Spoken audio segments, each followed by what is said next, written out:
Hello, Merry Christmas, Happy Holidays, Happy Hanukkah, Feliz Navidad. I hope everyone is well today. Sorry, just adjusting the camera. Oh, I need to get my brushes. Hello. This is a Christmas Day live stream coming to you from the USA. It's about 1 p.m. here. We do a little bit of art journaling and do a little bit of sharing and have some giveaways. So get your tea, get your coffee, get your drink of choice, your snack of choice. Yo, beep, beep. There's my gig. Hi, honey. Hold on, I'll be right back.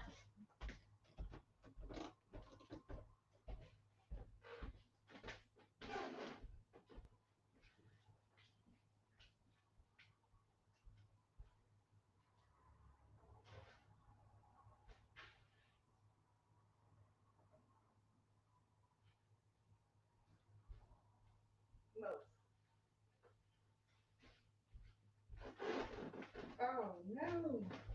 This one is. Oh. 7 after? What about 7 after?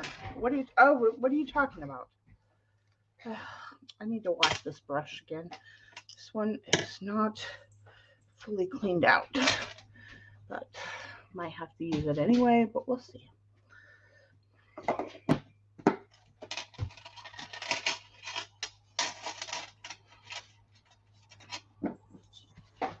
What are you talking about, gig 7 after? Oh, stop shaking the camera, Shauna. Why is it wanting to shake more? I moved the flipping thing. I don't know what do you mean? What are you talking about? What are you talking about, man?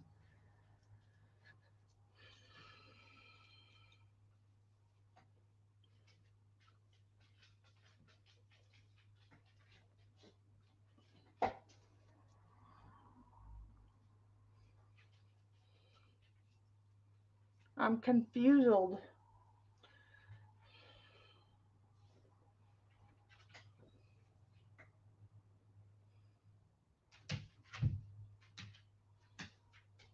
Is my sound and camera okay? The picture and sound check. You're being precise. I don't know what you're being precise about. That's the thing. That's what I'm asking. Why are you counting?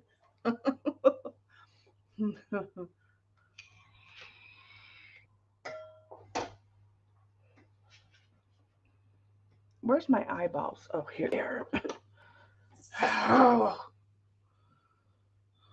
seems fine. Okay. Whoops. Okay. Whatever. I. Okay. Hi, kitty. No. You can't play with those. No. Here, sit down. There you go. Mama fed you. Yes. Oh, yes. Oh, yes. Yes.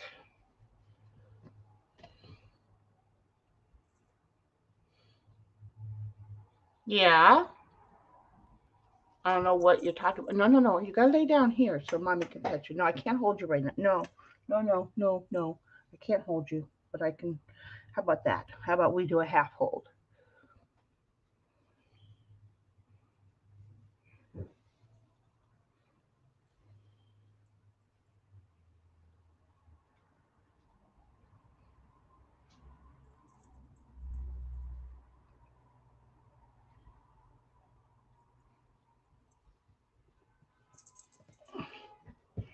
Oh, whew, goodness. I'm gonna have to remember when he. I gotta fit it. Oh, I'm so sorry for the shaky camera.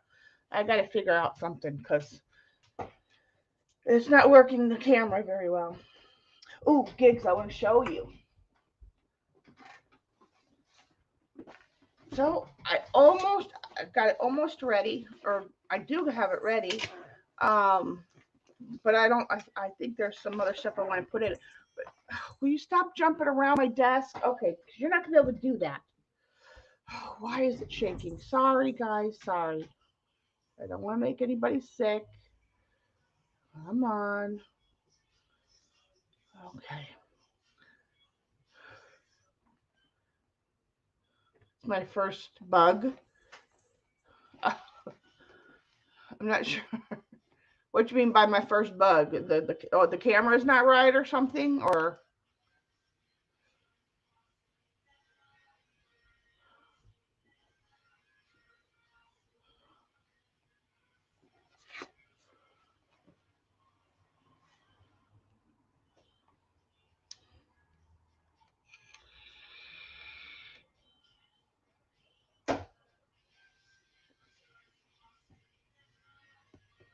anyway. This is my slow stitch kit. Um, and it's roughly uh 12 and a half by 8.5. Chili, Merry Christmas. Okay, well, stay as long as you can. We're gonna do some art journaling.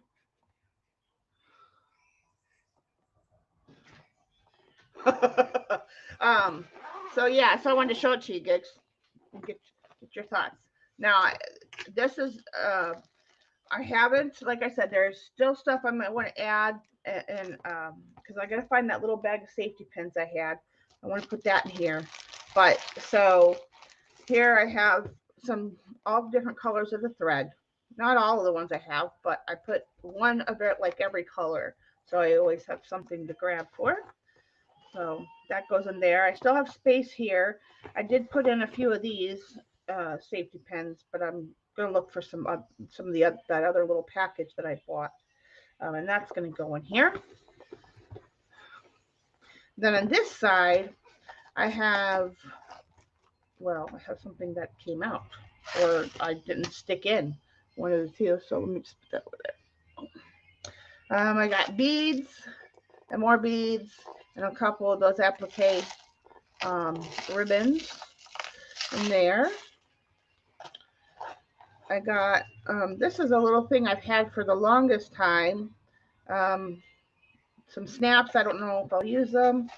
I got my 10 buttons, all kinds. I just grabbed a bunch of different colors and shapes and stuff. So yeah, there's that. Hi, Joy. Merry Christmas. Thank you. That's my Odin. Yes, yes. And then over here I have, I made these are those two little bags I got from Mama, right? So this one I made into a pin cushion to hold all my needles and pins. And I have extra little needles here. But I don't like the really little ones. I like them to be little and thin, but have the wider tip. So that's that. Um, and that just folds up. And then this one I have pins or clips to hold my, and then in here I have a thimble and a few safety pins, the regular smaller ones. And I have my miniature, that needs to go in here. Puller, a thread puller. And that just goes in there. And then these just fold over, and I have extra little pockets. I thought I put something in this one. Oh, this is a little rubber thing that you can stick on and then stick your pins in it while you're working. And then over here I have my threaders. So, and then these two just go in over here.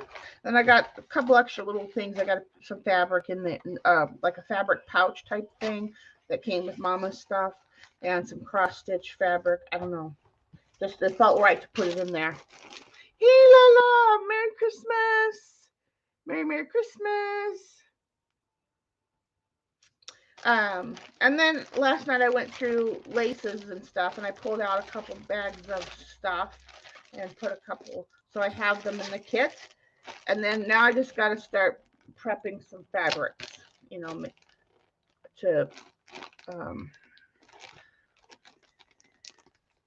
to put in, start making them so that I can sew them. And then I also gonna put in my room with my slow stitch kit. Well, a cat, of course. But I have in there my Australian scraps and some other fabric scraps, and then I have some other bits of laces and stuff. I went through my laces last night. Um, I got little bits of trim too in there. Seems you will add in some trim. Yeah. So you think it's a good start? Yeah. Well, and I'm only making brooches and um like tag. Hi Lisa, Merry Christmas. Tag, fabric tags and those kinds of things. Like I'm not making, I'm not, you know what I mean? Like um, it's just for small things, not anything big. Fabric brooches, tags, and maybe belly bands and fabric flips.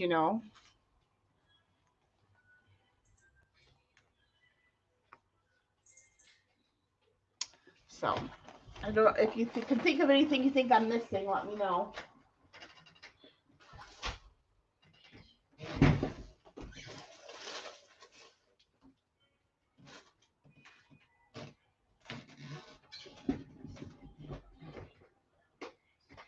Okay, so I got a couple of my small hauls in. I'm going to show you those really quick. Oh, and I'm going to show you what the ghost got me for Christmas.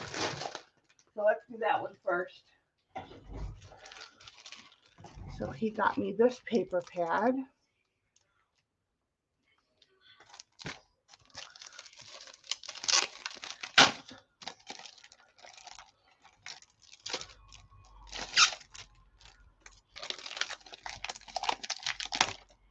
Lisa, what are you in the Lisa? Gila, what are you and the hubby doing today?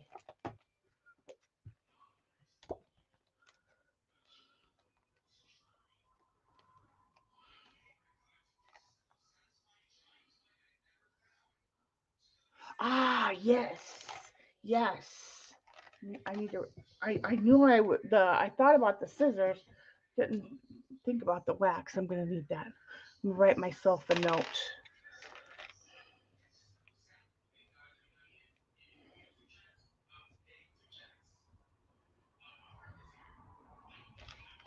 I knew I was forgetting something. Judy, Merry Christmas! Hello, everyone. And all those up in the wallflower seats.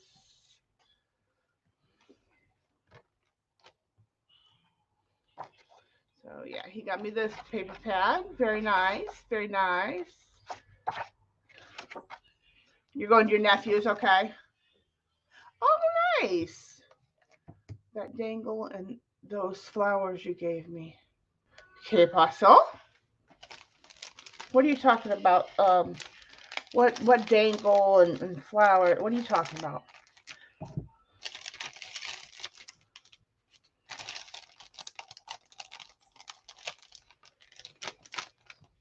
Hello to all that's coming in. Got some more faces in the crowd.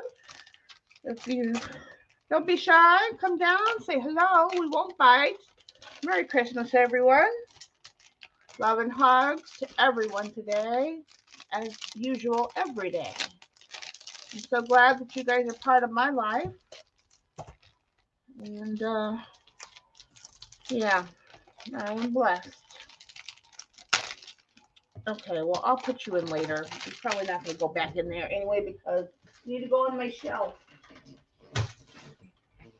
And then he got me some more of those little envelopes that I love. Oh. I see. So yeah, got a bunch of those little. Those are from Uton off of Amazon. So that was my ghost gifts.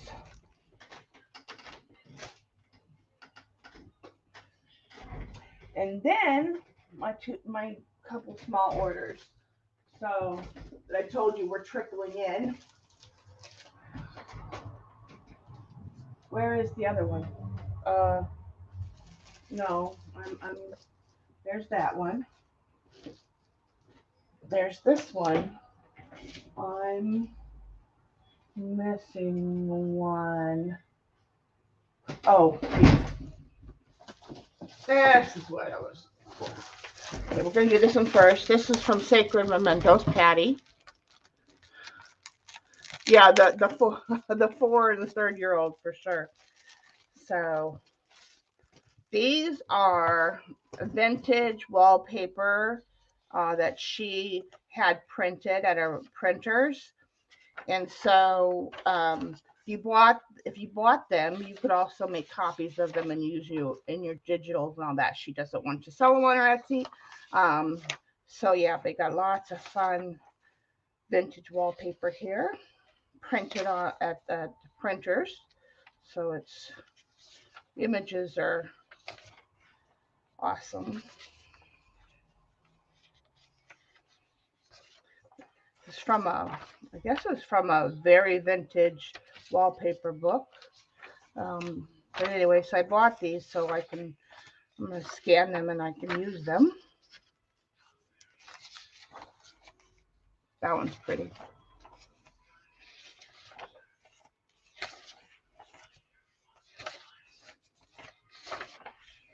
Lots of different colors and styles. I love it. I love it.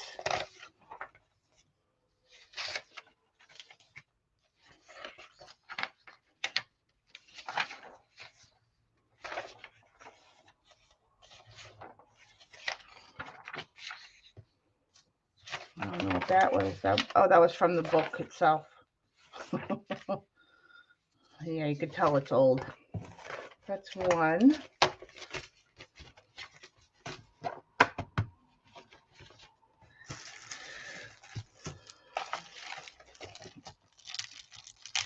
I haven't looked at the rest of them yet. I just skimmed the first one. I mean, she showed them on her live, but I don't remember everything. And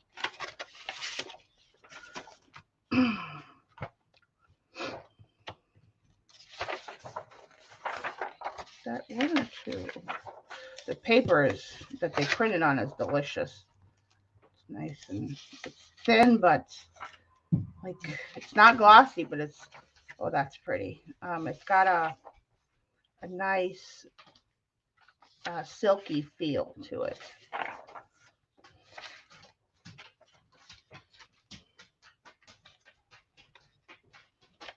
Oh yeah, yeah. Some of the flowers, yeah, because I do have a couple stamp sets from them that yeah, their flowers are very. That was fun.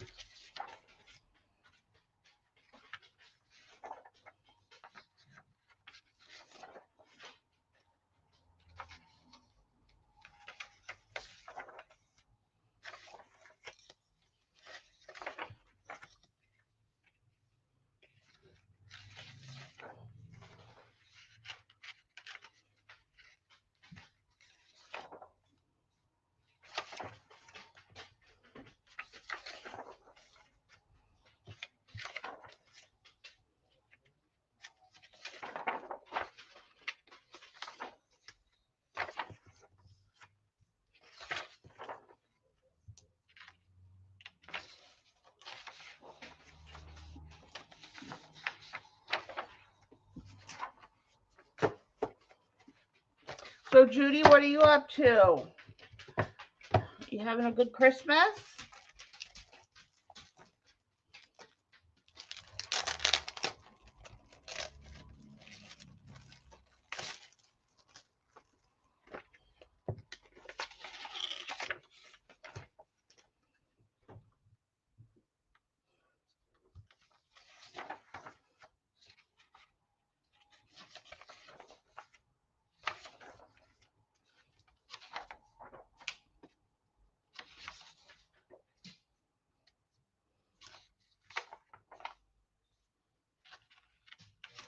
A lovely lazy day. I'm with that. Yeah, I'm actually still in my pajamas. I am crafting in my pajamas.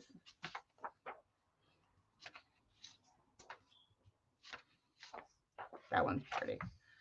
Yeah, I love that one. I love a lot of these actually.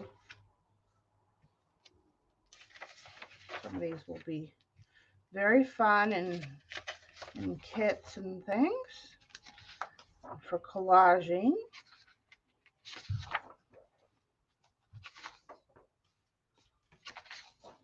You too, yeah. I mean, that's it. Lounging around in your PJs. It's the best. It's the best. It's the best. My voices are not even awake yet. We had the kids last night. It was fun. The kids came and they had such a good Christmas.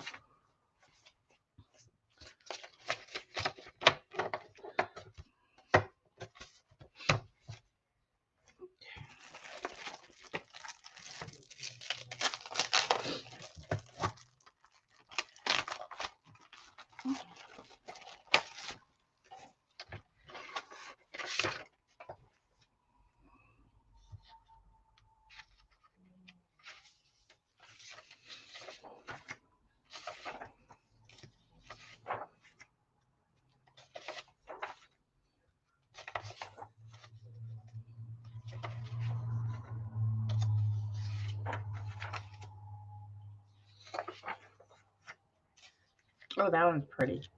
I like that one. I like a lot of these.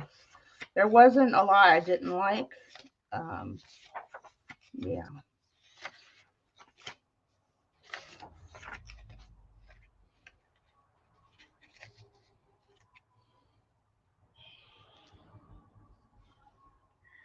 Oh yeah.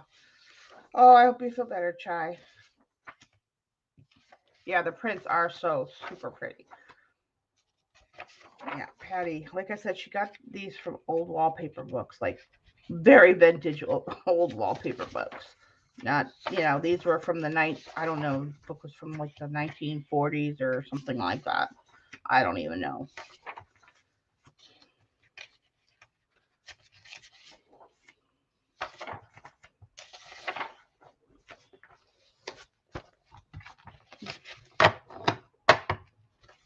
And then this one is. Okay, I don't think this is the one we can't copy. No, let me see.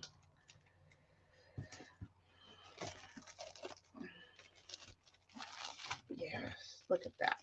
Look at that. OMG.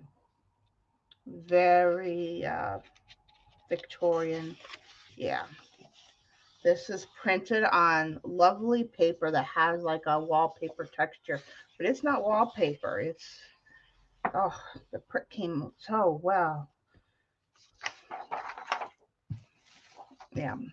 Some of these are going to go in that January project that I'm doing with Jude.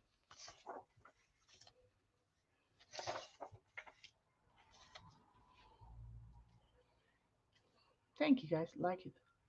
Cherry square print. Yeah, it's unique for sure. Yeah, these are the ones. The girls we can't copy. It's just the other ones, the vintage wallpaper we can use and copy. Lots of fun stuff in here. Lovely images. They're like so crisp. Um, but they came from the.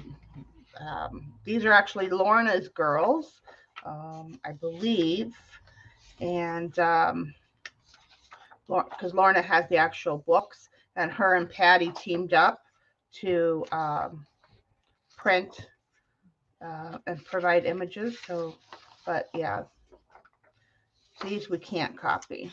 And you got some smaller ones here. And this is on regular, like this feels like wallpaper, this top one. But then the rest of these feel like that silky paper that's on the other prints. And then this paper feels like lightweight cardstock, like the 60 pound that I use. And these are just the same images, but in different size. Yep, I love them. I love them a lot.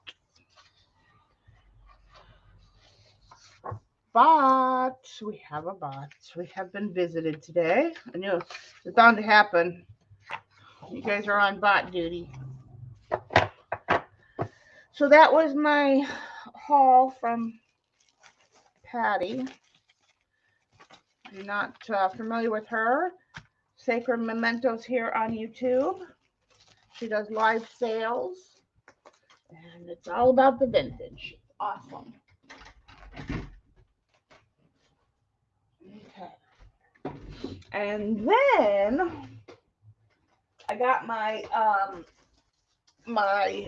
Cheryl inked pulp order.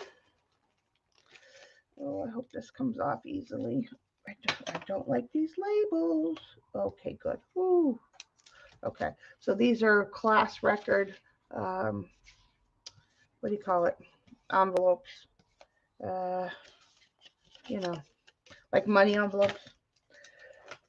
Here's that yellow fabric gigs, and you know what? It's gorgeous in person. It's so pretty. It's such a pretty yellow with a little bit of orange. I love it. OMG. I was like, oh, when I saw it, I'm like, oh, I'm so glad I got that because it really is beautiful fabric. Yeah. Then got some small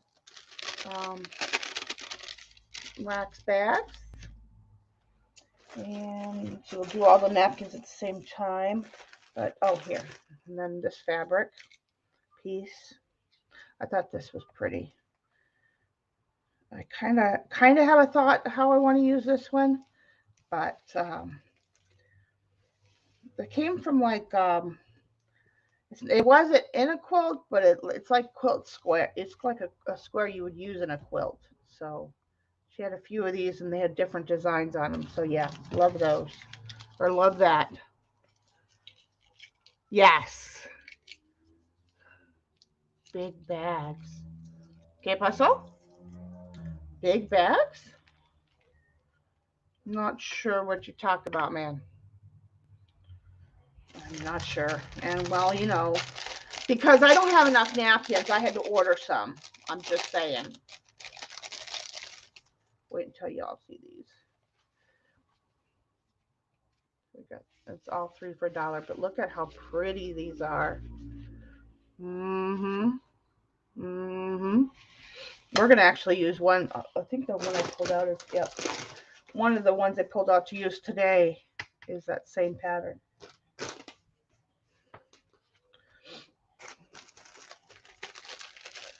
You bought a set of 5.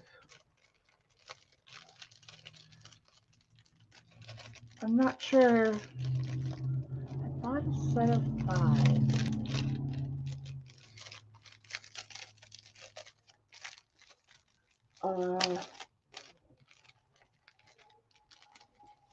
I don't recall.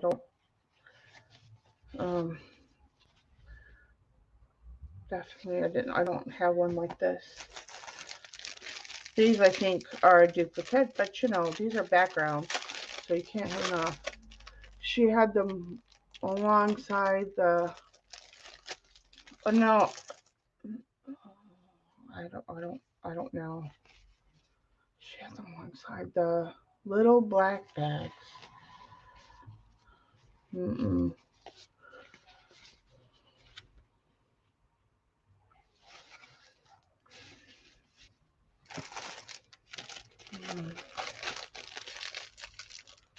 Figure out how you are going to organize your napkins. Not yet, hon. That's my next project. After I gotta organize my die cuts, which I have a plan for, providing it works. But I gotta do that first, and then I'm going to the napkins. Yeah, I don't know, kids. Daddy, Merry Christmas, love. While the family are watching TV, okay. This one is gorgeous. Look at those flowers. And it's on like a whole. I mean, it's on all 6 panels. I loved this one. And the greens and the yellows are not your typical greens and yellows. They're just gorgeous. Look at that. Oh, love it.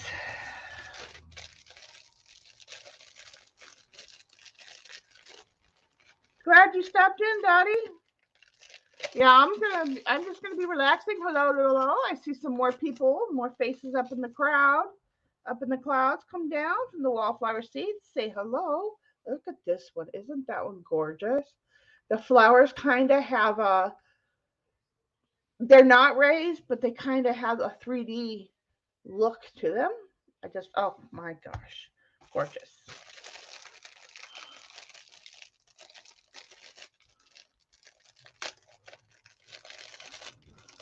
Bugged your Christmas cracker. What the heck?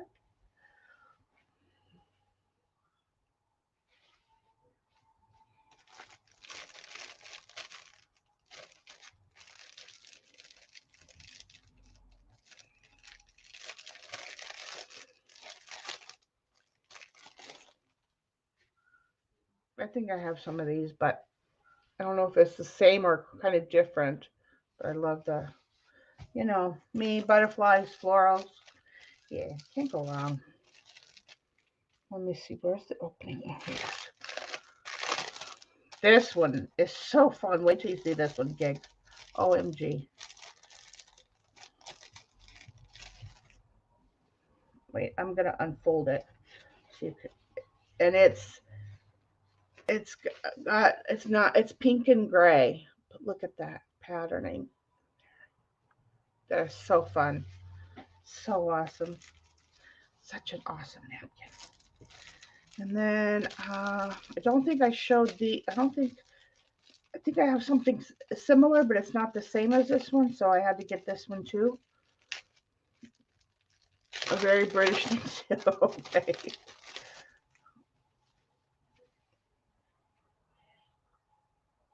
Fun little things.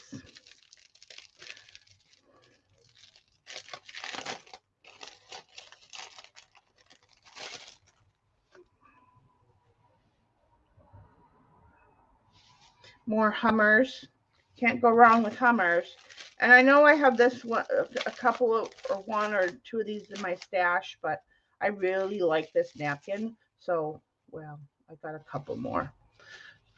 You guys have seen this one before. It's just a gorgeous napkin. Yeah. So that was my Cheryl order. So Cheryl, if you watch this later or come in, thank you.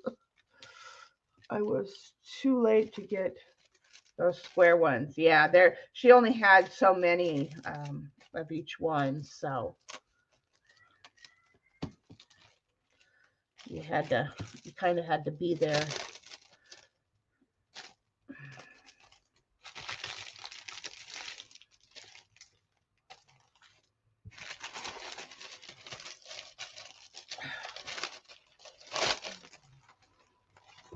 All right. You lost chat for a minute. Well, welcome back. And you're not wearing the right shirt, Dottie. But you don't have to go and change. It's fine. Laura, welcome, hon. Just showing some little goodies before we get started. And then Esme, let me fix my camera again. Come on. Esme, the lady that I get the real for real beautiful laces and stuff from, she had her last sale before Christmas, and she also had scrap bit grab bags. And I haven't even, I've only looked at the outside. I don't even know what's all in it. Look at how huge this bag is. Oh my gosh. And I haven't even looked at all. I haven't even pulled it out or nothing. I pulled it out of the box that it came in and set it aside. So for the last 2 days, I've been looking at it and drooling, wanting to go through it. But I wanted to go through it with you guys. Yeah, so we're just gonna go in and see what's all in here. And these are scraps to her, so, But again, she sells the stuff. Just smells good and it just feels so lovely. Look at that. You can put some, you know, uh, seam binding or whatever through it. It's just gorgeous. Gorgeous. I mean, this is the lady, yeah, like I said, that I get the quote unquote real lace from, that comes from overseas and stuff. Cute little, oh, those are so cute. Oh my goodness. Oh, look at this pretty applique. It's it's copper. Oh my god, it's gorgeous. Oh, this is gonna have to go on a cover, a journal cover. That is gorgeous. Wow. It is lick. Yes, it is lickable. Look at this. Look at this. She only had so many of these bags. And so when she texted me and I said, yeah, send me your favorite one. So she smiled a little bit and look at that. All those dangles. And lots of these are scraps. This is like a whole thing of lace. These are just scraps. I mean, but look at how much you get. OMG. Oh, this is that soft stuff. And look, it's got like netting. And it's very peachy pink. It's not pink pink. It's peachy pink. What's on here? Is that sewn on? Oh no, it's just stuck on a little because it's got some bits in here from appliques and things and jewelry finding. So it's a shiny cross. Let me see. Okay, Dottie, love you. Pretty dangles, right, Laura? Yeah.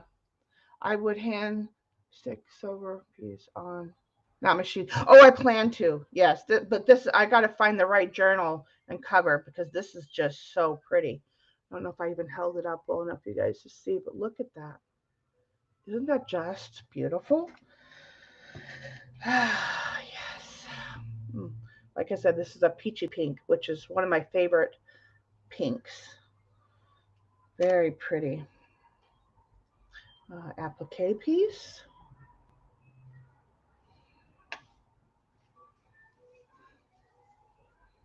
This is um, a cross. Yeah. Yeah, machine stitching would ruin the look. Yeah, yeah, but I need to find the right like what do you call it? Um, like the right journal in terms of what design, like vintage, yes, but like the design inside, like what digitals or what kind of genre am I going for other than just vintage. And this is a very pretty black trim with some speckles in it. See that gold shimmering off there? But it's got some little bits of glue I'll have to take off, but that's okay. Oh, I want to see this one. Oh, look at that. This is going to go in my slow stitch for my brooches and things because it's kind of you know, it's vintage and it's kind of you know, wrinkled and stuff. So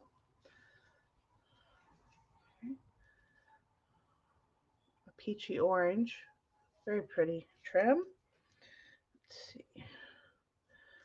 Another applique piece. Oh, this is fun. Very pretty. Oh, look at this. Ruffles and lace together with the, oh, this is gorgeous. With the pearls. Wow. This is a scrap, y'all. I'm just saying. This scrap will, yeah. I mean, I didn't need any more lace, but, it was a scrap bag of, I mean, look at all the different kinds of goodies I got. You could see the raised embroidered sewing there. Nice new, abstract, absolutely. So, yeah. Lots of good stuff. Oh my God, we're not even ugh, this bag. Oh, here we go. This. Wait a minute. Let me take my glasses off. Okay, no, I had it on the right side.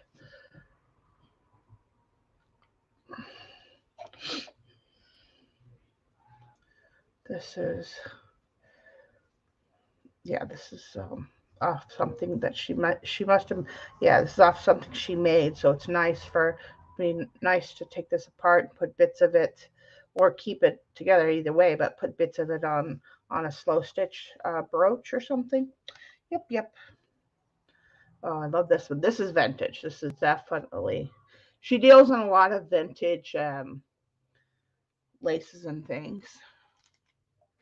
I know, right? These are scraps. Makes you want to iron. Kathy! Hello, hello. Yeah, these are scraps. And I mean, you guys are seeing. I mean, this is a scrap. Wow. Because usually to us, a couple, two, three would be a scrap.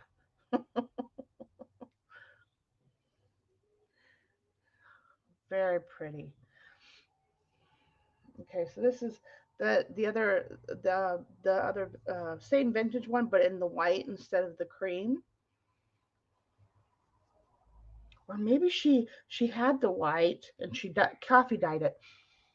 I can't tell. It smells good, but it doesn't smell like coffee.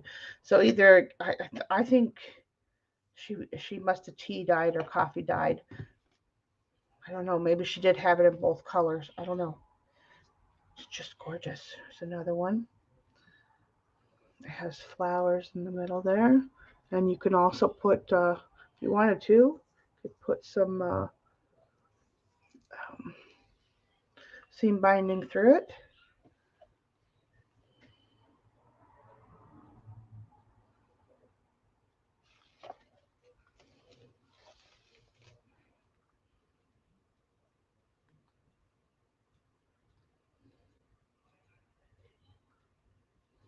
Oh yes, so you can play all day. Yeah, we're gonna do some mixed media here in a minute. This is just a nice satiny ruffle, pink ruffle piece. More. Oh, look at the. Oh, what is? Get off there. Get off there. Pretty, pretty. What are you? Get off there.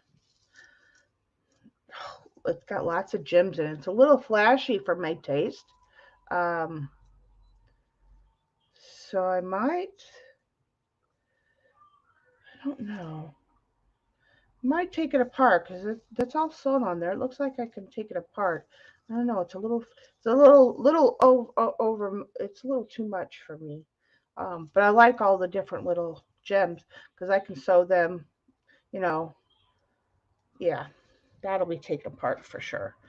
And here's a mini satin trim, just like the bigger one, in that pink. Oh, look at this. That's pretty. Let's see if I can bring it up to show you guys.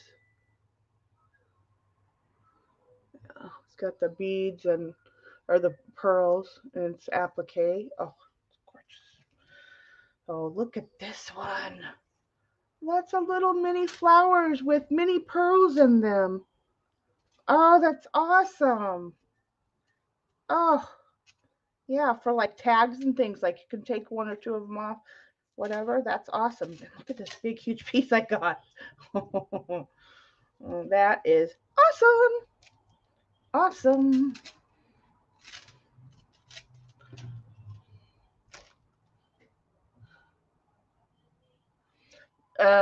These are satin. This is not grosgrain. This is satin for sure.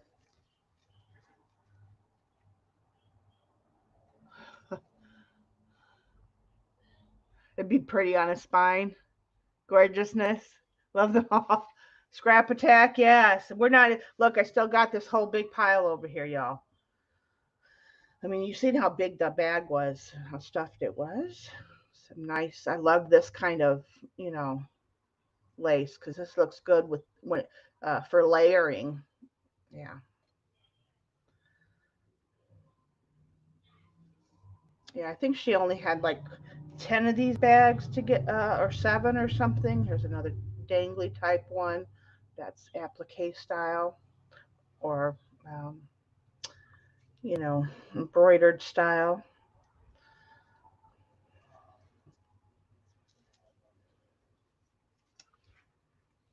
Oh, this one is so cute too. Look at the little flowers. So cute. Oh, some green. Lovely. Oh, look at this. This is a nice hunter green. It's coming across teal, but it's not. Either way, the color would be wonderful, but it's a hunter green. It's a very dark green. I like it. Yes. And we have some burgundy flowers. Applique. Which way? Wait, hold on. Okay, this is the top side. Yep. Come on, focus. There we go. Some more of that pink and white. What that is yet. Some yellow, creamy butter yellow, um, very soft grosgrain ribbon. So maybe it's vintage because it doesn't feel rough like the ones today. Yeah, I love that color. Yeah, she must have, because this has a light pink hue to it. So either she had these in different colors, because she does that sometimes when she gets certain things from overseas. She'll order them in different colors to sell them, which is smart. Um, okay, this is um, like a drooping, scallop droop, um, applique trim type lacy thing.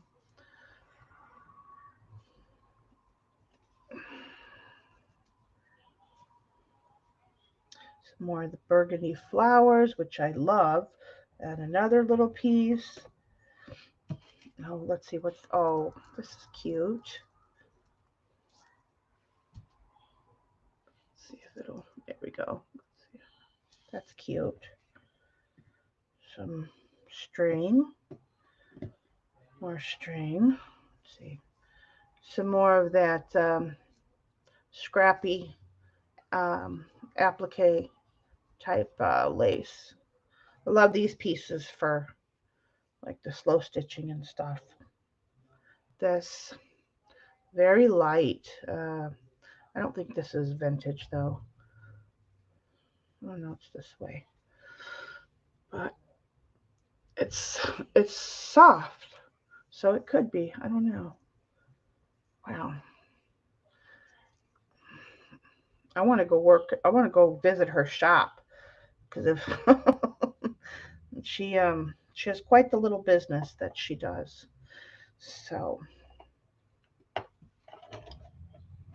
see. Oh, this is beautiful type stuff too. Look at that embroidery on there. Then you got the scalloped edges. Yeah, this is pretty.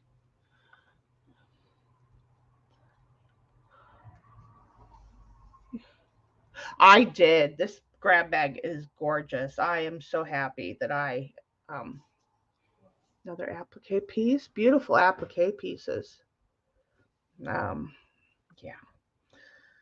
Oh, this is fun. This has got a little bit of shimmer in there. It's got some glitter, but I don't think it's glitter that comes off. Let's just see.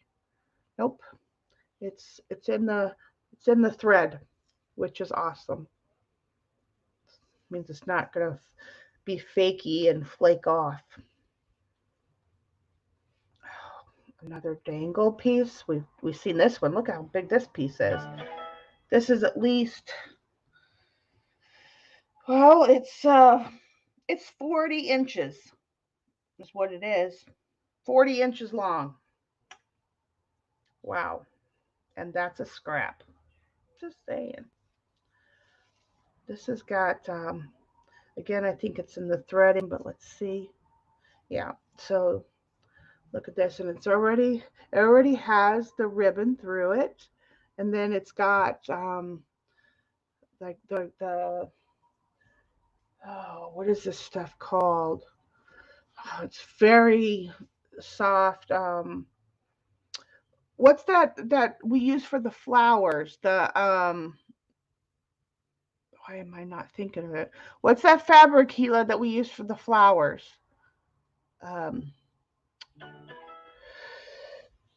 I don't.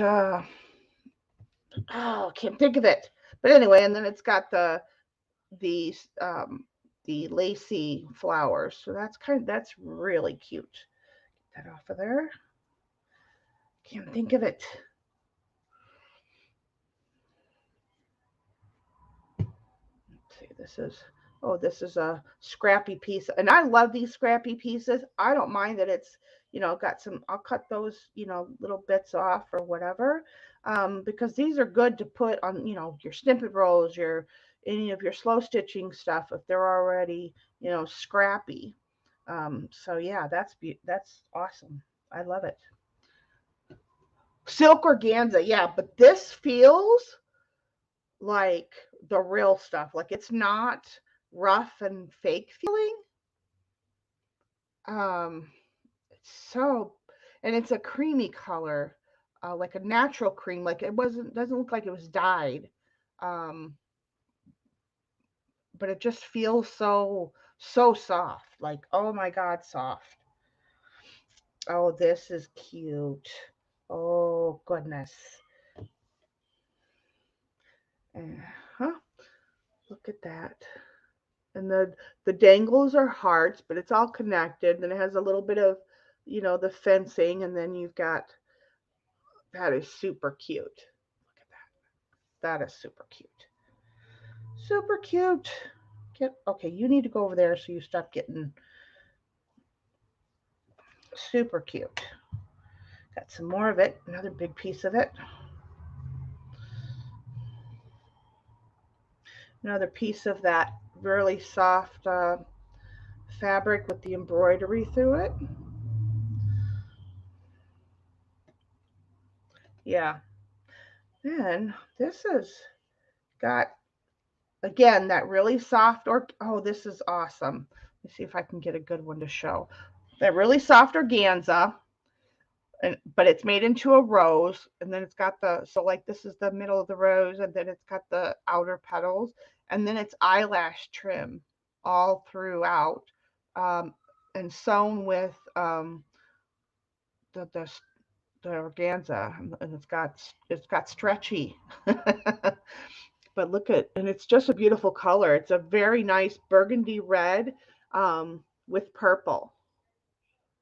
It's got some shimmer in there. That's part of that's fun. That's going to be awesome on tags. And oh, yes, I can see it now. I can see it now. Okay, let's see what this one is.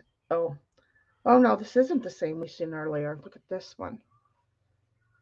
Let me get it to flatten out.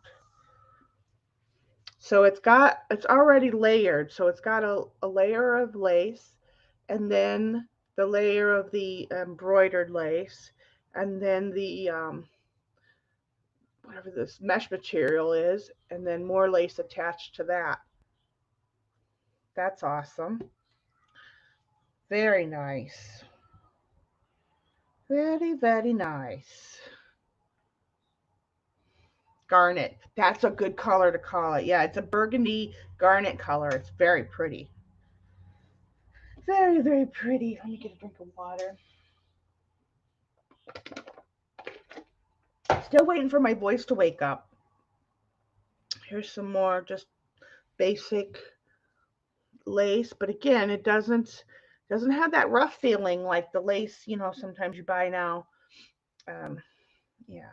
She doesn't deal with anything like bought off of Amazon. She deals with stuff straight from like Italy and France and um, other shops that are local that deal in this is what I call the real stuff.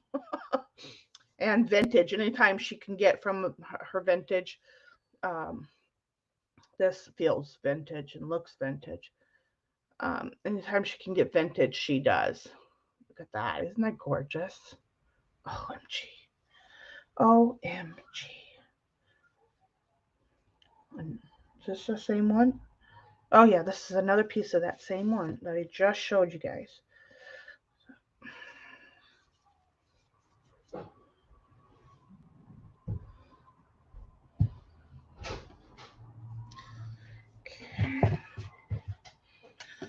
And another piece. hmm And oh, look at this one. OMG. Look at that. Look at, you got a paisley in there. You've got flowers in there. These like lines or swoops. That is yummy. This is definitely, this definitely feels vintage to me. I've got, how many panels do I've got here? I've got five panels. That is awesome. Thank you, Esme. Beautiful. Yes. Oh, here's another one. Again, vintage piece feels like. And look, it looks and feels vintage.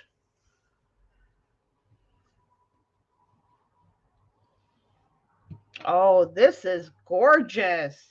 OMG. Look at, and it's a very subtle dusty pink, and then it's got sequins, a different color. Like this is more the purpley, and this is more pink. This is kind of got a green hue. So you got green, pink, and purple. Look at that. Gorgeous. Oh, this is going to look pretty. Yes, I can see it on a cover. I can see parts, little one pieces of it on, tags and ephemera things. That is gorgeous. Oh, fun. Yellow. Now this is sunshine yellow. Like, yeah, it's bright, but not like not it's not a lemon yellow. It's a creamy sunshine yellow. I don't know how to describe it. Um, yeah, it's just pretty. Let's see. Oh, look at this. This is trim that you take off the bottom things, and then you get this dangly trim. Look at this. Has got to be. This is a 3-inch trim. Yeah. So, and it's such a pretty color. It's a very nice uh, neutral tan color. I love that it those. That's gonna be so fun on a journal cover. So fun on a journal cover. It's not so easy to fold, though. I will say that. You go over there. Me too. I've become addicted to all the pretty laces and things. And it's not just the lace. Like this is just basic um it feels like flour sack material, but I even love that. Like it's just, this is embroidered on there. Like I love this stuff. But I don't go and when I do my journals, I don't do frilly though. Like I keep it at a you know minimum. Oh, this is pretty. This is very shabby chic. Yeah, very pretty. Oh my goodness. Some nice eyelet. Very nice. Hmm. Almost done, girls. Another piece of that dangly lace. This is, what is this? 5 inch, 5 inch to the tip of the dangle. So yeah, very nice, very nice. Um, oh, these look like pinwheels or pie. Look at the little design within the embroidery. There, come on, there you go. Isn't that cute? I love it. What? This is from, I don't know if she'll have any more of these bags left because, like I said, she had like 7 or 10 of them that she was doing for Christmas. But it's Esme. She sells on Facebook. But what she does is it's Crafty Me Shop, Crafty Me Shop on Facebook, and her name is Esme, and she deals in all this beautiful stuff. Like seriously, if you want some good lace, you go to her. Um, and then what she'll do is she might do a live, but mostly all her sales, she posts pictures within the group. And she'll, so you'll see a picture of this lace, right? And then she'll put, you know, if it's lace or satin or whatever, and then she'll put a price for a yard of it. And so when she does the sales, and then you just put me, like if you go to that picture and you go and you'll in the comments you'll put me, one or two or whatever, and then that's how you order from her. But isn't that gorgeous? Look at all these 3 layers. This is definitely good for a cut apart. Yes. Yeah. But yeah, and finally, let me fold this one up. One little piece that's really unique over here. It's ruffled, but look how pretty it looks, like even ruffled. And there's the design. It's like a little flower. Can't see it, but yeah. And she does her sales usually is on Fridays or Saturdays. So just go to Crafty Me Shop on Facebook and request to join the Crafty Me Shop, and then you'll get she always posts when she's going to do a sale. Crafty Me Shop with 1P. Yeah.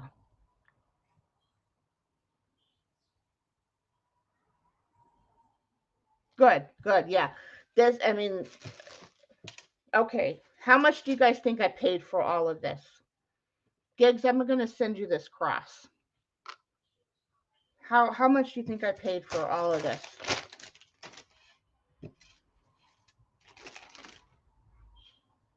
I don't even know how to put this away. I kind of want to keep it nice and folded. Her prices are really good too, like a lot of them, some of them are, hitting the $10-15 mark depending on what it is, but most of her stuff, you can get it $4 a yard or $5 a yard. Nope. Nope. Nope.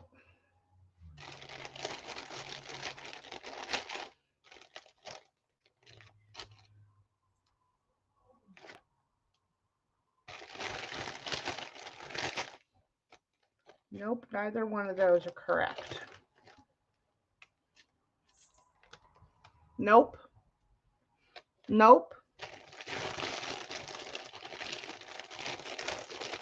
Nope. I paid, don't fall off your chairs, girls. I paid $30 for all of this. $30. Hi, April. 25 is close, Laura. Yeah. So for all of this, you can't normally get all of this for $30.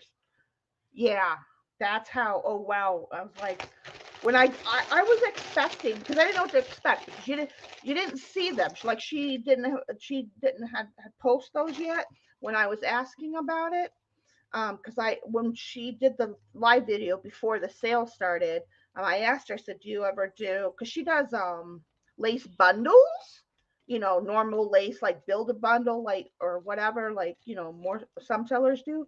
But when she got done with those and was getting ready to start the actual picture sale, I asked her, I said, do you ever do, scrap bags? And she's like, oh yeah, I've got a few. And that's how, but I could not believe it, when I got it, because when like I said, I paid $30. I was not expecting all this. I was like, oh my gosh, that is, yeah. like I said, I don't know if she has any more like of these, um, or so, but she does have. You can attend the next sale and see what, because she has all kinds of beautiful stuff, girls. You just don't know. Like, I've showed my orders from her. Like, she just has beautiful, gorgeous stuff. Bill just fell off a chair. Hi, Deb. Welcome. Merry Christmas, everyone. All those coming in, all those up in the wallflower seats. Love and hugs, everyone. Oh, I forgot. Let's do this. Okay. Yeah. But yeah, I could not believe it when it came. The package was a lot bigger than I anticipated. But yeah, $30 for all of this. That you cannot go wrong. Yeah. I would do scrap bags. Like, if she does them like at the end of the year for the holidays, next year I'll be getting another one. Okay, this has got. I'm moving. I'm just gonna have to put that in there for now, like that, and then I will. I got to put it all away and figure out where I'm gonna put it all. Oh, yeah. And then some really big applique pieces. OMG. And hi, Bill, by the way. Hi, Lori. Welcome. Merry Christmas. Happy holidays. Happy Hanukkah. Feliz Navidad. And a Merry Christmas. Okay, let's get to have some messy fun. I'm going to put this back in here. Sorry for the crinkle. There's your ASMR moment. I don't want the cat to get any of this for now until he gets a chance to put it away. All right. Okay. Yes, me too, Deb. Mm-hmm. Jude! Hi, honey. Merry Christmas. Yeah. All right. Now, are we ready? Hi, baby. No, no, mommy can't hold you right now. I know. I know. I know. Here, you want to lay down? Mama pet you. Yes. Oh, gonna show your belly and your face. Oh, say hello, girls. Hello. Merry Christmas. I don't know if you guys can hear him purring. Oh, now you're up and gone? Okay. Goodbye. Good olden day. Yeah. Baby, I can't hold you right now. Go over here on your towel. No, not, nope, nope, nope, nope. That's a no. That's a no. You do not scratch my basket. Here, lay down in your spot. He doesn't like the, I don't know, he's weird, but I put a towel over here so he could lay down without being encumbered by a basket. So I don't know. We'll see about that. Ooh, I'm shaking. And Odin, you're shaking the camera, man. Sorry about that.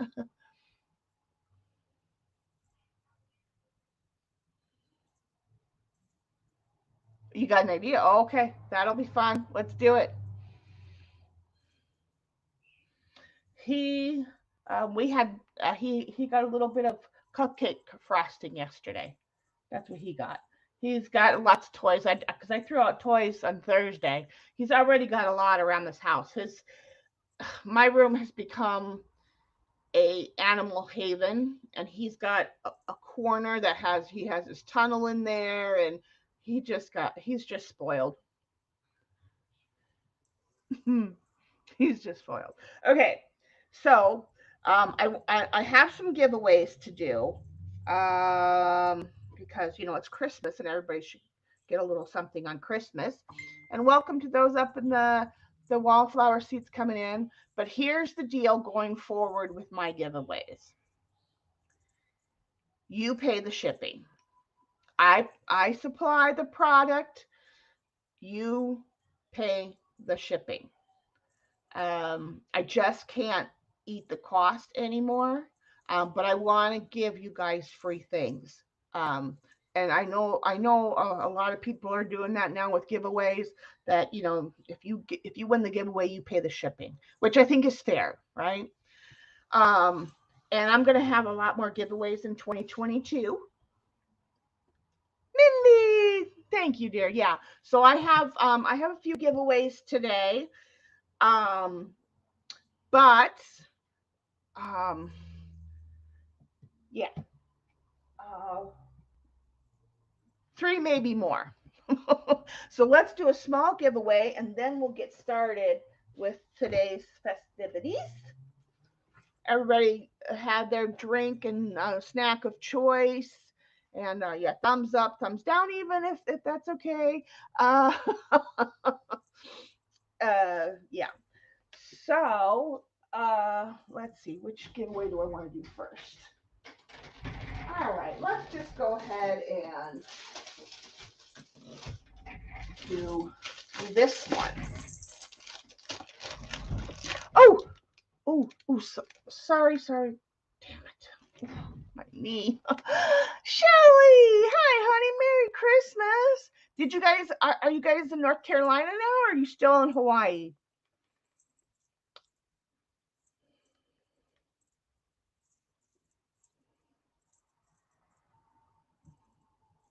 Deb, right? Every thumb counts, exactly. You're going to give me a thumbs down, gigs. You're still no. Oh, I know you wanted to be out before Christmas. Any definite date yet?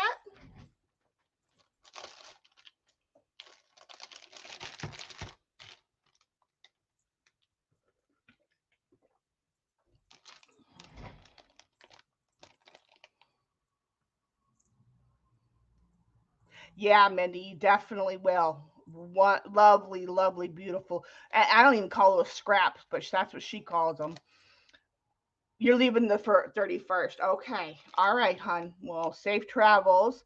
I will also be streaming on New Year's Day. God willing, and the creek don't rise. Um, you know, I do try to give a creative outlet during the holidays, especially for those that may live alone and need some company. So yeah, I will be on New Year's Day. So this is the first giveaway. This is one of the very first junk journal things I made. Um, you get a designer bag from me.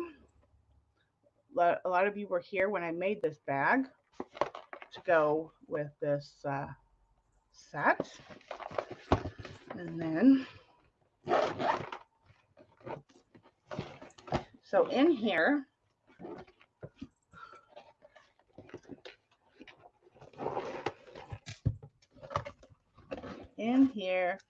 you get a few fun things. Um, and these bags it's flexible, so you can fold it and twist it. It's a little stiff because it's been sitting around and hasn't gotten any use since I've created it. But they're definitely flexible. They're waterproof.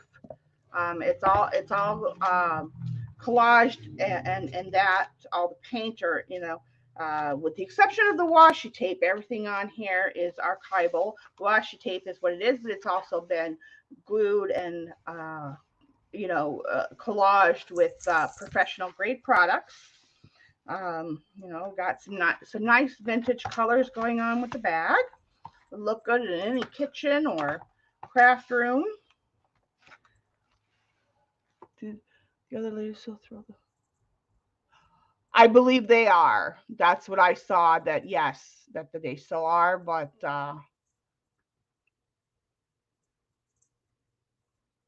put your cat in. um, and so, like I said, this is one of the very first design team projects, design team and junk journal things that I made. So here is a vellum, sort of like wallet, like the old timey wallets that had the little plastic thing that you'd pull out and had all these slots for the pictures. that's kind of what this is made. You've got snaps there. I'm going to, I missed a spot. Um, there we go. All right. So yeah, you got a snap there, and then it opens up, and you've got a fold out here, and then oh, it's upside down. There we go. And each one of these little things on both sides, I cut everything down, comes out. And so like here you have a journaling card, and you have a little tiny notebook.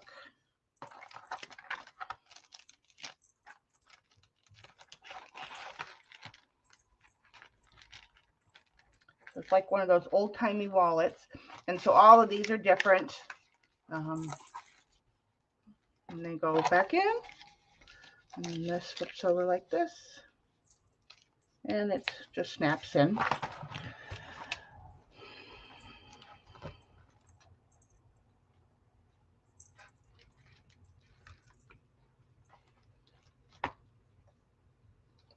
And then this is an extra little, like you can use this for a desk journal or like put it, you know, if you carry it, you know, a bag, whatever.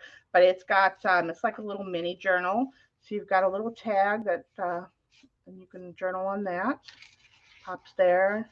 Got some beads and lace and some little flags there hanging off. Then you got over here, this comes out. This is also a journaling card. And I made an altered paper clip dangle thing. It's got a little bit of fabrics and beads and buttons and all that. Tim Holtz flowers. Wait, aren't you now going back in? Oh, shite. Good going, Shauna. Okay. Just going to give that a little bit of glue. Okay.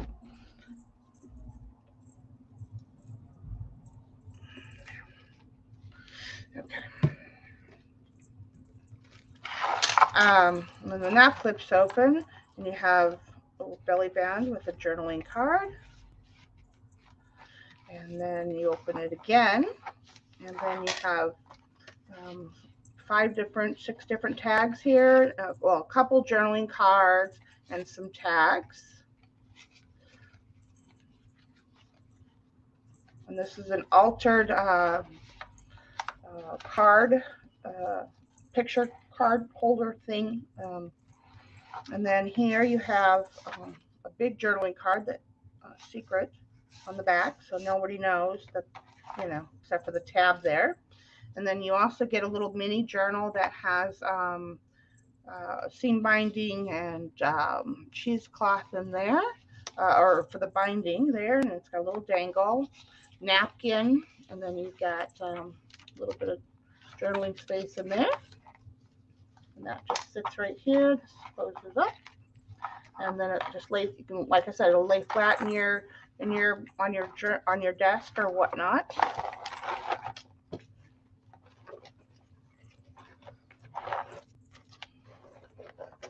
There's another bot, guys. Amy Rich Hannah. And then finally you get an kind of like an altered book, lap book type thing that I made. This is embossed paper. It's got Finnabair rub on it. This doesn't come off. This is just for fun, little decor. So this is stuck on tag, but I did stick some things in there. You've got an altered Rolodex, an envelope to put things in, flower journaling card, and another journaling card, and all that just sits right in front here. And then it's the main closure is calico. They got it. Okay. And then you open it up, and you have here a little altered envelope thing that's got some paper that you can pull out. You know, it's not a notebook, but it's you know, just paper in the envelope there. And then you have a tag, a little dangle on there, so you can write something on that. You can write in the back. A little envelope here that tucks in. This is there's no closure. This is the closure. You just tuck in the little tab there. You got some little tiny tags and journaling cards and things in there. It just closes right back up. And then the main journal got a few little things that you can, little tiny things you can write on. My own hand-dyed paper. You can undo it if you want. Here's another little, so you'll find little spots like this throughout. Here's a altered envelope, journaling card, you know. So, and then here you have a little tuck, one of my prefab postcards with little clip there and gold pin and a button, little tuck spot there. And then this is just, I don't think I put anything on yet. No, this is just, you can put a picture here if you wanted, right there. This is just for decor. And this opens up.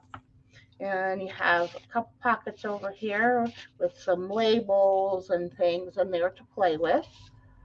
Some of them are back, some of them are not. And then Tim Holtz ticket, little a thing that says, "Oh darling, let's be adventurers." And then you've got a cute little file folder system here that you can tuck. You know, got a couple different tabs there, tuck stuff into.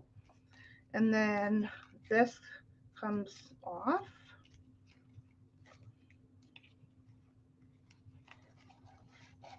You know, it's just twist around. And then here you have a postcard that you can pull out.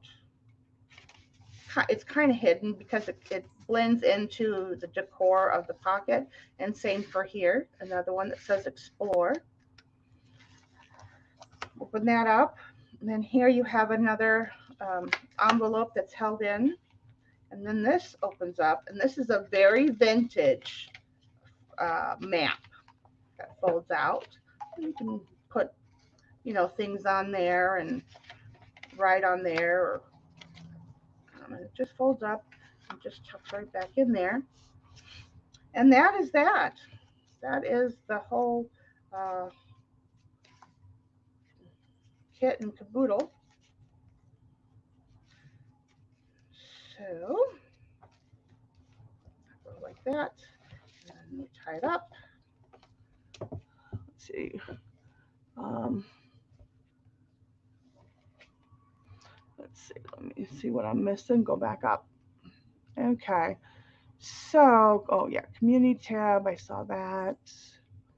Yeah, Mary Altier is the person that's running it.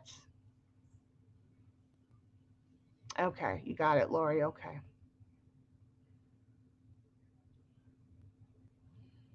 Okay, good. Yeah.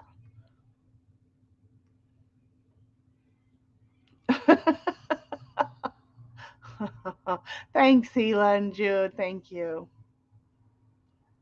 Yes, I'll giveaways on my channel. Maybe some, if they're small, I might just take care of the shipping, but I'll definitely let you guys know. But for the most part, you know, I supply the product, whether it's something I've handmade or something that is, you know, bought and put together. You know, like I'm going to be coming up with some really fun on 2022.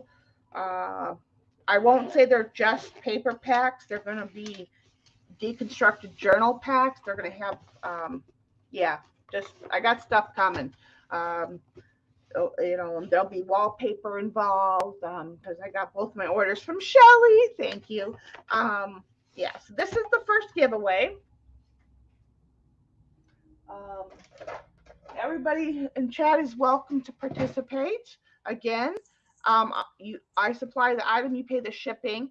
So what's going to happen is if you win the giveaway, this will be put into my shop for 20 cents, which is the processing fee, and then you just pay shipping. So it's 20 cents plus the shipping cost. And this is like maybe pound and a half, maybe 2 pounds. I don't even know. I could weigh it for you guys if you want me to. Does anybody want me to weigh this one? I don't know about it. I've come a long way. My journals are a lot more involved now than, I mean, this was earlier this year.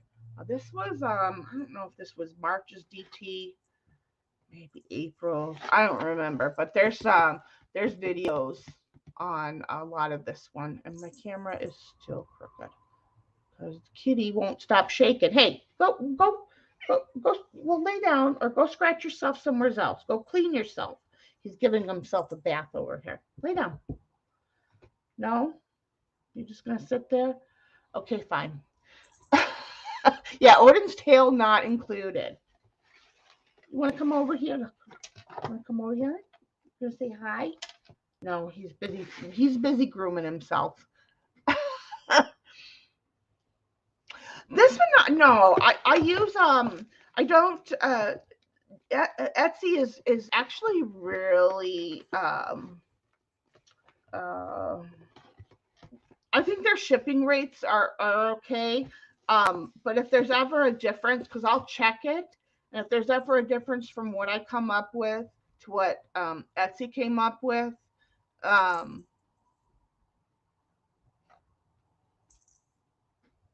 then you know, I will compensate for the difference.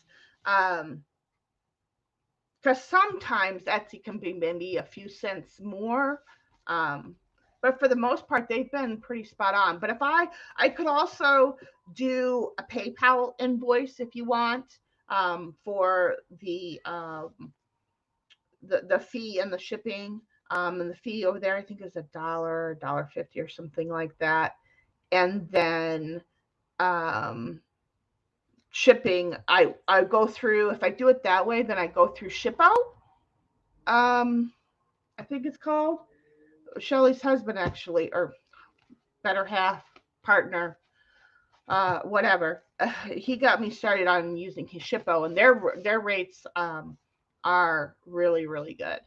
So could work it out either way. I'll figure out and see which one is. But something like this would probably ship for maybe $5-6, even through Etsy, depending on where you live. I don't know. We'd have to see. But if you guys, like I said, you can let me know if you want it through Etsy or you want it through PayPal.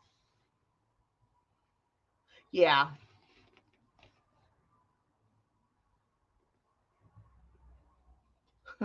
Okay, so I'm just going to do a random number for this one. So let's put in a number. Let's make it fun.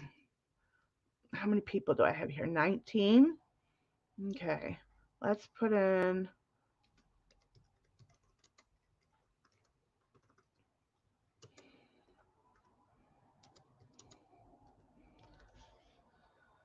okay, a number between 25 and 75.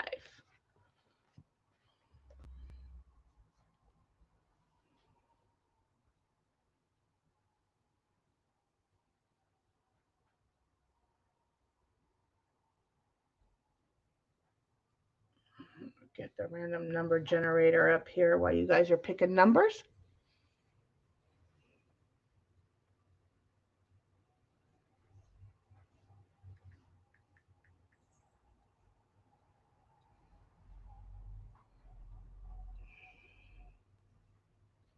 Hello?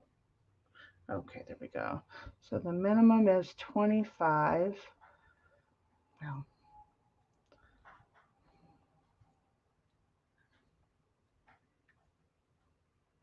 25 and 75.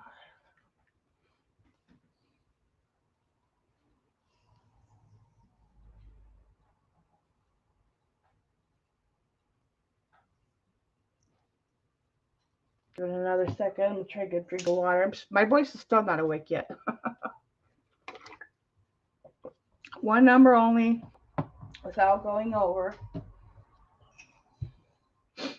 Oh, goodness.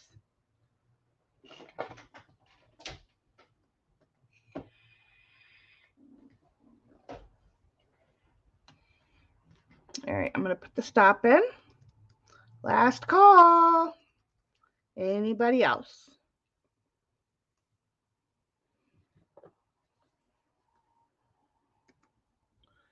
Okay. There we go. The number is 51.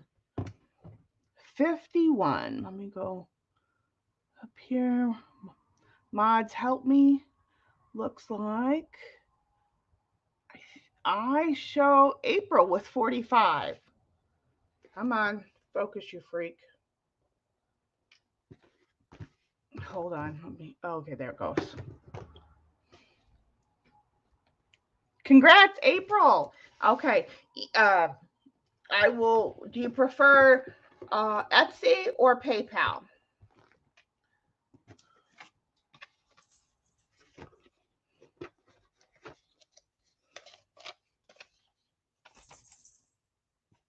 That I need for later.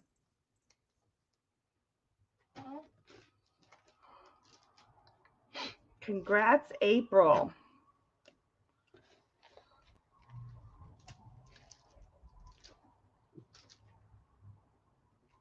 No. Stay away from my lace, cat.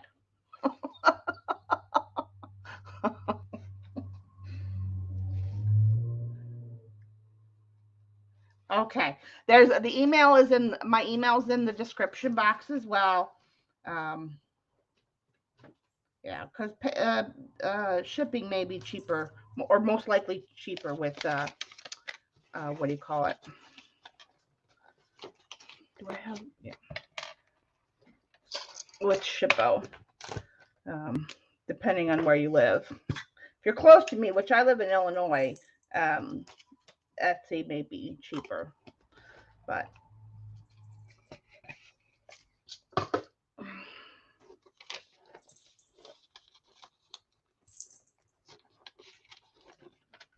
okay, congratulations. We got a couple more giveaways today. It's only one of many, but let's get messy.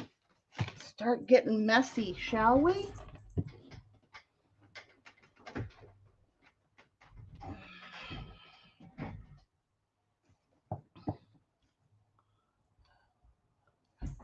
Hungry? Go get a snack.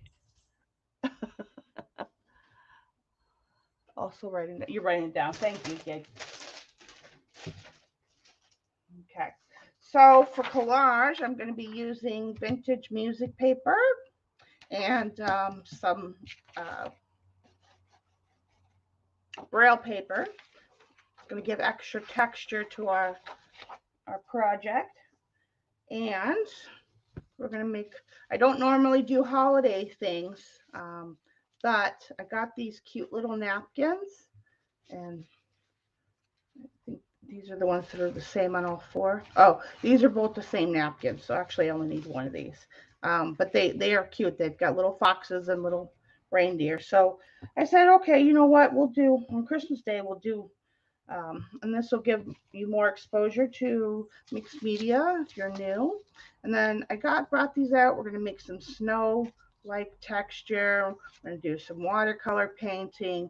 And we're going to use these for the stars on the page. And I'm going to work in my big Dilutions journal. The medium products that I'm going to be using today is a white gesso, see the platinum crackle paste. I think will lend to the whole snow effect, and this one, because it's platinum, it's got shimmer to it, so I think I'll add to the page. My clear gesso, of course, matte medium, which I keep in a Dawn bottle, or no, I decided not to use this. That's what this is. This is that glue from Spectrum Art. We're going to try their collage glue, see what that's all about. Bye, Hila. Merry Christmas. Love and hugs. You're going to put me on upstairs? Okay. All right. All right. So, let me find a place I want to start.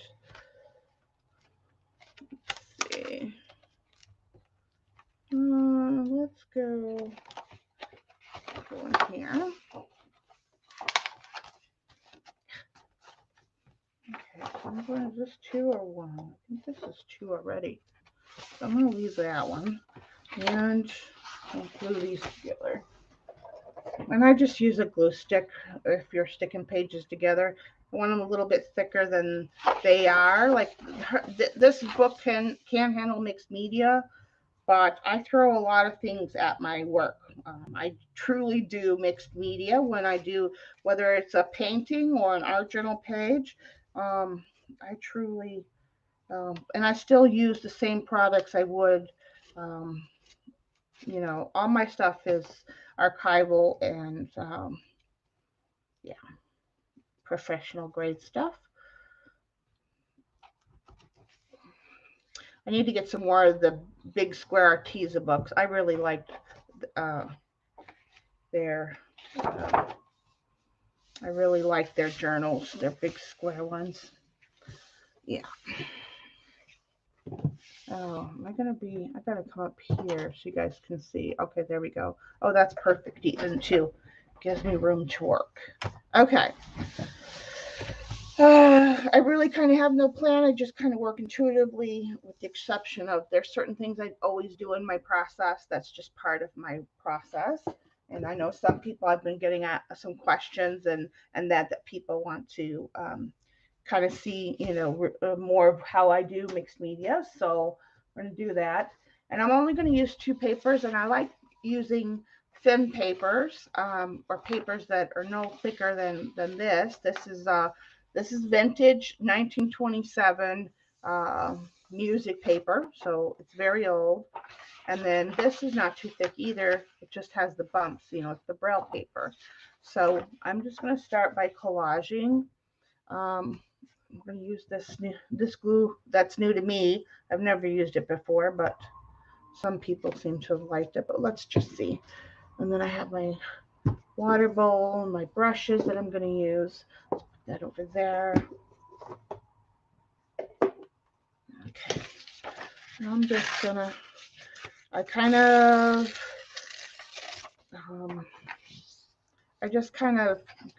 I go for a random, but structure is random.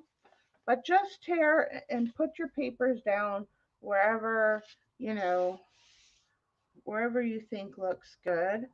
I also like to do, if it's in my art journal, let me find, I want to put down some washi tape in the center. Where is the one I want to use? Hello. This one. This one will work. Let's see. The Timmy pages together. Sorry for the shaky camera. I gotta remember that it's. Do I glue the Timmy pages together? You're talking about his scrapbook paper that's really thick? If that's what you're talking about, no. His paper is thick enough that you don't need to. Oh, this comes with a brush too. Well, yeah, I forgot this came with a brush. Let's just see. Oh, do I need to shake this up? I don't think so. No, we're going to see. I'm just going to give it a little bit of a stir so it's not just, let's see how well this brush is just not going to do. I can tell that right now. This brush is not going to do. There we go. Let's see. I wonder what I didn't check the ingredients list for they do. She does have on the Spectrum Art Creations website or Facebook page. You will find the recipe for her glue. I just bought a little bottle of it to give it a try to see how well I liked it. And I never checked out the recipe yet. But I like to put tape down so it protects your middle from all the stuff that I'm going to throw at it. So it'd be lots of water. Well, and it could be sprays, it could be magicals, and oh, that camera's driving me. I'm gonna fix the camera, guys. I'm so sorry. Oh, it's delusions. Yes, these, because the way I work, the paper can hold up to mixed media, but I still have this. But if you're especially working in a book that has thin paper, because you can do mixed media if you have just a notepad, you can do mixed media on it. Stick some pages together and give it a go. Um, you know, it will take the media as long as you're giving it a couple pages. The glue seems to. Might have to check out the recipe. The glue seems. We're gonna see how much what it does with water. Because if it's not gonna hold, we're gonna see. But just remember, there's no right or wrong. Just put down paper. I'm not, and I like to go for like line structure when I'm doing my background paper, whether I'm using tissue or napkin or whatnot. I still kind of always follow the same process. Um, but just give it a try. Put down some paper, find some collage paper that you like. And I do suggest fairly neutral papers in your background. I like the text look, so that's a good starting point if you're not sure about putting color in the background. Just use paper that's got text on it. Um, that's a good place to start to get your feet wet with mixed media. I'm looking at Chad. I got her. The tape tip. Yep. Uh huh. In the counter.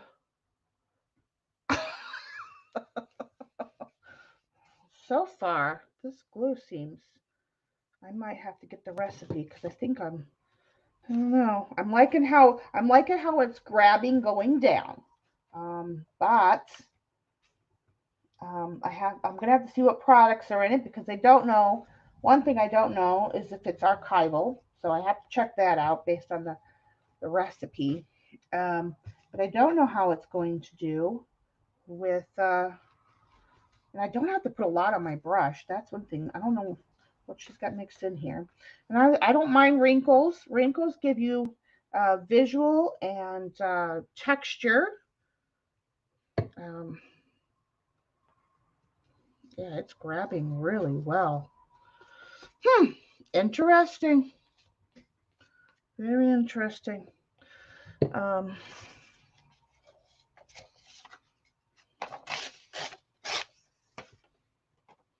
let's see. Let's put this one up here. Very interesting mixture. Like I said on the Facebook page, there is a probably in the topics or um, yeah, you're supposed to be able to find the ingredients list to make it yourself if you're so inclined. But we're testing it out here, and if I'll give you guys. I always give my fair opinion. It doesn't matter what I'm reviewing and whether I'm using something new. I'm not I'm biased when it comes to stuff I already know that I like to use and professional grade products, regardless if I'm doing art journaling or whatever. I use the same products across the board. Um, yeah, but I'm always fair when it comes to using a new product. If it stacks up against my more, my professional grade products, um, yeah. All right.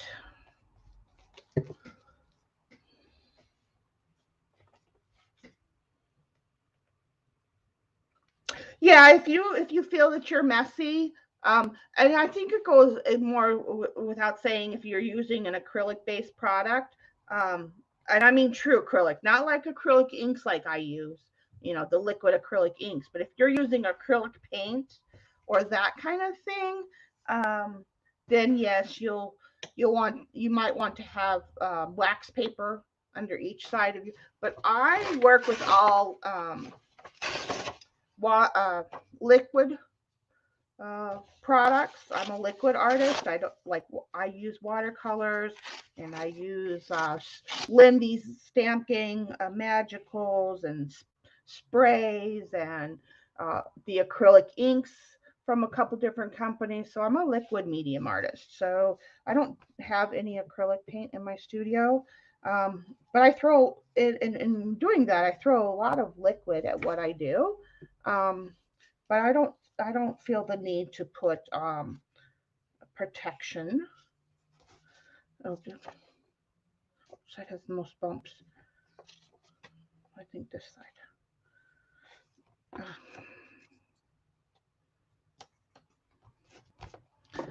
I'm gonna see.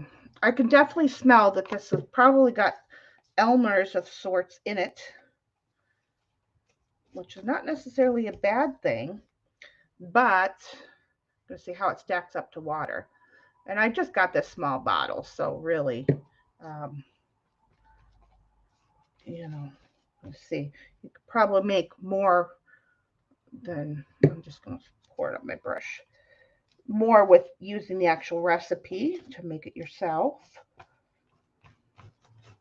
But I didn't want to do all that if I wasn't going to like it. I wanted to do a test and see how much I like it. Every once in a while, yeah.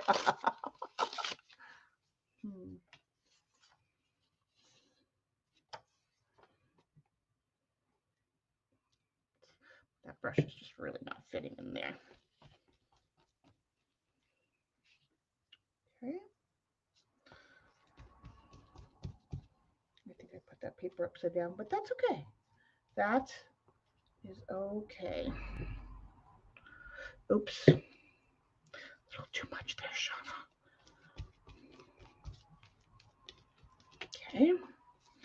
The only thing I'm hoping that this glue doesn't do is leave a shiny, which is another downfall when you're working with Elmer's. I don't want it to have that shiny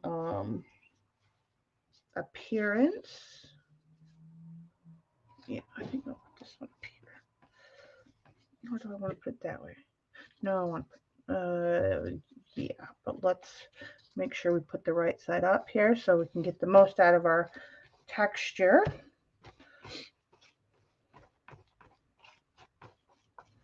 Okay. That's good. You just need a little texture, and text is a good thing because it's nice visual texture to put in the background. Put that over there. Where's the cap? Hello, my eyeballs. Just call you thumbs. I'm trying to. Oh, where the heck did I put the cap? Hello, hello. Oh, has the brush and I put it near the where I put it where I should have been put. Yeah, I've got to figure out something regarding the desk area. It's too shimmy shake for me. Okay, so I don't know. Oh wait, Houston, we have a problem. We have a problem right here. This is not going down. I will be up, but you'll see it here. I'm not opposed to testing products, but I don't. If this doesn't stick down, we're gonna have to go to my matte medium. Make sure you get out your air bubbles. Wrinkles are good, air bubbles not so much. They're not your friend.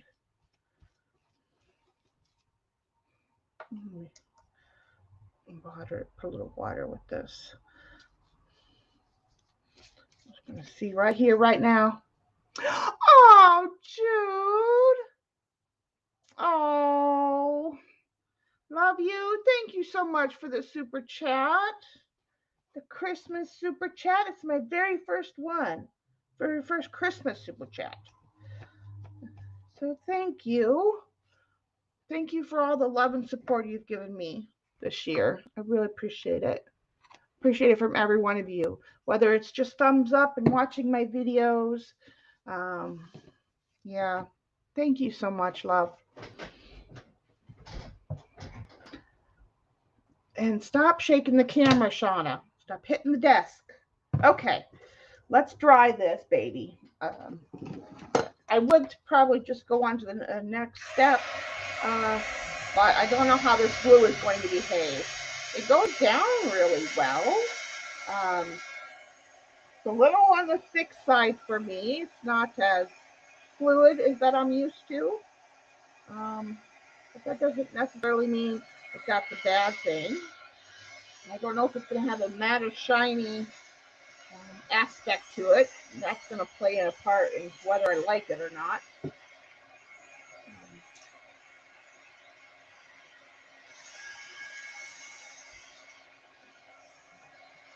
Thank you, Jude.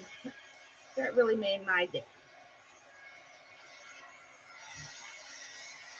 See how well this behaves.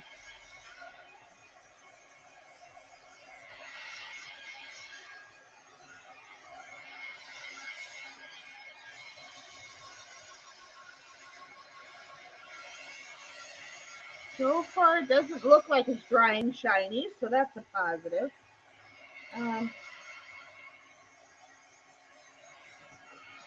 Yeah, when I'm doing mixed media, I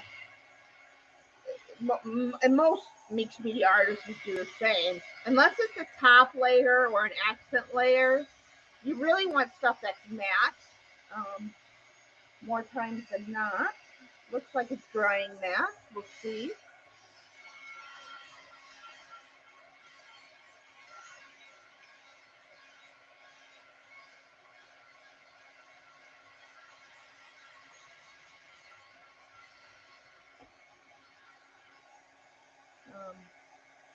I want to see if it's sticky too.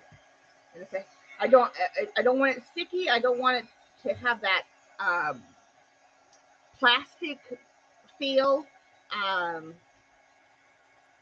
and I don't want it to be shiny. So we're gonna see. Looks like it's going matte, which is great. But I don't know. It might have kind of a. I don't know if I'm. I don't know. Kind of got a slick feel, which is that like sort of plasticky feel. But we're gonna see once it's dry.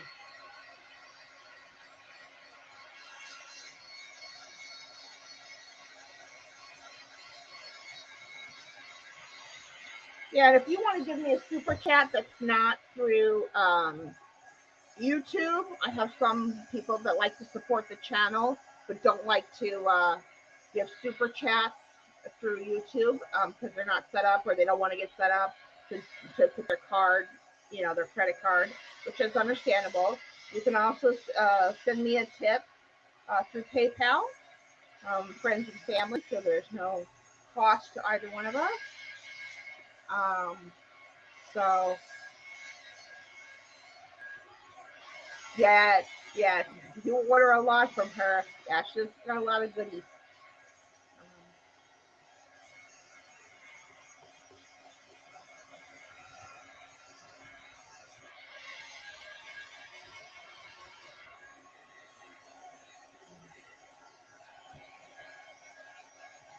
Well, I don't know. Yes, right, Lori. And hello to anybody that may just be coming in the room. Don't be shy. Come down and say hello. We won't bite. Well, Joyce, you might just a little, but she's had her shot, so.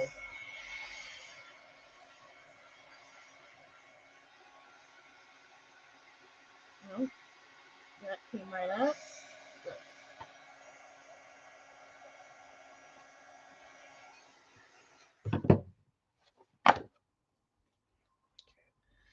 I'm just gonna let's just use my Yoo-hoo here for the corner here.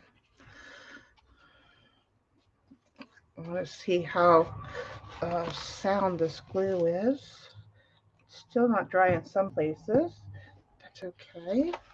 Let's see how flexible it's going to be. Like I said, normally I just kind of went on my normal process, but because of this glue, I don't know, is that going to be there's a bubble there. Might have to fix that, but we'll see. Let me finish drying it.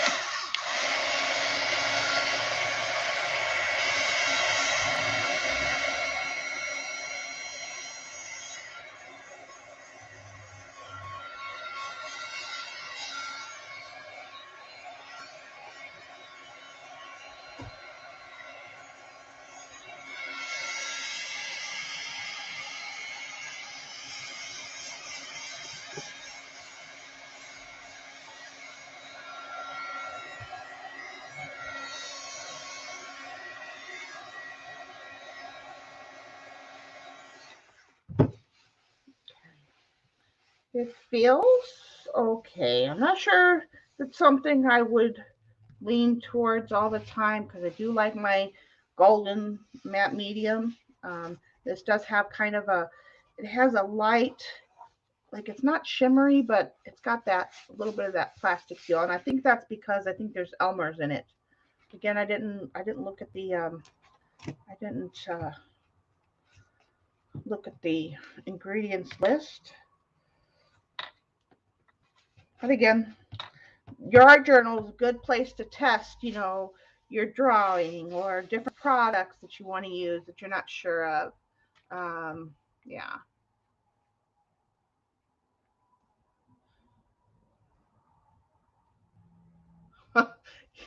Well, yeah, and if it went out media mail, that's why it's taking a while. Because media mail goes out, it takes longer. Okay, so now my usual, after I collage, you could either do another layer collage, because sometimes I do 3 layers, sometimes I only do 2. Today I'm only going to do 2, and um, we're going to I love to use, I'm a thin paper girl, so I love to use napkins and rice paper and stuff in my work. Um, so that's a duplicate. So I'm going to use some of this in the background, and then these 2 fellas are going to be our and I think, we're going to have this on the page somewhere. I'm just going to give this a cut for now because I don't know how I want to display them yet. So I'm just going to take off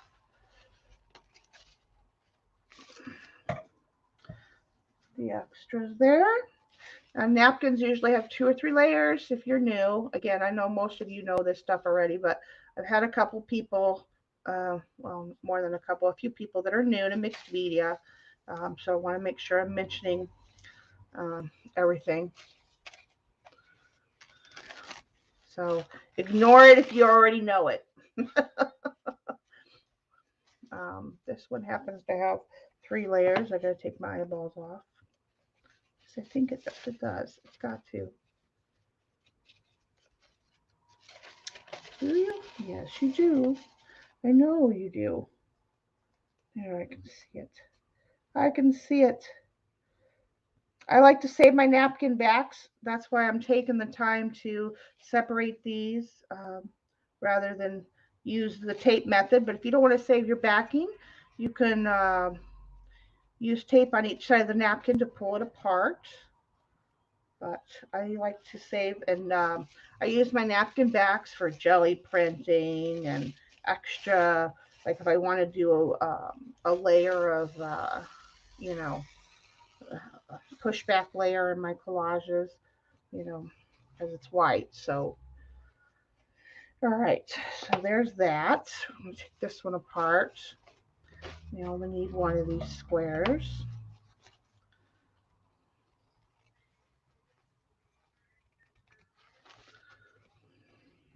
And I prefer napkins that have a white background. I mean, I do have colored napkins, don't get me wrong. But if you're using them in collage, the nice thing about having a white napkin as the background um, of the image is that it blends in easier.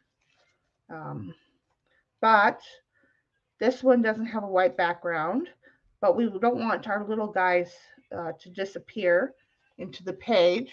So I'll show you how I use gesso to help me.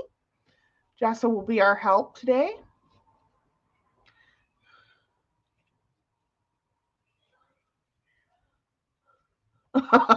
Shoot, oh no.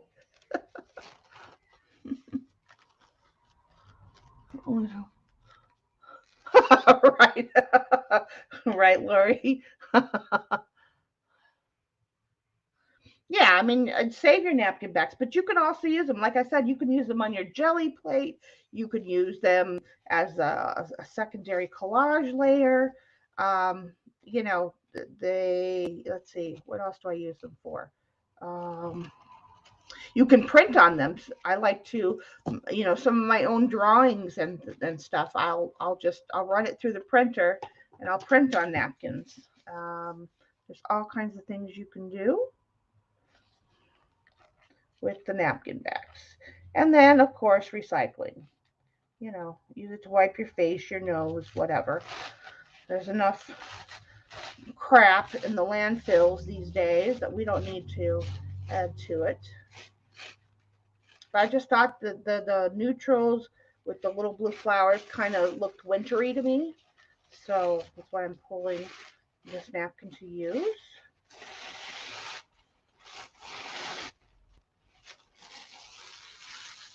Good texture, yep. Stamp on it. Yep, I do that too. Yep, there's lots of things you can do with your napkin backs, especially when you can get them off in the hole. Like this one will be a good printer piece. Um, All right. So now the thing is with napkins that because they're very lightweight, you can see through them. So even this one that's got a little bit of a peachy neutral background per se, you'll still be able to see it. Now some things you want to see through it. It's nice to have the text coming up, the music paper, whatever. But when it comes to images, you want to have a light background. So they don't get lost, right? So it's really nice against the white. But you can use gesso to help you with that. So I'm going to kind of get an idea of where I want to do. And I've got these stencils. So I'm going to put some fun snowy bits on the bottom here with this stencil. So I think I want to put this guy probably right about here. And if you're new to collage, mixed media collaging, don't worry if you're not, you don't have to be, you don't have to know everything right off the bat. Just play, and play some more. Um, yeah. So I think if I put that guy there, where would we put, where would I want to put this? Maybe this guy needs to come down just a little bit. So we can put this up top somewhere like that. Maybe bring him like this. I want it to kind of go like there's a hill up here. Um, yeah, something like that. And then I can put some stars all around. I can put stencils are a good thing to start acquiring if you plan to do more mixed media because they're going to help you give physical and or um, uh, physical texture, visual and physical texture.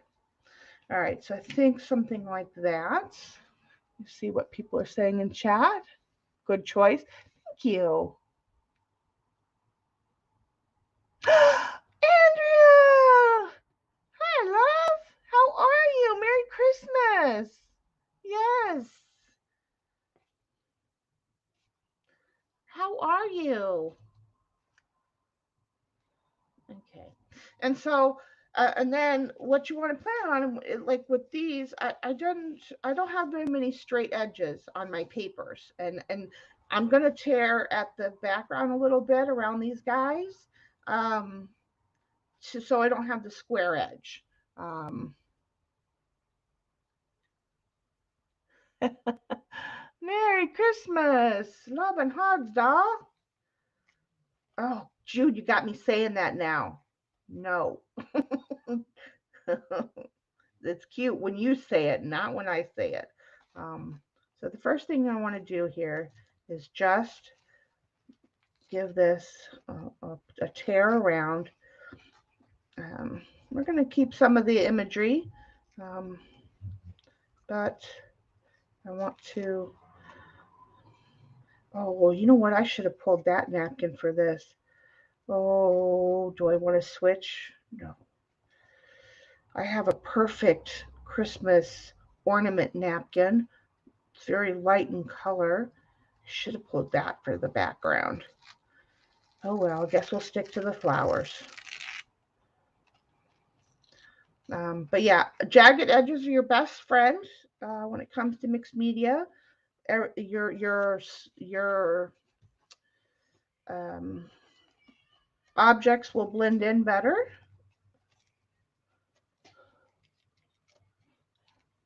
Dana, Merry Christmas, Happy Holidays, Happy Hanukkah, Feliz Navidad, everyone. I hope you all are enjoying your day. And if you are alone, maybe you'll come and spend your day with me, or maybe you're taking a break from all the holiday going on at your house and you're getting a quick break. Let's see.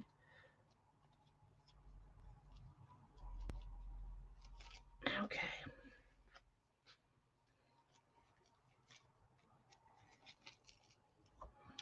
All right. I think I like that.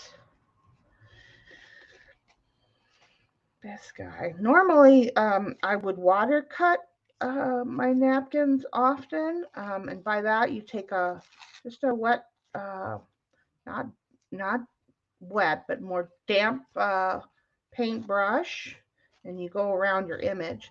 But because I want to keep some of the background, and because I don't want it to get too wet, when it, especially like here where it's got very little space there between the antlers and the edge of the napkin, I don't want to get it too wet to where I end up compromising part of the image.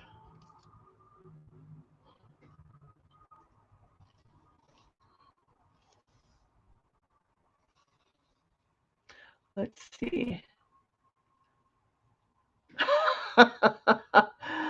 um, how do those things set up account after account? It's computer generated, so um, they're coming in from like Google, and so who's ever running it um, has set up just automated generated bots. They're not actual people. So they've set up a program to send out all these bots um, electronically, and so that's where they're all coming from. And it's only usually during this time of the year. They're not actual people, so they're not really actual, um, trolls that we would normally see. Um,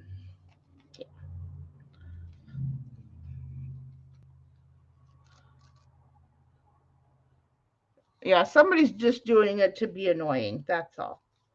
Don't pay no attention to them. My moderators will get them and make sure that.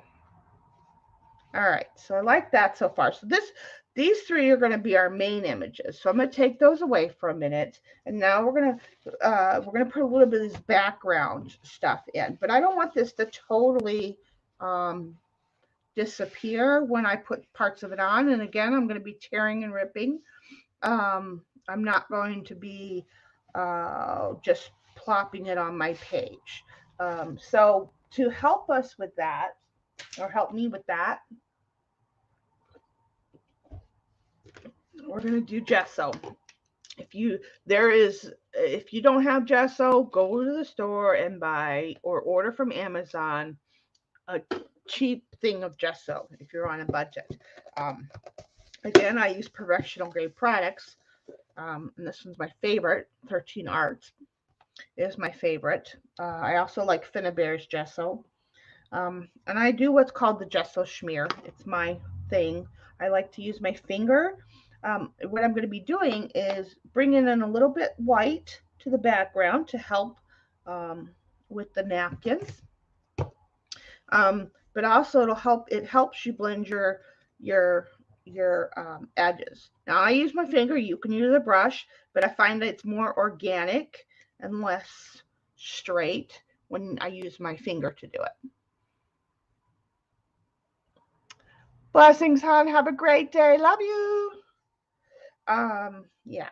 So what I'm going to be doing is just kind of coming in here and lightly, not in any particular direction, just fading out my edges, hiding them, pushing them back, so it's not so, but especially if you have like a straight edge within the middle of the page, you're going to want to do that. But this just helps bring kind of it all together and makes it cohesive.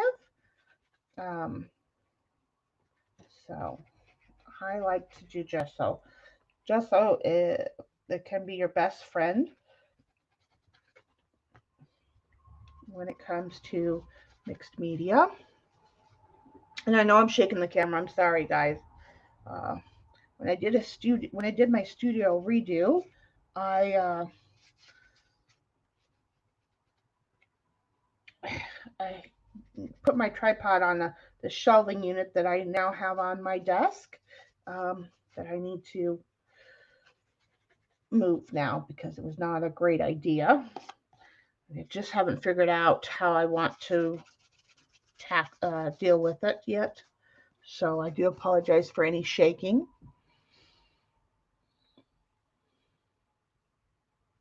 What? Well, I don't know. What did you do with it? And I just lightly go over the edges, like you can hide your tape edges here, especially if you have a tape edge that's not clear like this one is, if you have if you're using colored washi in the background. But again, I like the text one because it's got a clear background to it, and it just blends into the page better. Did she mail it to me? Gosh, I hope not.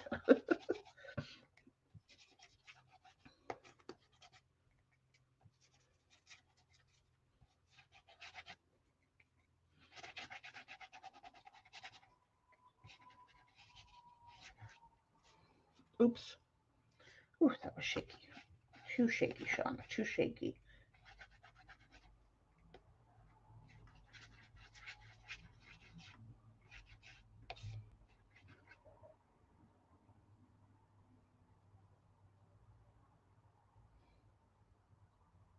Oh, the cracked lemons.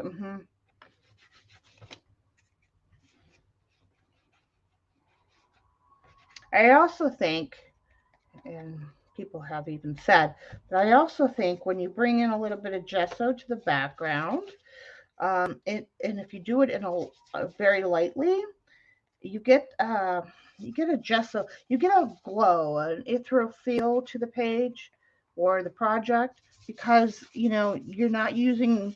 It's like very light. It's like wisping the gesso across the page, so it just gives a lot of light to your work.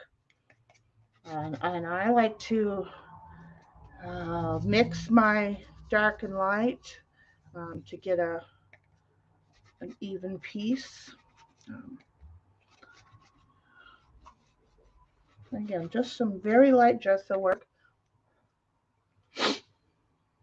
You can once it's dry. You can write on your journal pages. Absolutely. Oops. And to make it so it's not just you don't want to just do the edges. this again, you want to blend out your edges, but you also want to make sure that you're not just doing your edges, so you have that lightness and that and it looks mm, not so structured, not so um, rigid. That you have some organicness. I like having organic edges.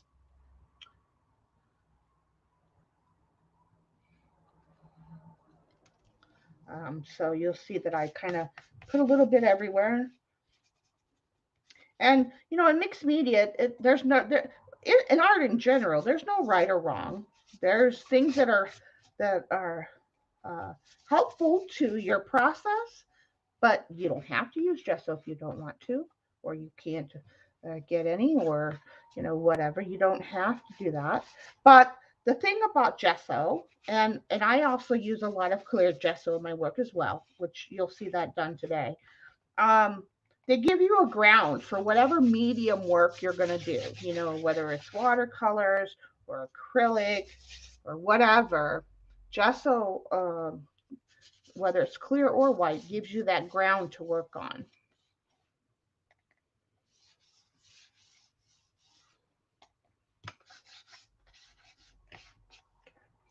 All right, so that's a little bit better there. Let's get this more here.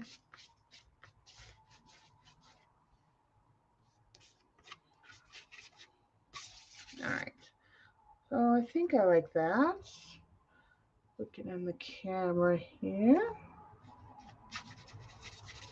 All right. Where did I? Oh.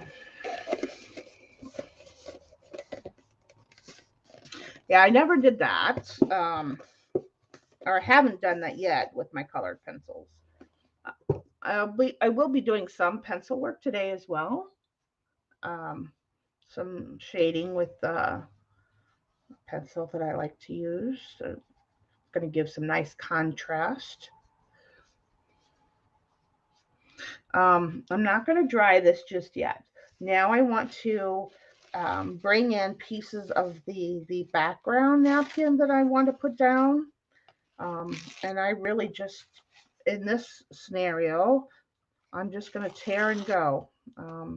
There's nothing, um, there's not going to be, this is more of a random, intuitive. I work intuitive most times.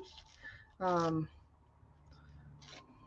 but I just want to bring in some initial light color. So that one's going to go there. And well, I think I'm going to put this one. I'm going to leave the straight edges on there because it's going to be on the edges, and I'm going to put that one there. And it's just kind of go with what you feel and think looks good. And for the end, if you don't like it, you can always do it. Keep playing is the key, and you'll find everybody has their own process. All the artists, whether it's mixed media, whatever, everybody has their own process, and so you'll develop your own as you work along. Um,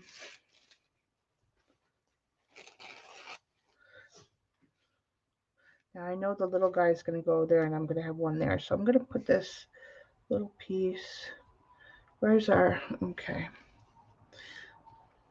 Now I kind of start, let's bring that one down right about there. Okay. I did, yes, yes. Um,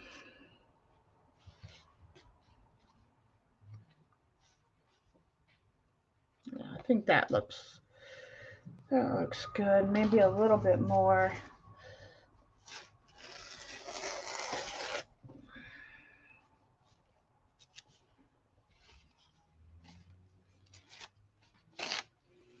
Let's see.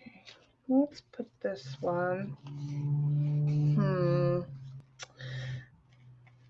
So I'm going to get a smaller piece, I think. Yeah, maybe put it right there, or right like that. Hmm.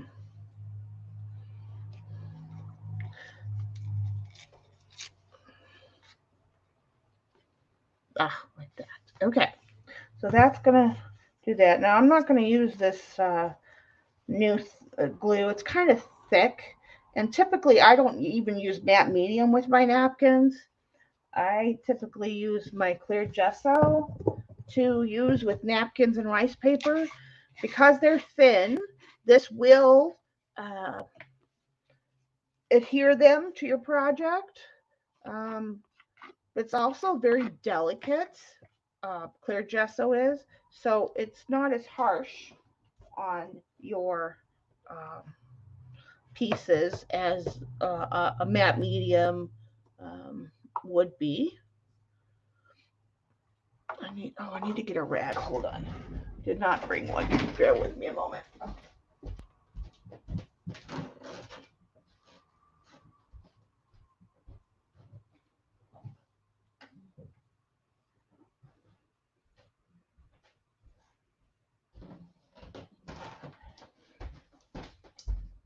Again, I'm sorry for the shaky camera. Let's see. So now I'm blowing my pieces all over the place. Best hod hod fault? What? Talk English, girl. You're at a Christmas dinner. Yum. All right, so I'm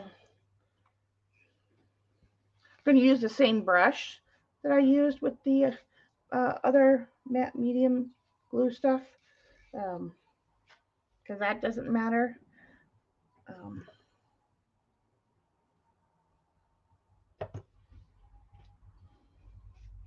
and just be gentle. Your napkins will they're just gonna blend away into the background, and you don't need a lot because again, napkins are very um, they just soak in, soak up, and it's just easy to work with. But you do have to be gentle. But some people use matte medium, and I have, and I do at times, depending on what project I'm working on. But I much prefer to use clear gesso because it's not as harsh on them, and you're less apt to break them. We don't need a staple in the way uh, to rip your napkins, right? So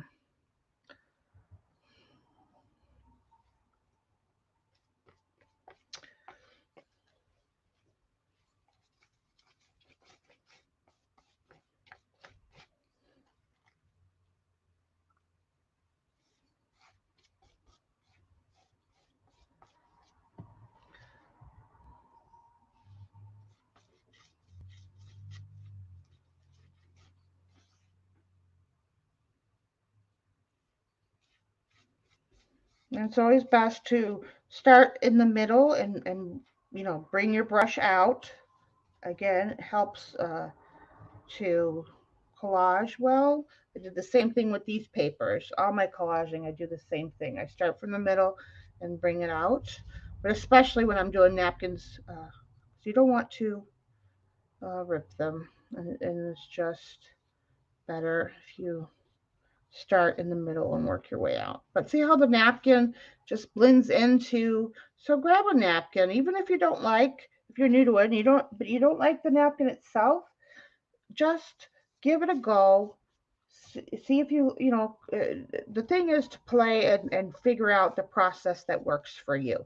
Because what might work for me, while I can give you tips and help you kind of learn how to do mixed media, you need to develop your own process. And I highly recommend to anybody who asks, if you're not sure, the thing is define what subject you like to work with, whether you like to work with florals or, that kind of thing.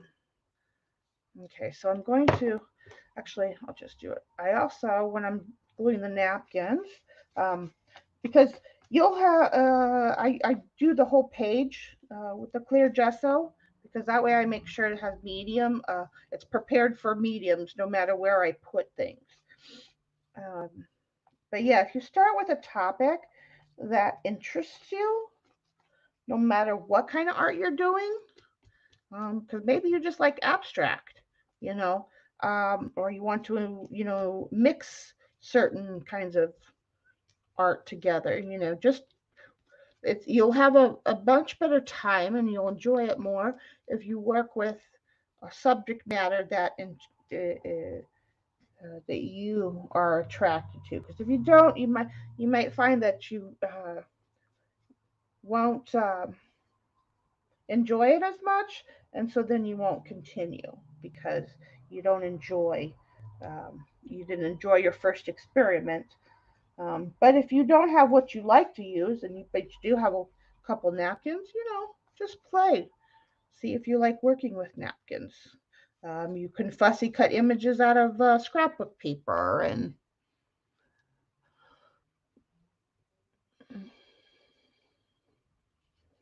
thank you, April. We're getting there.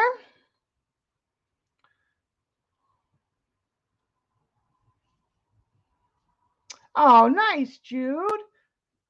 Thank you, Laura. Yeah, we're getting there. Okay, so our initial layer is done. Now I'm going to dry this. You do want to make sure that regardless of what adhesive, uh, if you're working with napkins or rice paper, you want to dry in between layers because you'll tear, rip, and pull it up. Your stencils will stick to it if you're going in with stencils next. So it's always good to dry your layers. You'll see I do that often. I'll do some little bits of stuff, whether it's 2, 3, 4, whatever. But there comes a point in certain uh, along the lines of the process that I'll stop and dry. Um, so yeah, just keep that in mind as you're working.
And hello, hello to anybody that might just be coming in the room. Happy holidays. Love and hugs, everyone.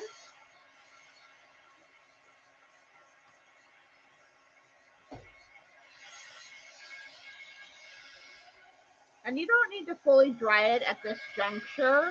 And often I don't. I just want it dry enough to where my hand won't stick to it, which means that my stencils and all that won't stick to it. You just want to get it dry enough. We'll go in for a full dry once all our images are down and I do the paste work. Then after all that, before we go in for color, that's where I do a full dry. But if you feel comfortable doing a full dry at each layer, go ahead, do that. Do what works for you. Okay. Make sure you get your corners. They're often um, ignored during the drying process. Okay.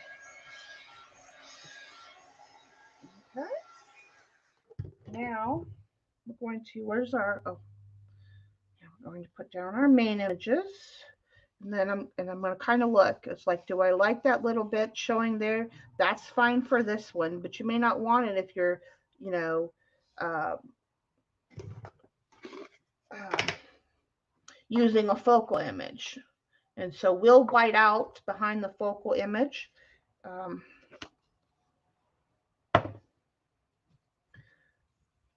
Again, this is just clear gesso. I really feel that both white and clear should be staples if you're doing mixed media. Our should be staples in your craft room. If nothing else, that's, I think are two products that you should have. And then your glue of choice, right? Um, Now, these little guys, I'm going to want to probably bring in some white behind them so they pop out. The outer edges, I'm not too sure, I'm not too worried about, but definitely like right down here, I can see this behind him, which is fine, but I want to knock it back a little bit. So I am going to bring out some more gesso before I put him down, and this one down as well.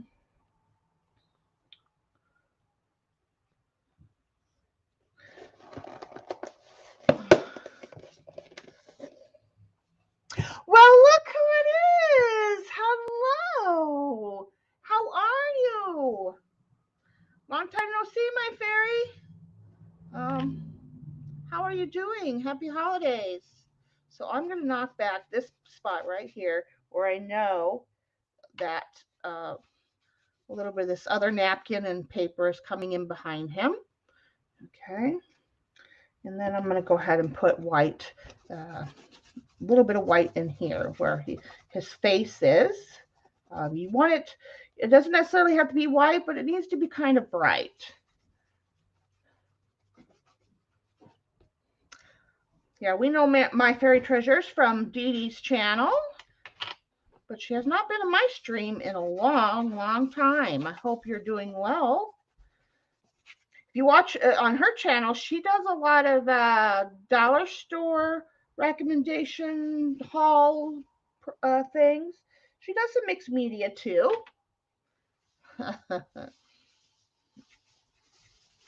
So you could subscribe to her channel. Okay, now let's get my brush here. Don't want it soaking wet. Dab it off a little bit, and I'm going to bring in the clear gesso now, and that'll be the, again, my glue of choice.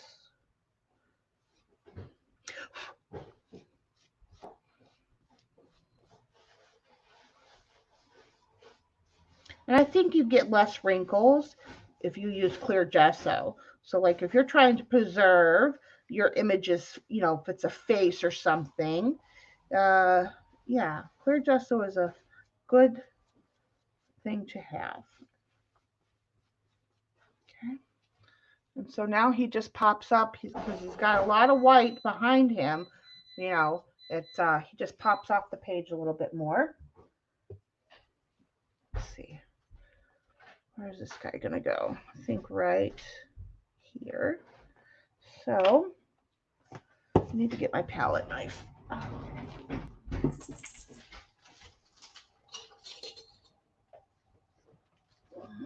Gonna need it for the paste work anyway. Ooh, sorry for the shake.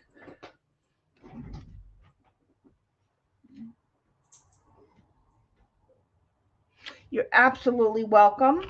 Again, you'll on the holidays, because I know I did some last year too, but so like you'll see me, I will be on either the day of or the eve, just to give some company to those that may be want some crafty company while they're at home, because we have a lot of our friends that they live alone, and I don't want anybody to be alone on the holidays. So I do it for Thanksgiving, and I do it for Christmas, and I'm also going to be on New Year's Day. Um, so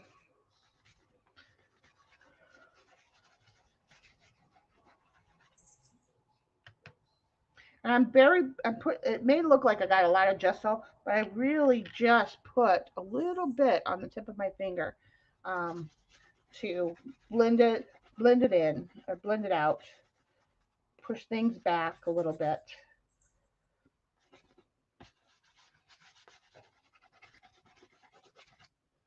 Let's see how.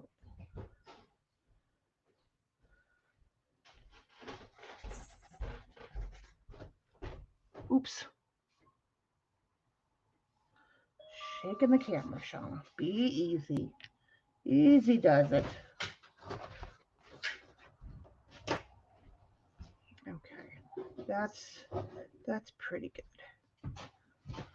Yeah. I just want to make sure that all his white, that's just going to help him pop more. So, okay.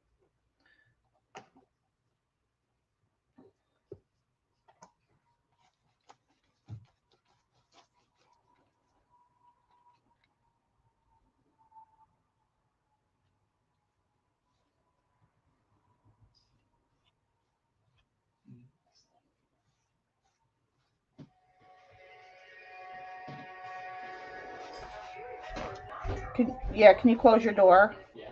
Thank you.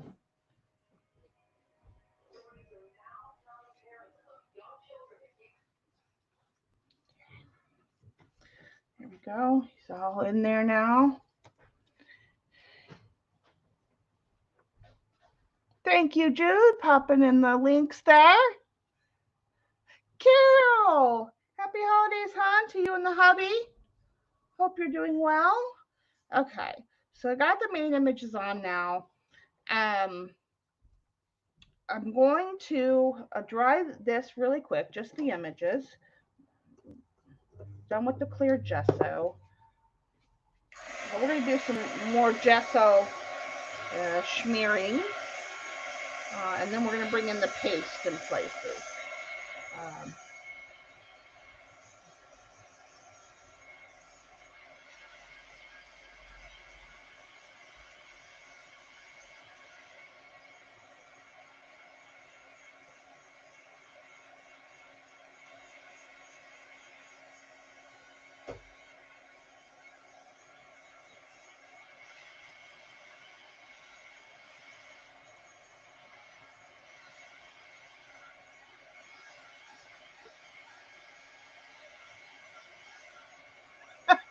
yeah.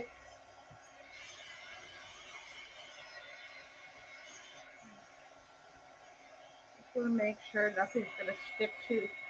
The worst thing you can do, especially if you only have one panel left, you definitely want to be careful about how you approach, so you don't pull your napkins up and ruin it. Okay, so we're just going to kind of blend, lightly blend, and push back a little bit. So, it's a snowy scene. These little critters are hanging out. They're coming to us with some holiday cheer, but to push them back a little bit. And really blend in to the page. And all the flowers, they're secondary. They're not the main images. And I'm not going to do that white napkin because you can't even see it. That's the nice thing about using napkins with a white background, is you don't have to worry about them blending well. They do.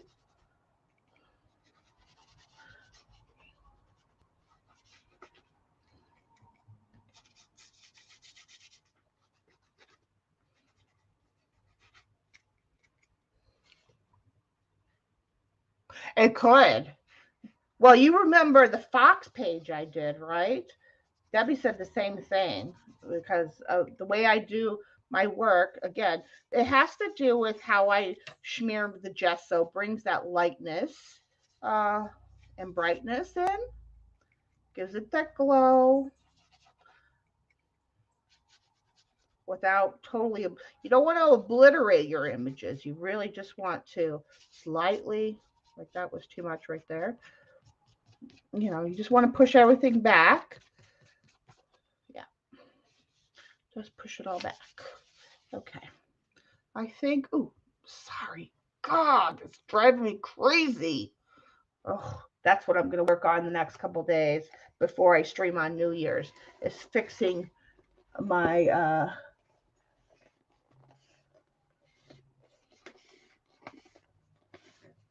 my camera setup. Okay. Now let's see. Before we go, we're almost to the full dry. Now I want to bring in some texture. Now this is Prima Art Extravagance by Fennebear. This is platinum crackle paste. I've used it already a couple times, but it's very creamy and it's got a slight light shimmer to it. I kind of like it when I'm doing something like this that's supposed to be sparkly and fun. So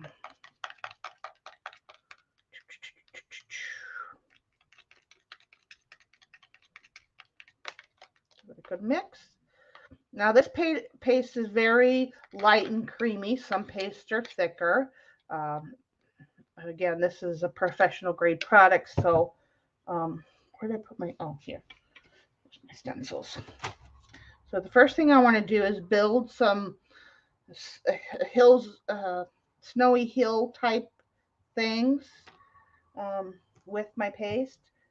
And this is crackle paste, so as it dries, we should see some crackle development. And I'm just putting a little bit on my my palette knife. And I'm just going to come in and I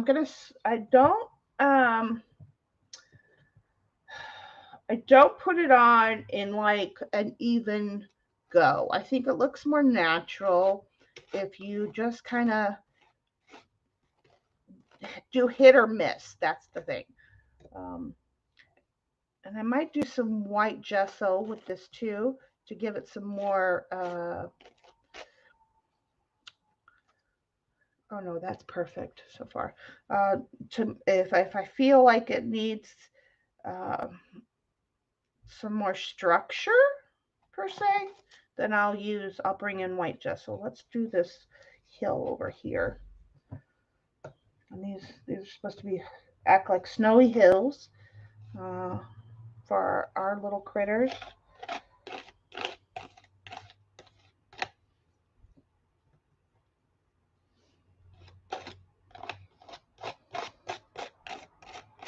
And I think, yeah, okay, there's that one. Let's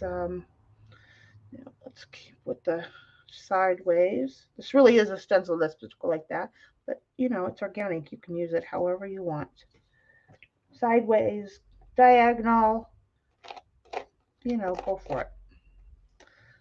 There's no rules. Okay. Okay, that looks good. Now I want to bring in some more up here in the middle between our little friends.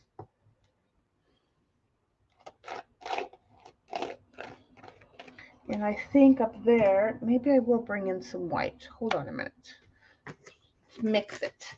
Bring in some heavier whites as well.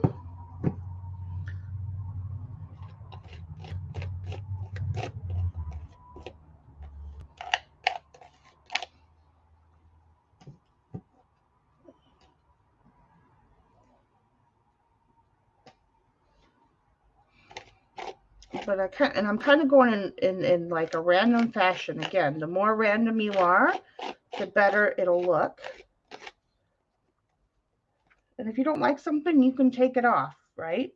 That's why when you seal your work with matte mediums or glues or clear gesso, you seal in the images so you can wipe things off. Okay, so then let's put in some more. Let's put in some white stuff kind of over here a little bit.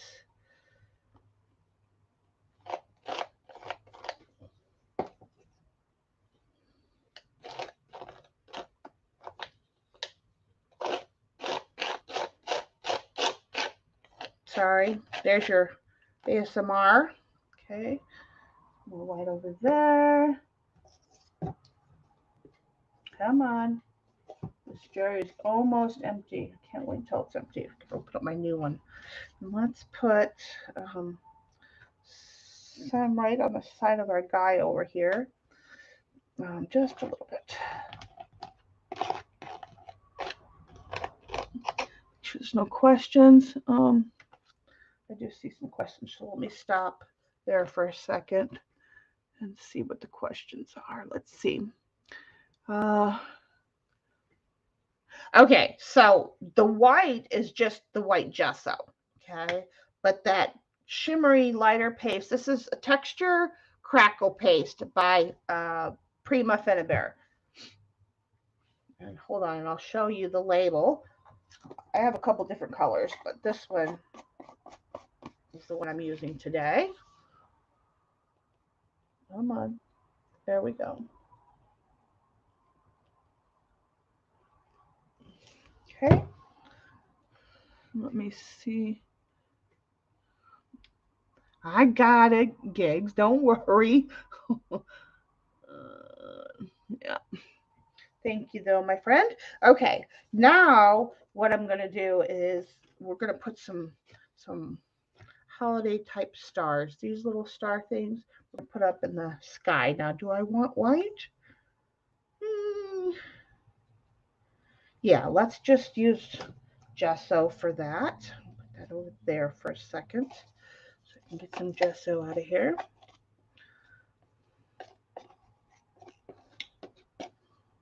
Get off of there. And if you like here, I got some gesso on that ornament. I'm just going to give it a little bit of, I'll wipe it off. All right, back to our stars now. Let's put this over there, this out of my way over there.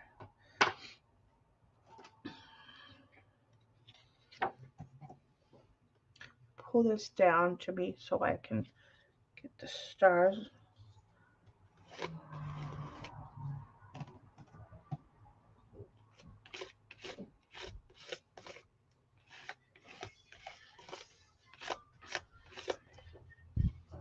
Perfect. Okay, let's put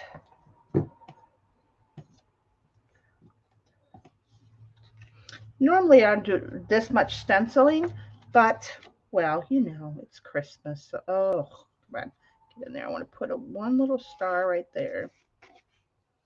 Perfect.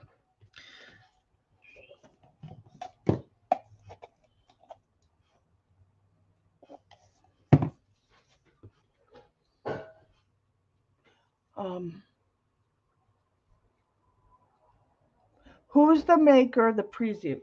Oh, this is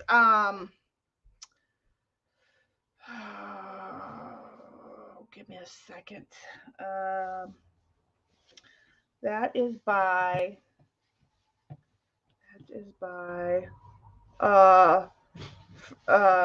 France Papillon. Do you know her? She's on YouTube. She's also on Instagram. She has her own, not an Etsy store, but she has her own website.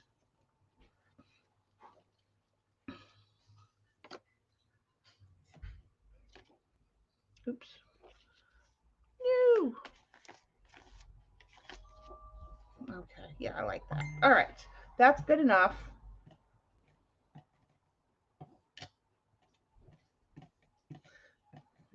Okay, let's get that off my black.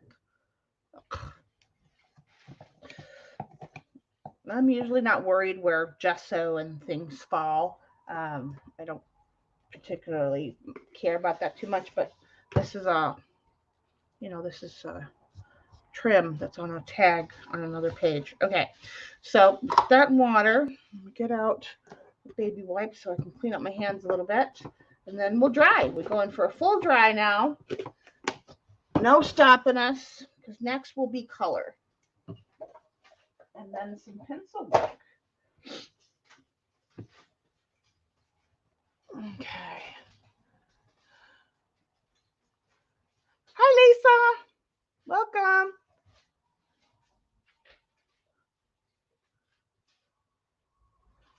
You're mesmerized. Okay, let's get this up so you guys can see the whole page.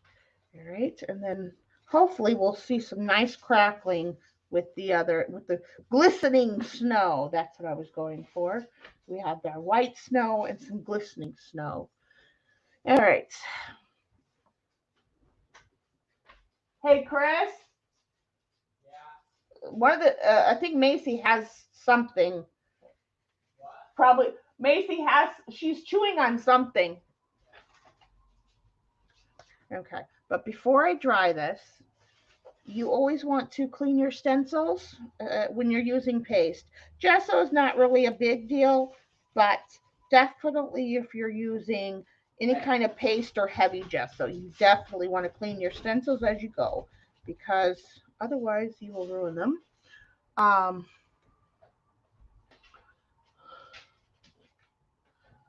So I'm just going to give them a good cleaning over here really quick. Get all that extra paste and stuff off of them. But yeah, this stencil is from Friends Pompion. Um, like I said, she's here on YouTube. She has her own website. Probably look her up through Google. I don't think I'll have her on my list. So I've had a stencil now though. The stencil is like maybe 5 years old, 4 years old. So I don't know if it'd still be available, but you could try. If not, if you can't find this one, you can get one that's similar in style but not in design, in that you'll have all the organic circles and things. Marta Marimi Small Art makes one. Here, I'll show you. So this one is Franz Pampion's. Hers are, she's got littler marks, whereas but this one is from Marta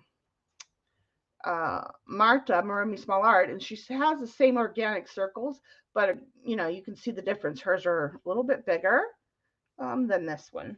But I had pulled out both, not knowing which one I wanted to use. So either one of those would work for a snow effect, snowy hills and all that. All right, now that we've cleaned our stencils, we can put those over there. My hands are clean enough. Let me pull this down a little bit. And now we go in for a full dry.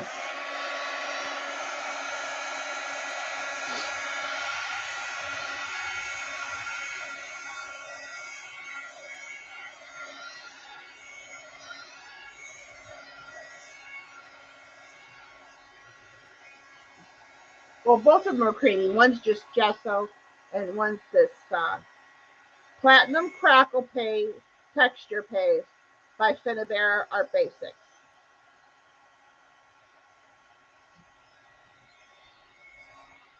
And you can get this anywhere they sell Prima products, or if you have a distributor, that sells uh, Finnabair products, you can ask them to order this if they don't have it in stock.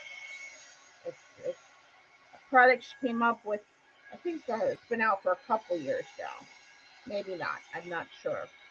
I just know I got this one. I seen this stuff last year at Zondra's shop. Um, yeah.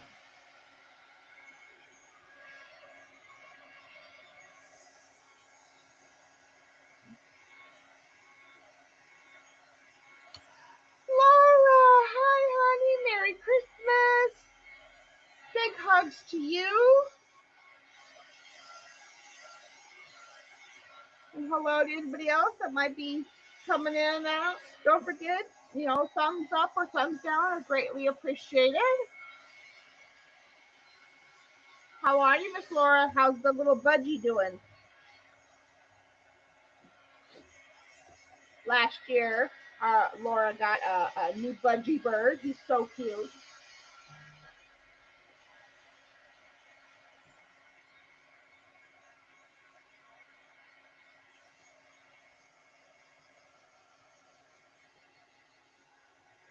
Now this is going to take a hot minute to dry. because you know it's paste in the thicker, uh, you know, not a thin layer. So plus, while we're doing that, it's going to dry all the under layers that we didn't fully dry before.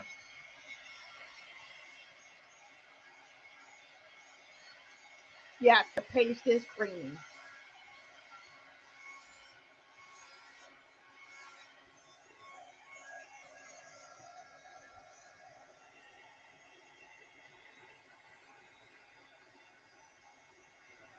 I can already see the crackling starting to happen. Now you'll get more crackle effect if you let it dry on its own, but we just don't have that kind of time. You know, we'll be here like all day long and over into the middle of the night. Uh, so, you know, you can dry it with your heat gun, but typically with the crackle paste, you get better effect if you wait, let it dry naturally.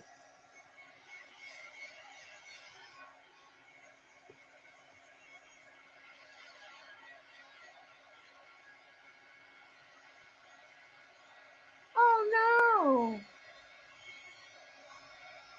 Oh, good. I'm glad he's well. You're welcome, Laura.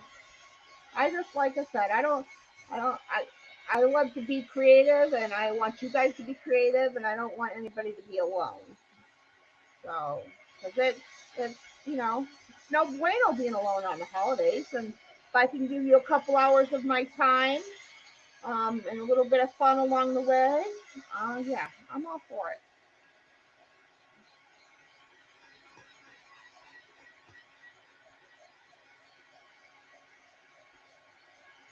Thank you, Laura. Yes, we had the kids here yesterday. They uh, they were spoiled naturally. Um, they had a good time with dinner, and yeah. Then my youngest son came and visited me late last night. Um, so you know, it was a nice Christmas.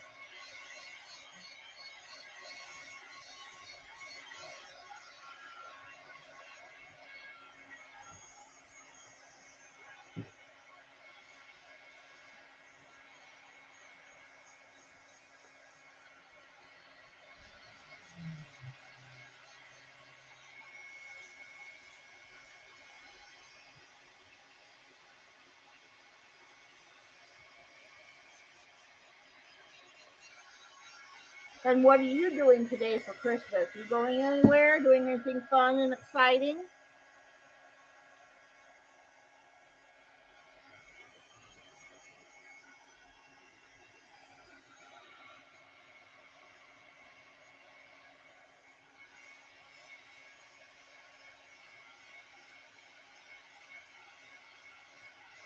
Two Laura's here, yeah. And with birdies, yeah.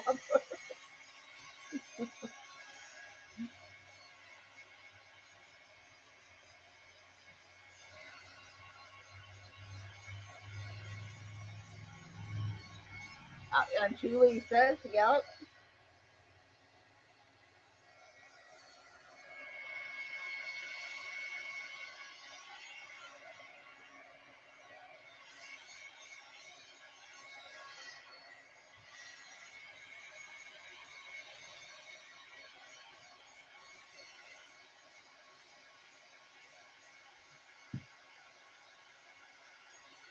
Just got that from.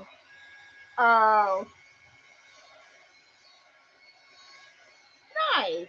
Oh, that's nice. Yes, absolutely. That's awesome.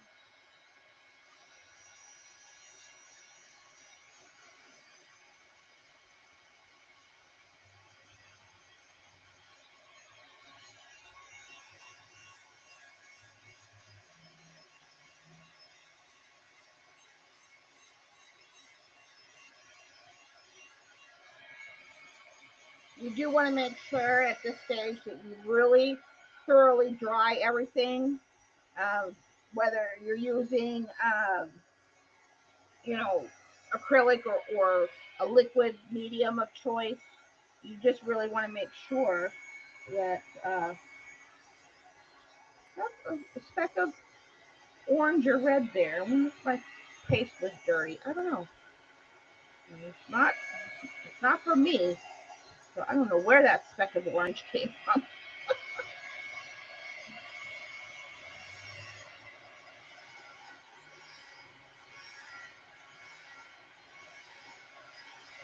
Thank you, Gig.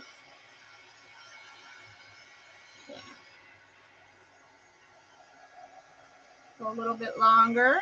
Got to color this page. Can't leave the page uncolored. I got a cat hair. I'm pretty sure that's a cat hair and not a Loki hair.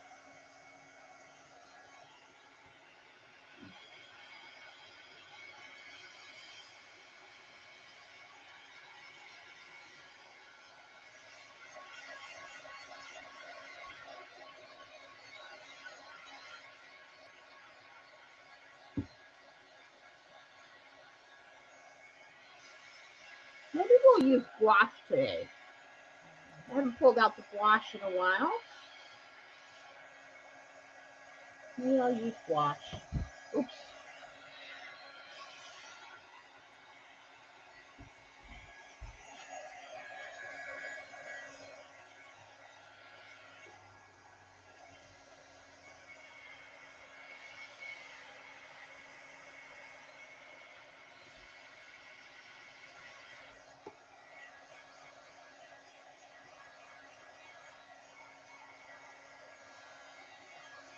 It's always good to dry your work from underneath as well. Make sure that the stuff closest to the page is dry as well. Almost done. I'm just lightly feeling to make sure that everything is drying well. And turn this around so I can dry. This is a big book. This is the large dilution journal. So, yeah.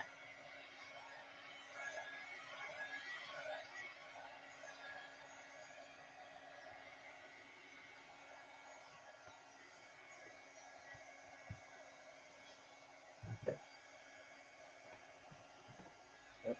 Come on, cooperate with me. There we go.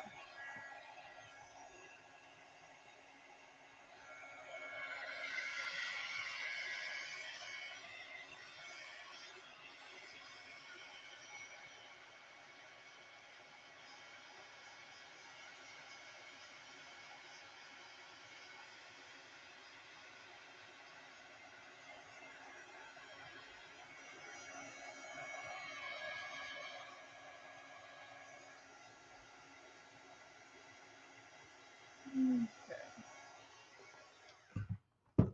Now you want to feel your page, and first of all, make sure your paste isn't wet to the touch. You also want to let it cool down from the heat for a second and feel it, because if it feels cold, then it's still damp. Like there's a little bit of coolness up there. So I'm going to go ahead and give that a little love in the heat department.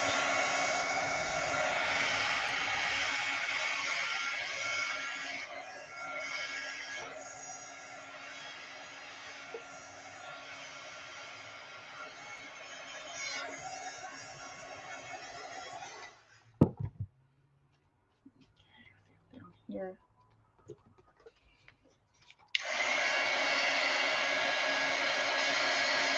And I don't worry about stuff hanging over the edge. Sometimes I leave it. Most times I'll just cut it off. I'll leave little bits in the edge. It doesn't matter because it's there for now. It's not going to hinder our process. Everything feels good. I'm going to bring it up so you guys can see some of the crackle that's happening. And come on. That's happening in the paste there. It's a little bit shimmery, a light shimmer. You can definitely see where it's kind of like separated in the paste there. Okay. All right. let me get out. I think I am going to use gouache today. Put that over there. Get that out of my way.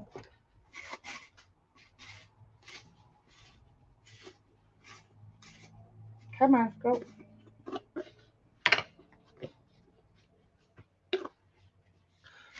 Okay, let's see. You love the textures, yeah. It is. It is. It's a. You can tell it's well used and loved. It's got stuff all over it. It's looking like tulle. Yes. Oh, sorry for the shaking. I'm looking for a new one. The one I just bought.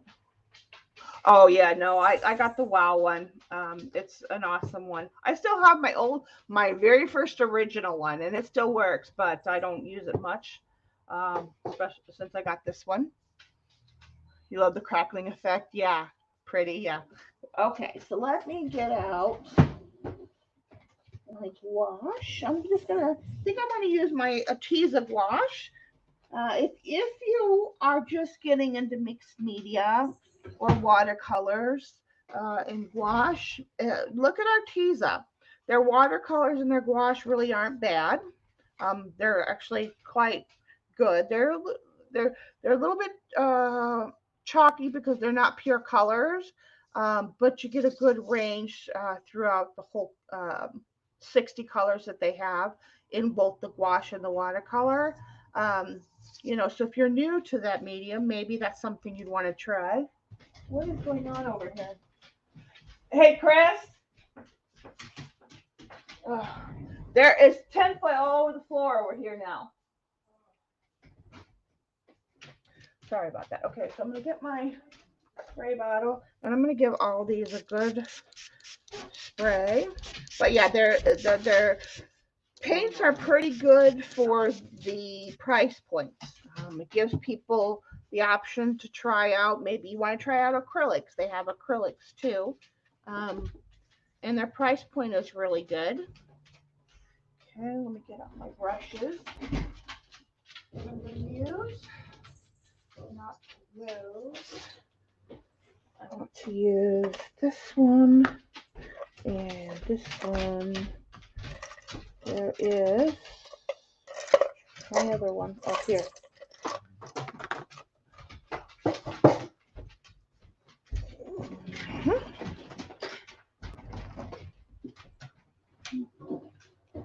Hi, Trish. Merry Christmas. Hello, hello to those just coming in. And sorry for the shake. I moved my camera and I shouldn't have moved it to higher up because now it seems to shake more than it did. I got to fix it all together. I do completely and humbly apologize for the yeah, swatch card for the shaky shake from time to time. Oh, you'll like the gouache. It's very it's got a nice consistency to it. Now again, it's not professional grade by any means.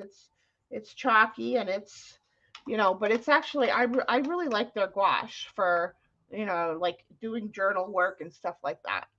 I wouldn't use it on a painting necessarily. Not that it when it comes to watercolor and gouache, you want stuff that's light fast. So I don't know if I would necessarily use this in a painting or something that somebody's going to put on their wall for.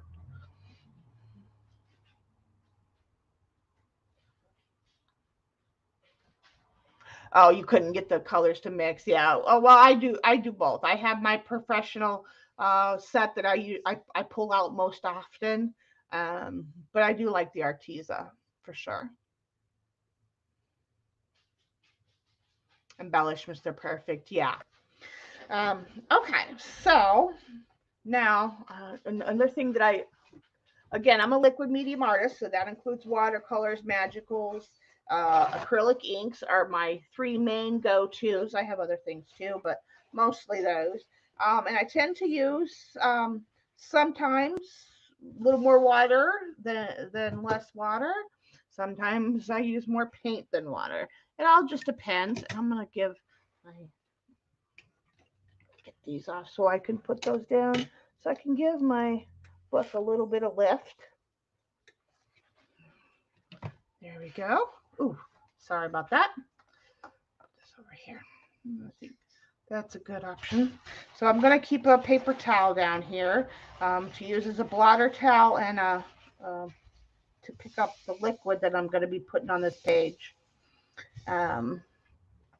So let's see. I want a blue. Let's start with some of this periwinkle type color. And I don't remember the names. I just made a swatch card because I don't really. But this is like a gray blue periwinkle color. You know what? Let me wipe out a couple of these wells too.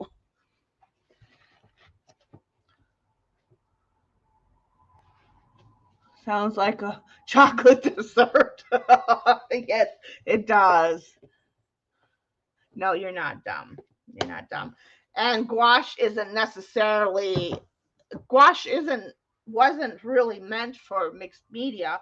It's created for uh, watercolor artists who do a lot of scan of their work, like so like if you're an illustrator, this would be a good product to maybe use. But I also have my professional grade gouache too. I have M. Graham's gouache, which I love. So yeah, this gouache isn't just mixed media. It's primarily made for. I mean, it was made for watercolor artists. Okay, so I'm gonna get out a little of this blue here. Oops, I need to scoot this over so it don't like it shaking.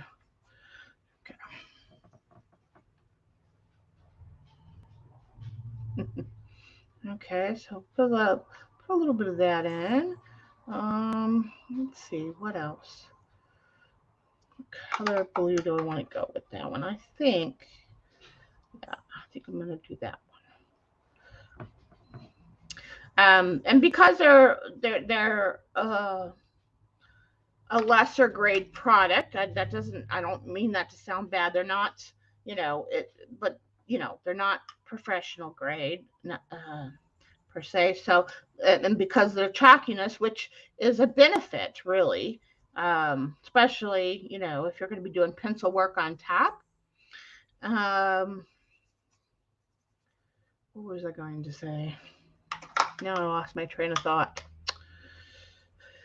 Oh, it'll come to me. It'll come to me. Oh, it takes a minute to get it out of the well. So don't let that discourage you.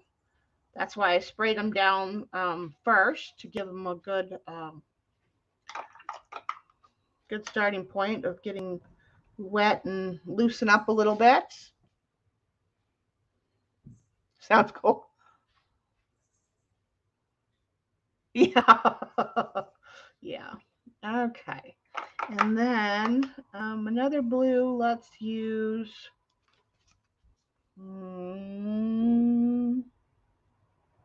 Okay, we'll use a little bit of this one. And I'm gonna really give that some water. Where's my spray bottle? Oh, here it is. And if you let the water sit in there before you're ready to go, your paints will be nice and creamy.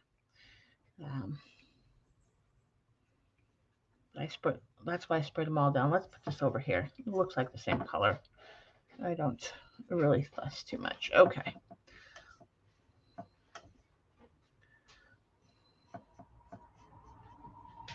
And jars.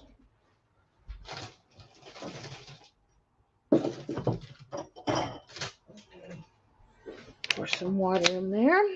You always want a clean jar of water.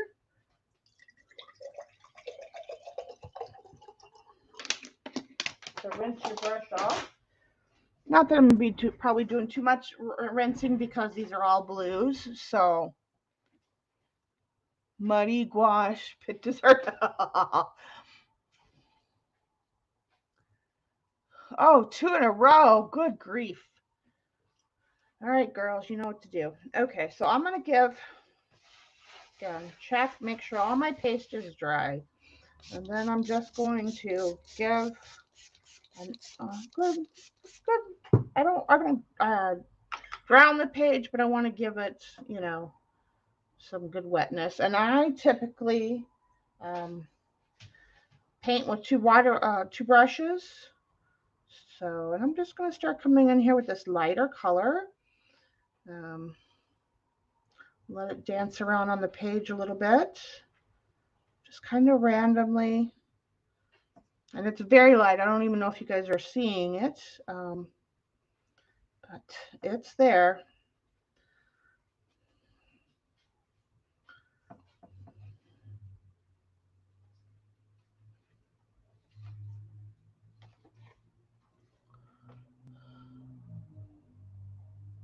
You can't remove, maybe refresh.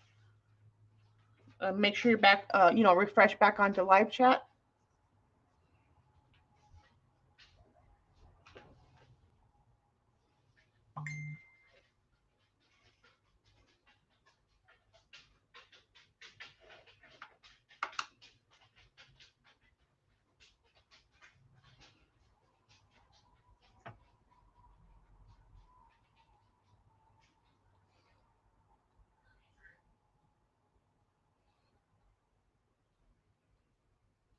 Making up time.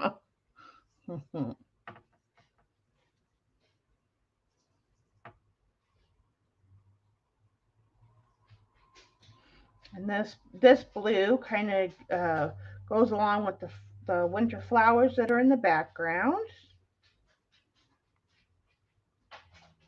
Okay. Okay.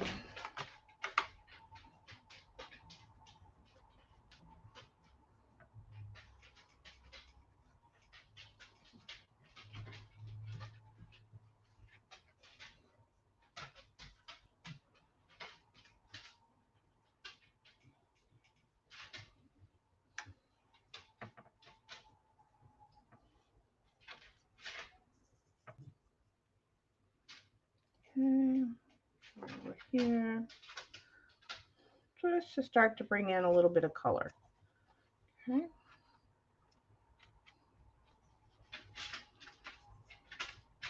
And I'm going to go in with a little bit of this more Nantucket kind of blue color. Now you should really start to see some stuff coming, color coming in. Maybe spray my page a little bit. If I want the stuff to travel a lot, I'll spray it with some water.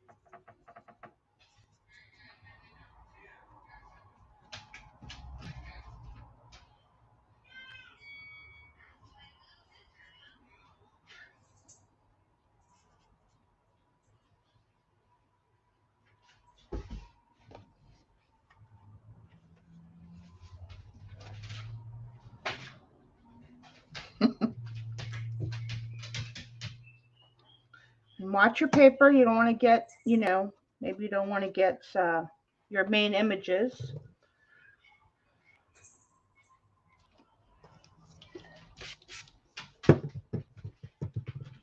Dirty with paint.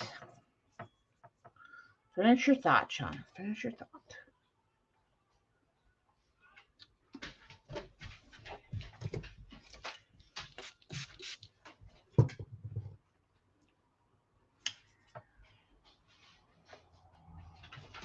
So this is just picking up a little bit of color and just dabbing it on. Maybe you're going to do some drippage. I'm more of a drippage girl than a splatters girl in general.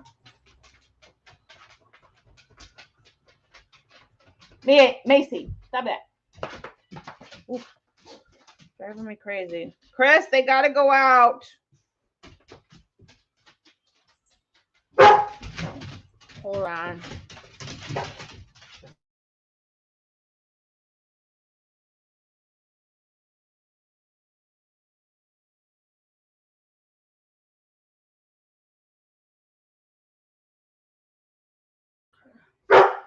Oh.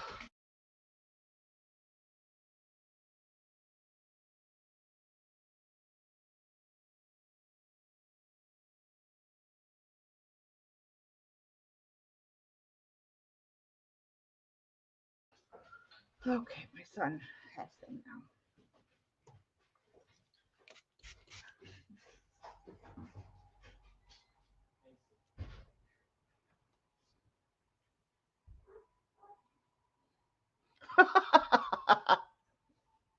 Merry Christmas, Carol. Bye.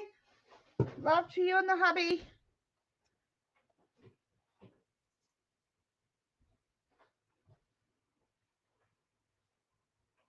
I'm gonna come in here, do a little bit of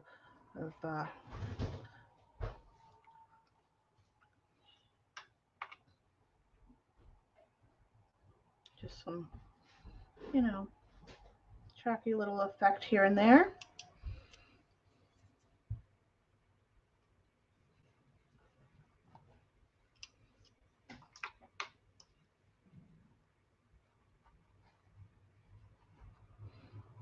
And the nice thing about using a liquid medium, especially watercolors and gouache, is that, because they're not permanent in nature, although some stain because of the colors, but they're not. Watercolor is not a permanent medium. If you don't like something, you can wipe it back. If you're using acrylic, you just want to get in there before it dries, because then that will be permanent.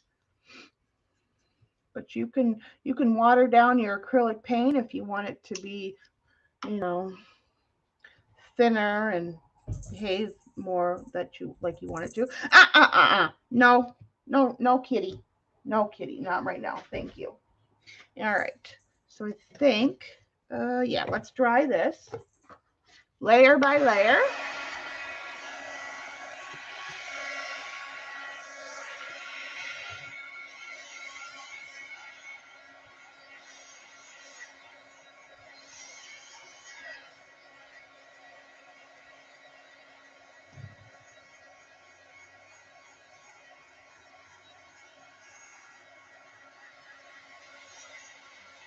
Yeah, the only thing about this is that because I'm using the napkins as microfocal point, I don't, I typically don't make digitals of something that's not copyright free. So just be careful with that. But yes, you can make, if you want to make a copy of your work and then use that in another collage, absolutely.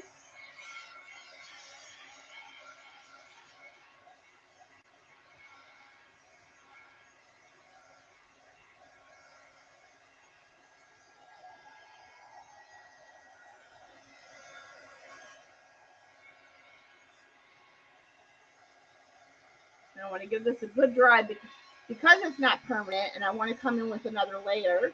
I'm going to give this a really good dry. For sure.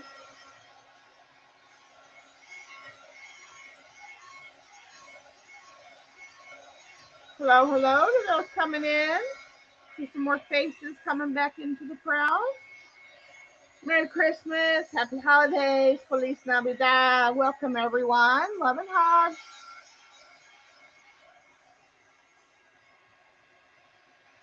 Yeah, you can use them, and these are probably fine because I'm using it's a certain percentage in this scenario that no, you cannot be up here right now. No, go on. Um, that you can use, in your work that you want to sell. But making copies is a whole other story. But like if this wasn't on my journal and I wanted to paint this on a canvas, and I used this little bit of napkins. You can, you're selling that whole painting. You're not making a copy of it. You're not reproducing the napkin. Napkins and tissue paper have a weird, like it's a certain percentage you can use, but it's, tissue paper especially, because tissue paper is considered an art paper, so you can actually use a little more of that in your work than napkins. Images. Sorry about that. Oh, stop jumping up there.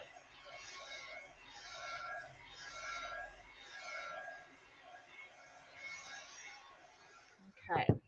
It's not completely dry, but it doesn't have to be. Now we're going to come in with the more brighter blue. We'll bring in some more at the top, and then we'll bring in some at the bottom.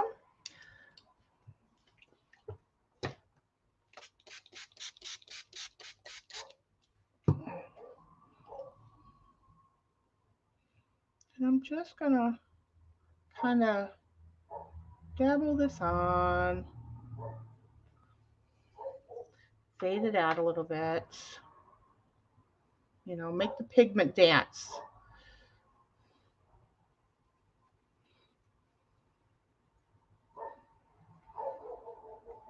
Okay.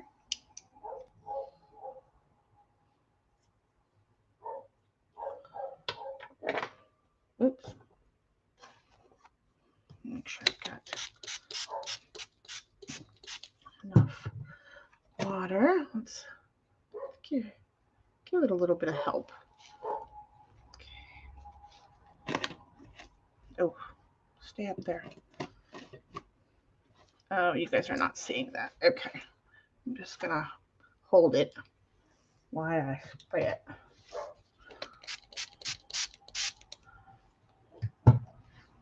You get this lovely, lovely, just watery, liquidy. And just make it come around and make it, don't be so perfect with it, and it'll look more natural, and you get this nice I love watercolors because you get this nice stainy look, and you can do so much with so little. And I don't have to worry about my paint drying out in the palette, because you want them to do that way. And some people, they use their watercolor paints right out of the tubes, because they want them really moist and wet all the time. Not enough water over here. No. You got your goodies. Wonderful.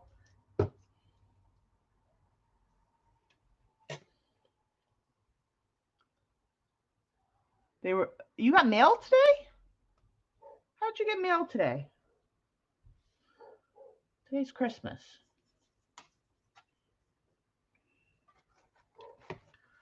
How did you manage to get mail?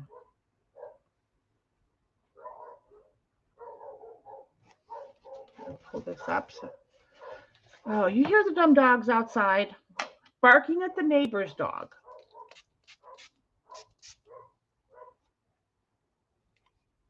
Barking at the neighbor's dog. Oh, OMG.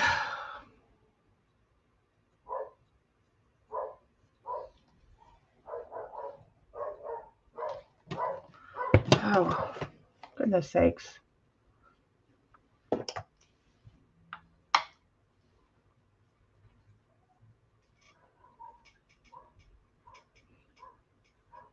Bring in a little bit of color around these stars that we got going on up here. But yeah, I like the stain look. I like the movement and the dancing that you get from using a liquid product rather than painting. I tried acrylics, didn't like them, so definitely experiment. See what if you're new, experiment. Get a couple colors of each, different kinds of mediums and try them out. See what what you like to work with best. I did give acrylics a really good go in the beginning, good year and a half maybe. But yeah, realize that I am no way, shape, or form an acrylic girl. Can't. I don't do acrylics. There's only really one acrylic in my studio, and I use that. It's white, but I use that very, very rarely, and only when I'm working kind of with my um, like if I need it for the jelly plate. That's the only thing that really, Cat, you're going to jump around. That's the only thing I use it for. So you got to experiment and see what works for you.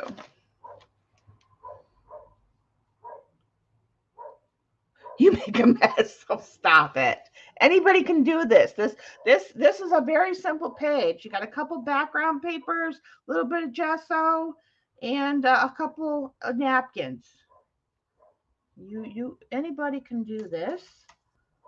And that's why I wanted to do this page today too, because I knew it was going to have very little crazy, like I wasn't it's an easy page. It only has a few elements added to it. I did add some paste.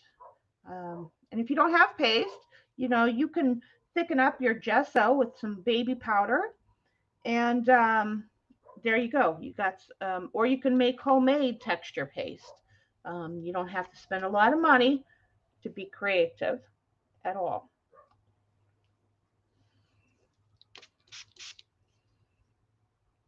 I'd rather you be creative than not, in my book. Doesn't matter if it turns out, if you like it or don't like it. It's all about the process, really. And I say that all the time in my streams. It's more about the process than the end result. Just play, play, play, and play some more.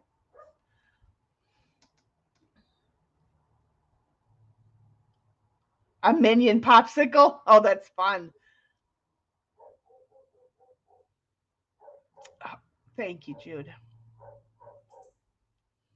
You know how to make a hot mess. Soggy mess and hot messes. Wow. Well, I'm sure they're beautiful. And I really kind of want to get, and you can see it happening over here. I bring a little more purposeful down here with this brighter, more richer blue, because I wanted to come up through the cracks. I wanted to highlight the cracks in that paste, which is, you can see it more over here. This one's coming in now. The bigger spots of paste has more cracks to it for sure. There we go. All right. All right. Now, okay, let's dry that.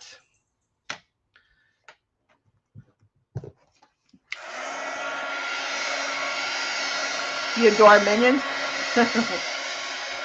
It's cute movies. They're cute.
Gotta be brave. Absolutely.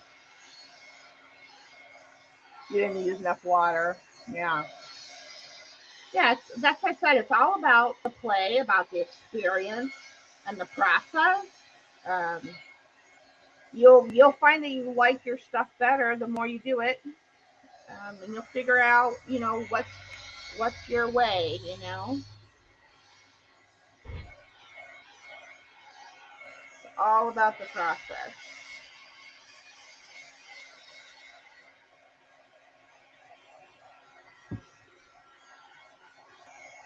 Now let's see. I need to mix.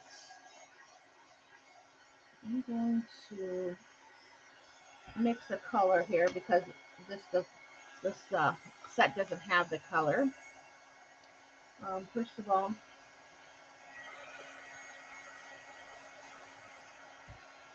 I'm going to take a little bit of black. I'm going to mix it in with this brighter blue that I was using. If you mix colors, again, you want to make sure that you use colors you've already used. So while I'm adding black to darken up the blue, I'm going to be using the blue as the main color. So it'll be cohesive because I'm using the same color. No, this one. I'm looking for a kind of a neutral tint kind of color, but more on the blue side. So it's going to be a gray blue. Let's test it out here. Let's see how dark it is. Lauren and Lou, Merry Christmas, love. Okay, so nice grayish blue there. That's going to be our shade color. If you want to brighten the color, if you're using gouache, you want to use white to brighten it or black to darken it. So let me just do this. All right. And now we're going to kind of bring in some shadows, but be very deliberate where I'm putting my, so, and I'm just going to put a little bit here. Let's see if this is going to be dark enough. Because I'm also going to bring in some pencil work.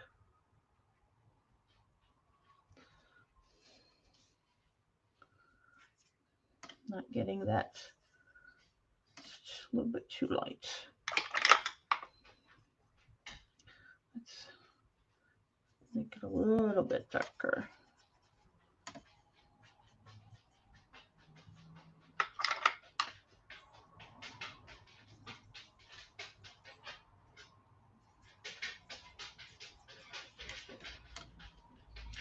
And just mix until you're happy with the.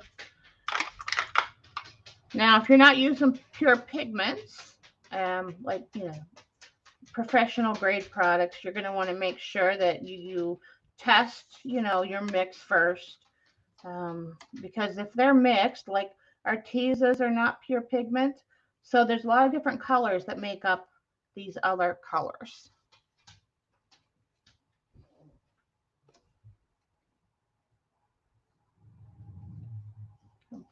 We'll get that down, and I'll come back and I'm just going underneath some of these snow ridges.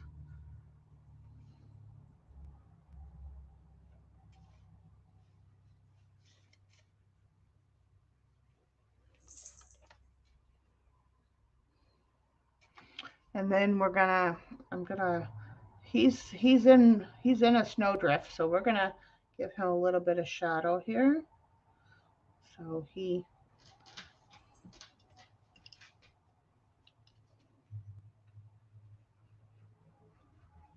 I'm gonna soften the edges a little bit.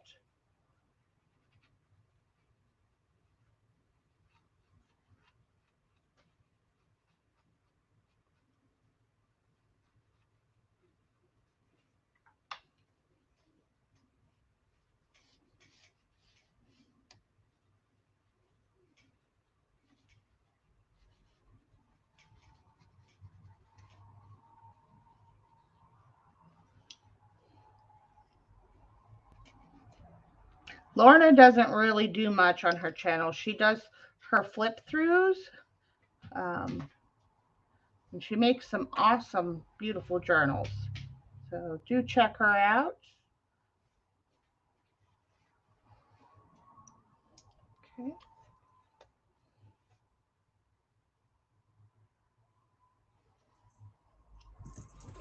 Oh, sorry, the cat. Stop shaking. I'm definitely gonna fix that before New Year's. I've got to. All right.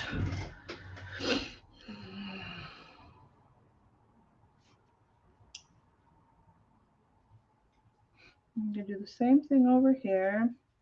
And I'm not going everywhere. It looks more natural when you just do it in some places and not others. You'll get a more natural uh, shading to your work.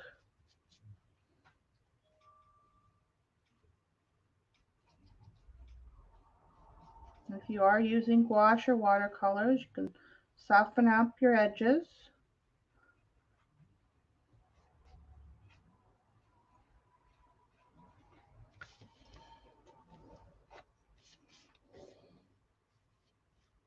Lauren is too lazy, right? I hear you, love. I hear you. But no, I love watching your walkthroughs because your journals are just sleeping awesome. I mean, they just are.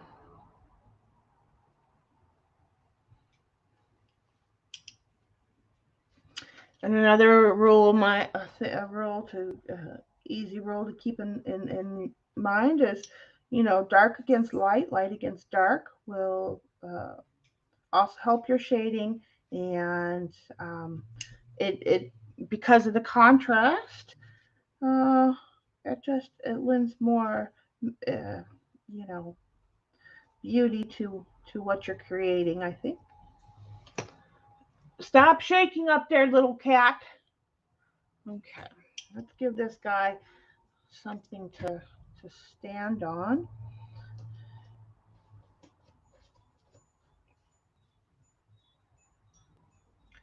Odin, stop it, bad kitty. Don't make me get after you.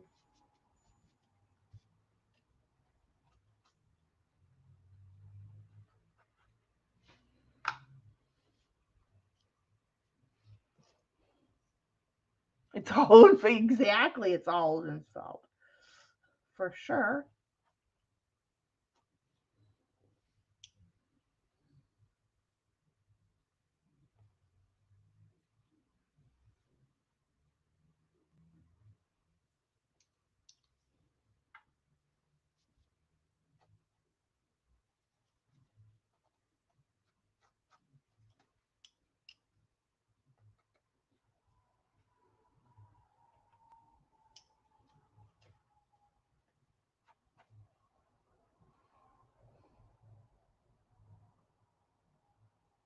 Thanks, Lorna. Yeah.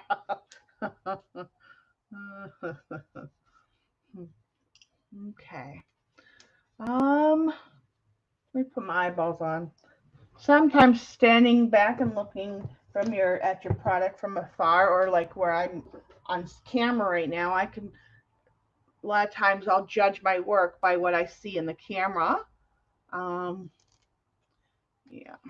Okay. I think I like it. I think I like it a lot. Some darkness there.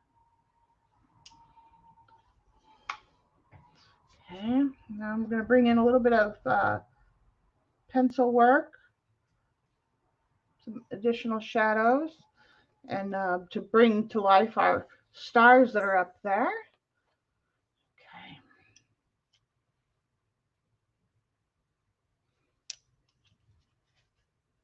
As soon as I'm done with my snow shadows here, just kind of softening them up a little bit more. Okay.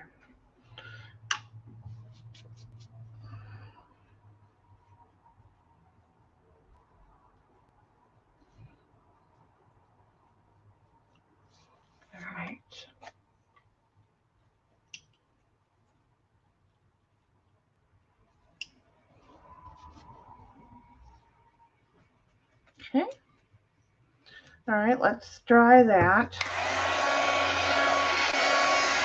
Okay. Yeah, that was a gorgeous journal for sure. My binder. Oh, sorry. Kitty cat, you are not in the picture right now. No, no. Yeah. Come on, move, move, move. Sissy Pooh, Merry Christmas. You got the ham in the oven? And make your cat awesome, awesome. This cat is over here. Nope, no, no computer. Lay down, lay down. You can lay down right there, but that's it. You can't be on the computer. You can't play with my stuff. And you can't walk on my watercolors.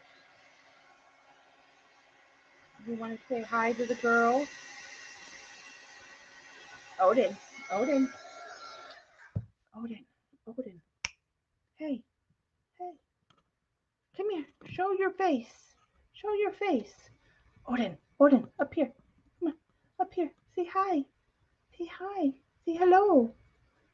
Hi. Okay, now let me get the camera back. Back in its proper spot. Okay. No, no, you can't have that. No, no. All right. Now, are we dry?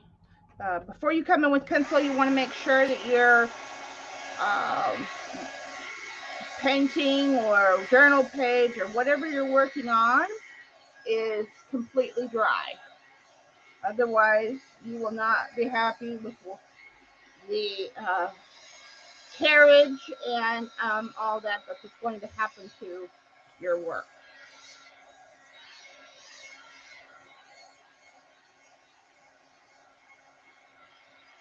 Thank you, Deb. Yeah, he's my baby. Love you too, honey. You want another fur baby? Yeah, I love my babies. For sure.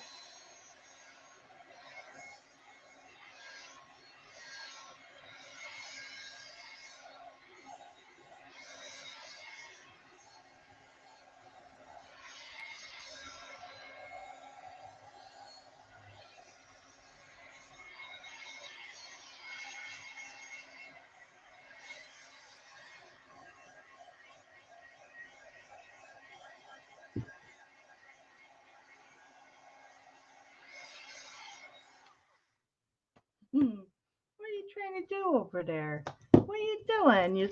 He's sitting right there. I mean, he's still sitting there. Don't get on mommy's work, okay?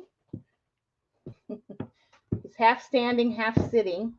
Aren't you? Oh, now are you gonna move? What? Here. No, no, no kitty on the book. Oh, kitty goes that way. All right. Closing that up. I think I'm done with the watercolors, but I'm gonna leave it right here just in case I wanna grab a little color. I'm gonna move this over here while that dries, and then I can do my pencil work. I'm gonna go ahead and put this down now. Okay. And my favorite to shade with is Inkten Spark pencil. Where's my brushes? Oh, brush. Okay.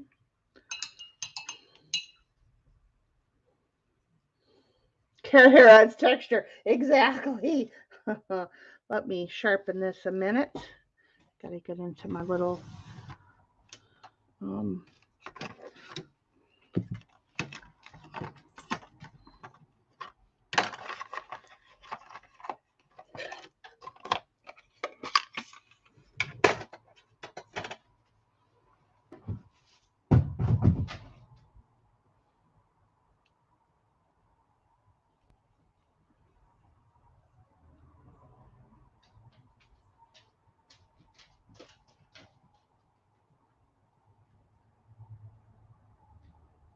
on.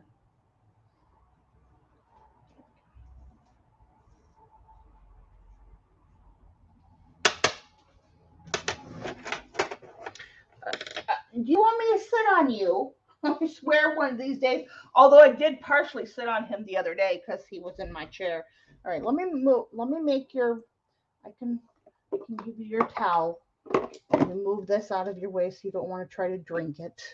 I need the water. Can't have that either.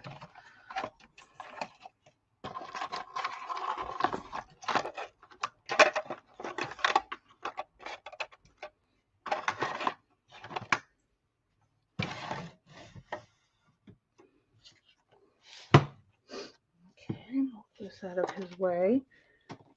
And I don't need that no more. All right. No, you can't have my chair, you little stinker. Little stinker. Stinker you are. Nope, mommy's chair. I know, baby, but mommy needs to sit here for a little bit.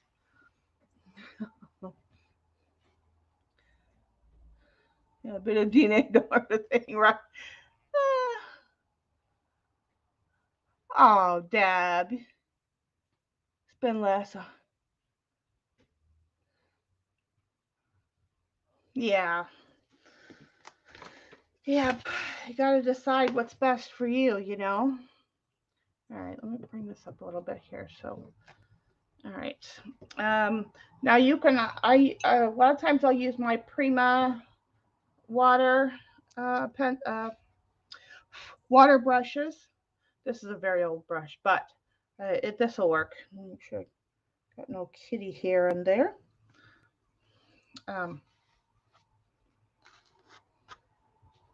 No, I can't hold you right now. No, not right now. No. All right, come on. I know. Well, make up your mind. I can't hold you right now, so not getting the. Don't put you that right. Okay, so I'm gonna start up here. We're gonna, well, I'm gonna make sure it's dry first, because it's not.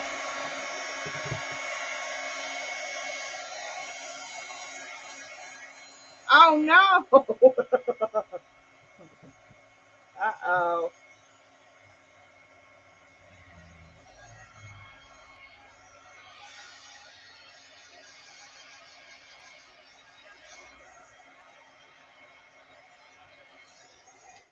Okay, let's try this again.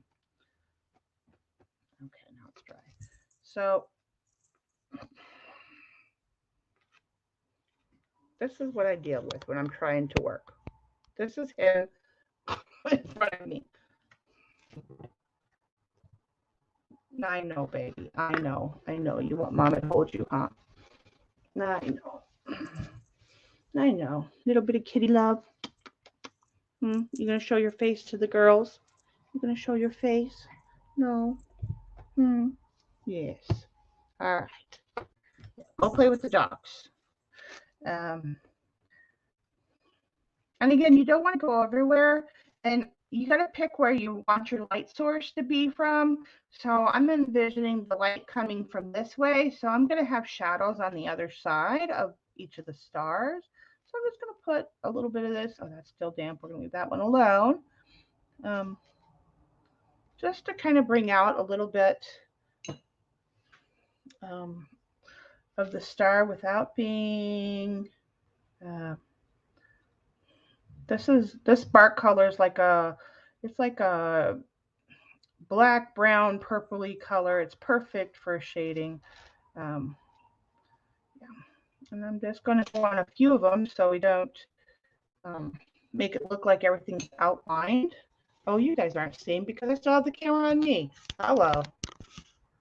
Sheesh. What in my armchair? If I put her there, she gets really offended.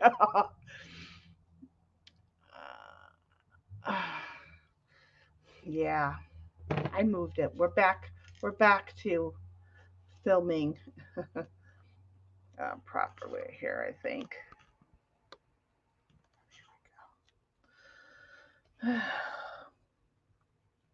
And this is This is not, you can use these dry, but these are Inkten pencils, so they're very intense with their pigment load. Um, so this color particularly is great for shading.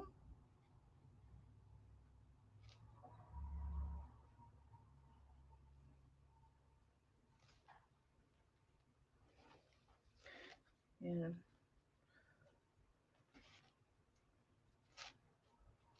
okay, get that out a little bit, and then let's um let's put some here and maybe a little bit here. Let me turn the book this way. It'll be easier for me to work and for you guys to see. It just kind of helps. Um, Always move your turn your work to get the angle that you need. Don't be afraid. And you know what? At the end of the day, it's only paper. That's all you've done. I gotta take my glasses off. Not looking at chat. Um, it's just gonna help. Uh, what was I saying? Oh yes. So if at the end of the day you don't like what you did, it's only a piece of paper, right? Um,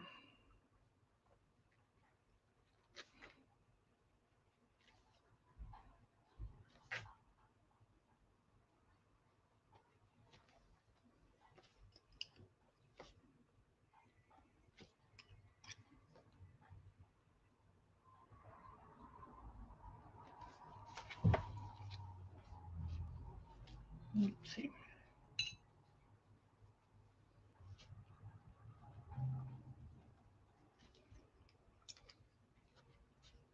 It doesn't have the topper on it. Let's put a little bit here and a little bit there.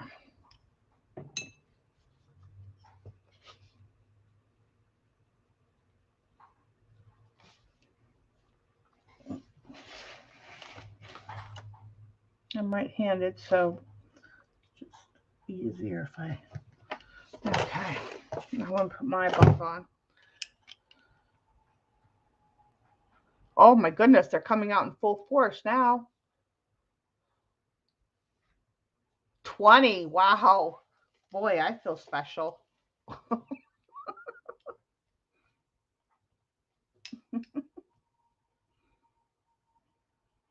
at it. These aren't even the regular trolls. I yeah.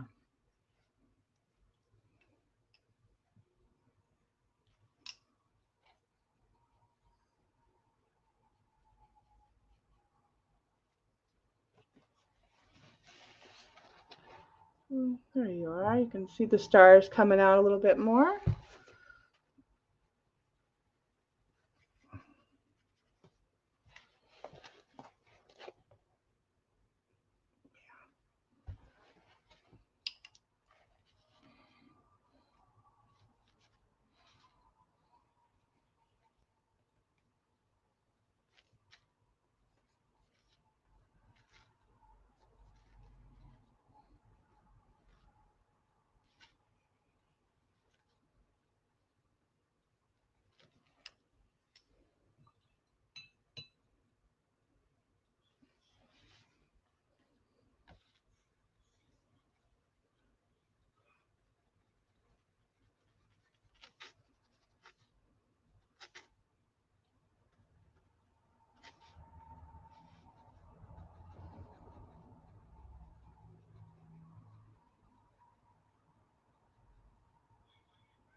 Blurry. Hold on. I got something's not right. Come on. Come on. Focus, you freak.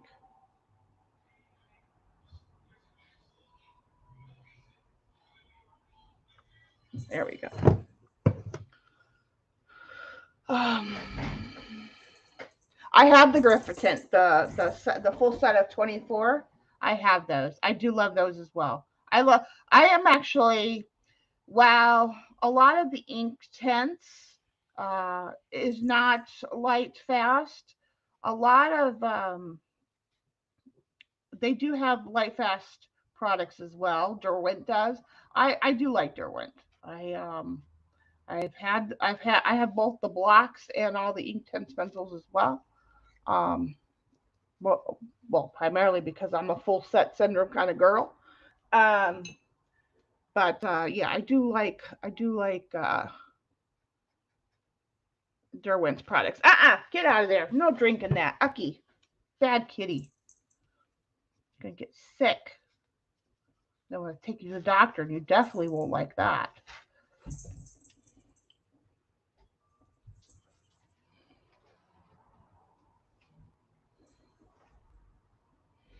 Yeah, I do like Derwent for sure.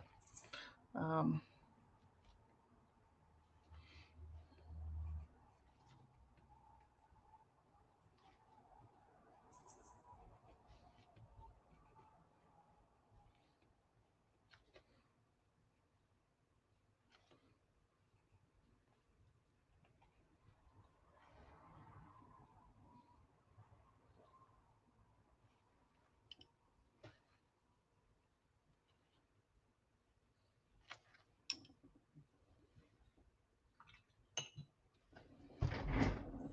ooh, their products they're not, just like Kyron Dash. Their products are a little expensive, but one thing I recommend is if you're thinking about getting it, like try a pencil. You can go to like Dick Blick or what do you call it?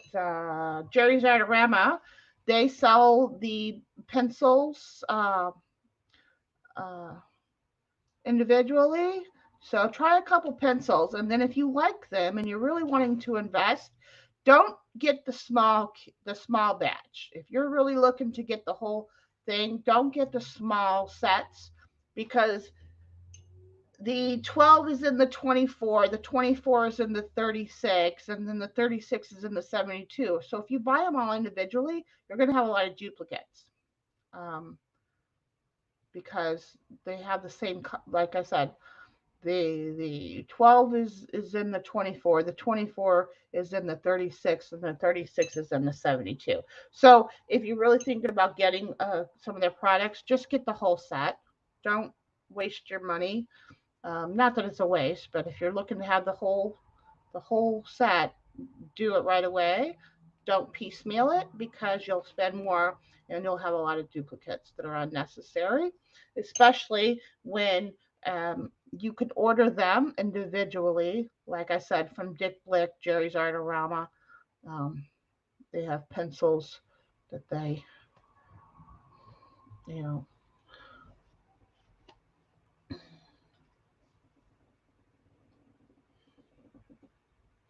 if I do this, move it, China questions.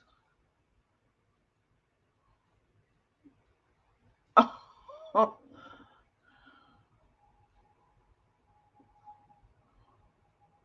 yeah, for sure. For sure. But if you, I like their pencils and I do use their blocks, not as often as I used to, but I do pull out, I use all the products. I don't buy anything that I'm not going to use. And I may not use it all the time, but the pencils and the blocks and crayons, they're not going to spoil. Watercolors, they're not going to spoil. And your acrylic inks won't go bad as long as you keep the keep them capped, So I like sustainable products. Yeah, it's just how I roll. Now I gotta turn this again so I can get um, a little bit of shading on this side now. Let's see. A little bit. You don't want too much on this side because if your light is coming this way, it's going to be brighter on this side and more shadow on the other. So we need to have a little bit of definition around the stars.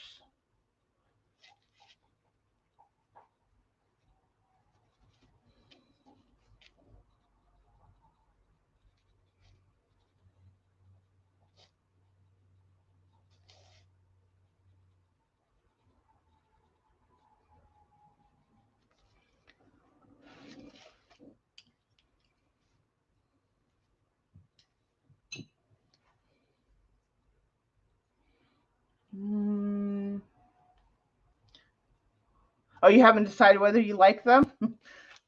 Well, and that's another thing. If you buy something that you find you're not using, you can destash really quick. There's people in the market for all of this stuff. You'd be surprised. But I personally, but like I said, a lot of the Inktense pencils don't come with a lot of light fastness. So you got to watch that if you're looking to sell your work. One thing I can suggest is once you figure out your medium of choice, and once you decide that you're going to make art to sell, invest in professional grade products, guys. Get the stuff that's going to last. Don't get stuff that's not going to, that's going to fade or that, because you want whatever the thing you're making, you want it to last at least your lifetime. Maybe not several generations, but definitely your lifetime, right? You're selling this, the person that buys it wants it to last. So now you can definitely see them stars. We got a little bit of shimmer happening. Okay. And then we can show you guys what the bottom looks like. So our little friends are popping up from the snow. It's a Christmas night. Like tonight, it's Christmas. The stars are out. And I'm going to do a little bit of, I thought about maybe doing a little bit of shading. Yeah, let's just do that. I'm just going to do a little bit of shading on our friends here. Kind of sets them in, but yet makes them pop. So, because they are the stars of the show, right? So,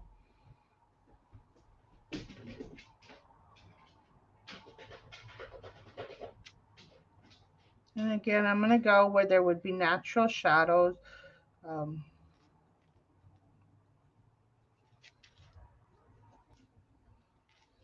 I think a little bit in there too.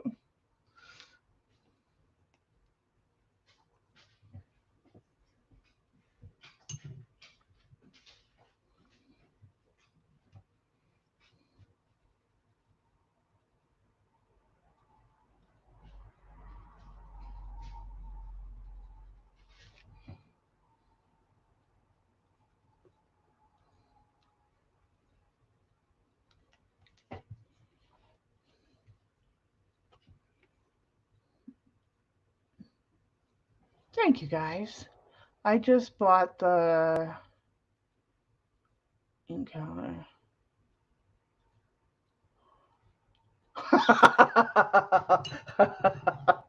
uh,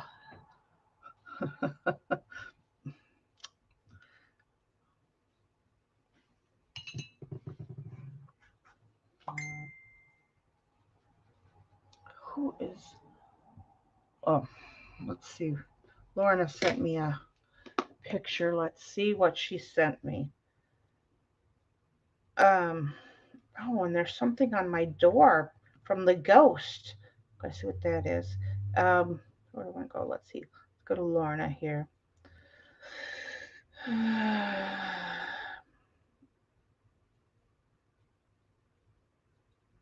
That I dragged you down the rabbit hole. Yeah, I watched her video, but I didn't catch what they were. But now that I know that they're watch this video from Marta, Inktense. Yeah, I might have to get those myself. Let's see. Okay, let me go see what's on the door, because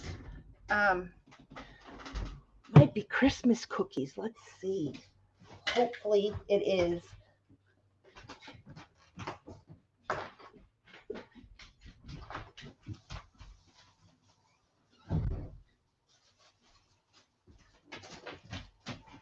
The ghost has recently taken up, he wants to make bread, and he started making cookies.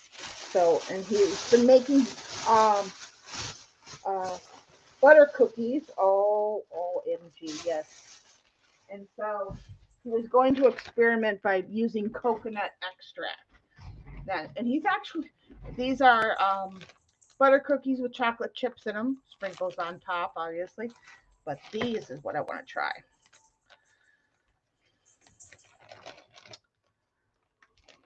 Coconut butter cookies. No, some have sprinkles, some don't. That's not one with the chocolate chip. This is the one I want. Okay. You, kitty, cannot have none of my cookie right now. Maybe I'll give you a little bit of a Christmas cookie later. They're good.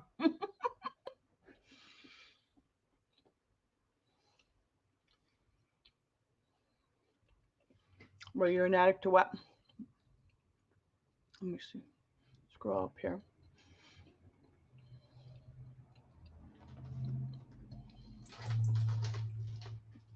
Cat, if you knock down my fabrics, I'm going to beat your butt.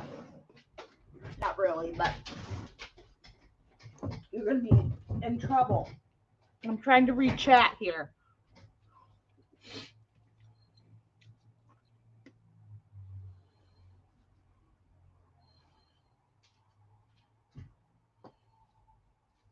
Oh, yes. Then I'll have to get off of here. Okay, you know what? I got too much on my desk right now for you to be over there on that side. Lay down. Because you're driving me crazy now. Cheers, everyone. Christmas cookie. Very good, Ghost. If you're in chat. Very good. I love, I don't like coconut flakes, but I like real coconut flavor. So, yeah. Coconut, chocolate chip, butter cookies. The bomb. Macy, go shake somewhere else.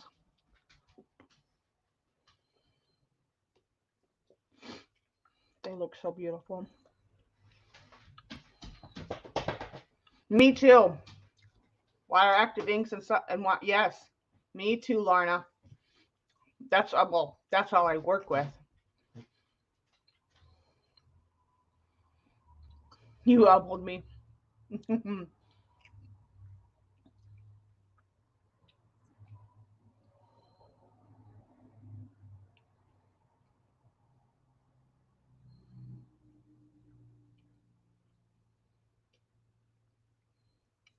Now you want him to make you shortbread? He hasn't.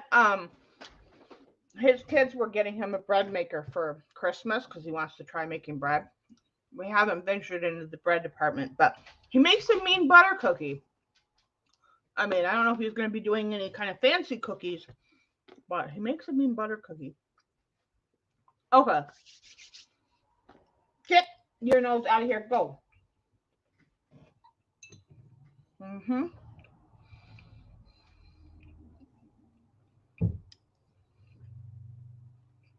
No, you can't have this.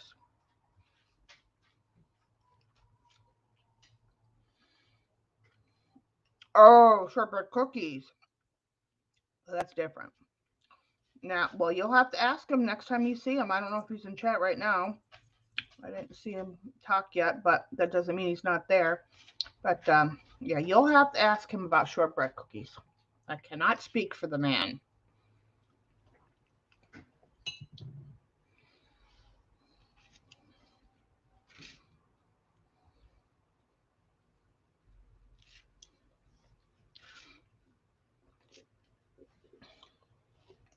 No, I know, baby. I know. I know. Lay down. Lay down right here. Mama cannot hold you right now. I'll hold you in a little bit. We're almost done.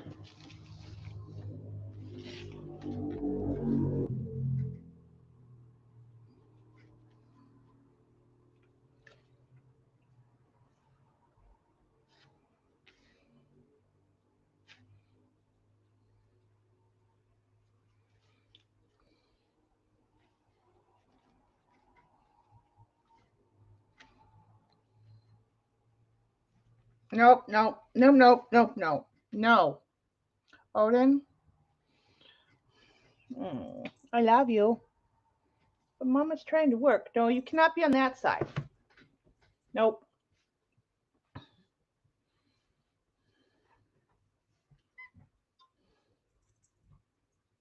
Mine doesn't either. But if I'm having something crumbly, he likes to get a few little crumbs. No, no, you cannot be on my project. I can't hold you right now, Bob. I know, I know, I know. You want some love. You'll get some, but it's just gonna have to wait. It's just gonna have to wait.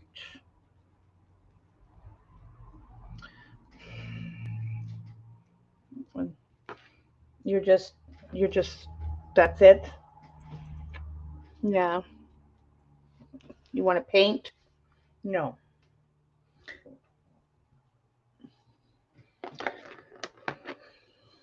Give you a little bit of love, and then why don't you go eat or something? Mom will be almost done. Yeah. Oh, scratch the kitty. Oh, you scratch the kitty. Okay. No more now. No more. No. Mm, yeah. Nope. Over here. I gotta finish. Odin, I gotta finish.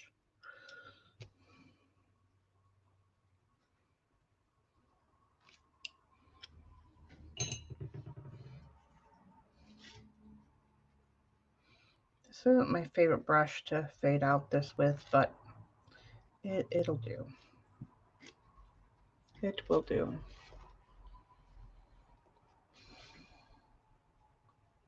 I either use my Prima water brushes or a different. Usually use one of my ink brushes, but I didn't pull those out, so it's not getting as much uh, fine fine point blending as I'd like, but this will do. This will do.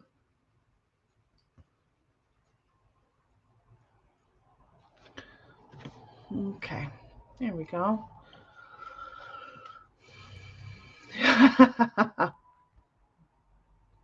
You know what? And cats don't. Aren't they supposed to know that they're lactose intolerant? Like really?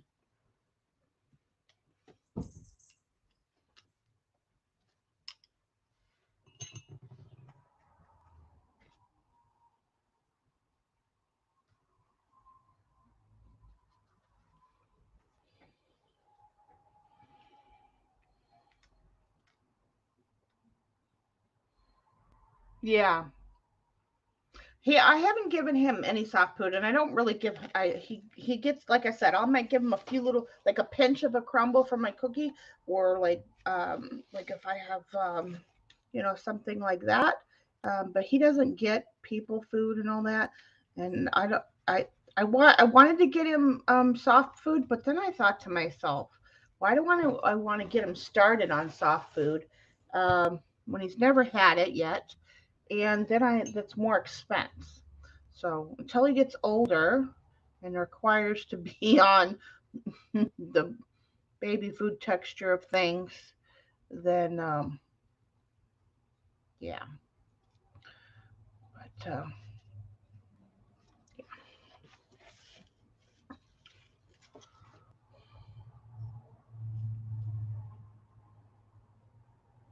boiled rice and chicken. Oh, okay. Yeah, that's a good one to give him. Um, yeah, I don't know. He's still on kitten food right now because he's still little. Um, he's still got about maybe 5 or 6 more months to go. I can't remember his birth date right offhand. Um, before he gets off the kitten food. So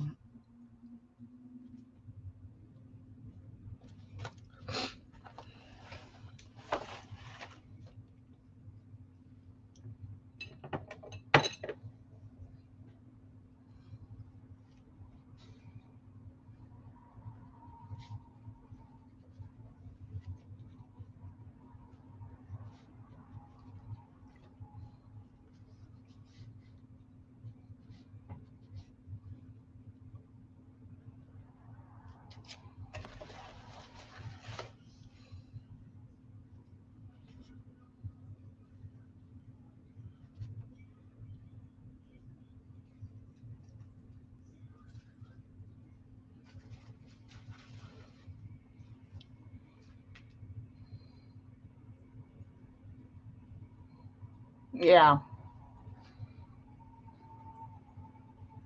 Yeah, but no, he's still on kitten food because he's only I can't remember if he's 7 months or 9 months. I can't remember offhand. Um, because he came to me when he was 4 months or just going on 4 months, and I've had him a few months now. So I'm thinking he's like 7 months old. So he's still got, about 5 months to go yet. Don't ya, little stinker?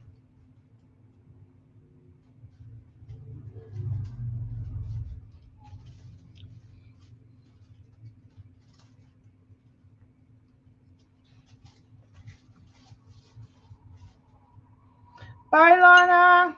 Have a great day. Merry Christmas, hon. Love and hugs. Enjoy your dinner. Drops of castor oil to their food to keep their coat. Castor oil. Interesting. Well, I'll have to make note of that. Not that he needs it right now, but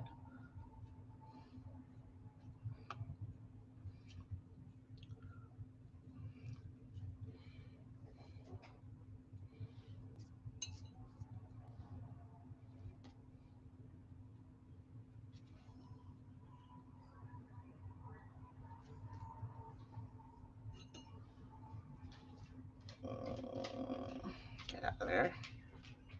Oh, too much, too much. It's okay.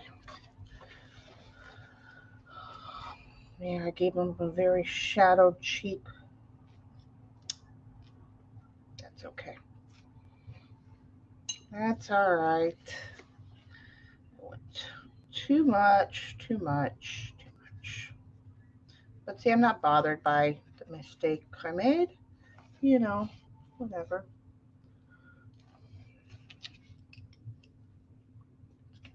Shadow here.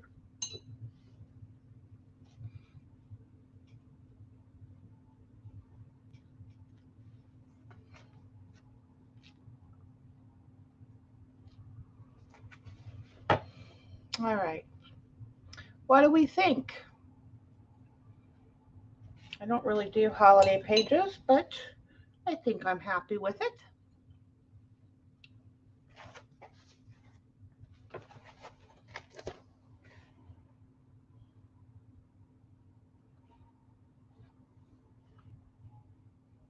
Disregard my hair there and his poor little face.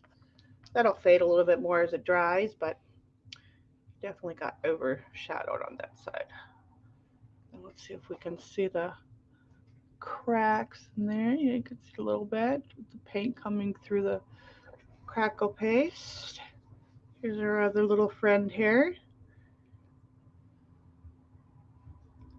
Yeah, that's what I was going for. I'd rather more go for the wintry feel than the Christmas feel. Um, yeah. Thank you guys. April, Deb, Gigs, everyone that was here, is here, will be here. Yeah. Now it'll set out. I'll set my book out. I usually let it go 24 to 48 hours to completely cure and dry. Um, I don't know why I keep those. I need to really get rid of those, but anyway. But yeah, it'll sit out on my desk here and dry up. And what's this? Tape. Oh, that gives me an idea.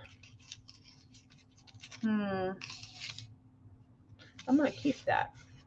That's gonna become collage fodder later. All right. And then just remember too, if you do use a water soluble product to colorize your page or painting or whatnot, things always look different once they dry, right? So, God, I'm so sorry for all the shaky shake. I haven't had time to adjust and fix my camera. Um, yeah. So I hope you enjoyed today's festivities. if you want to see a little bit of haulage, I do have, there is a few shares in the beginning of this live stream. If you have any questions, again, don't hesitate to email me or hit me up in comments, or, I really appreciate connecting with you guys outside of the live stream as well. So don't be shy. Always welcome questions and comments. I'm not sure. What do I think about this glue? I like it. It's a little thick, so I might water it down. Will it replace my liquid matte medium? I don't think so. Um, and it's be something that I would have. It's easy to make, I'm sure. It's probably just a few ingredients, but for me to take the time and trouble to mix up big batches of this, um, I don't know. We'll have to see. I love my golden matte medium, so I'm not sure if I would replace with this, but this is a good alternative. I will say I like this over Mod Podge. I like this over Collage Podge. So yeah, so if I couldn't get a hold of, if I can't get the liquid matte medium from Golden, this is a good secondary. I will give it that. I do like that much that I would turn to this before I would turn to any of those other adhesives. I'm not a Mod Podge girl. Have never been. uh, yeah, thank you for the thumbs up, thumbs down, spending some time with me. I hope. Uh, yeah, me too, Deb. I'm a golden matte medium girl. Have been for. I used Mod Podge like the first, I don't know, 6 9 months I was crafting, and arting, and then I went to Golden right after I went to a couple of DD streams, and I tried it, and I had not. I'm a big proponent of it, and I haven't swayed since. So it's Golden Matte Medium is definitely um, a great product to have in your studio. And again, if you have any questions or you're not sure about something, hit me up. Again, like I said, I'm always happy to give advice. If I know, if I don't know, I have a lot of friends in the community. I can find out. So don't be shy.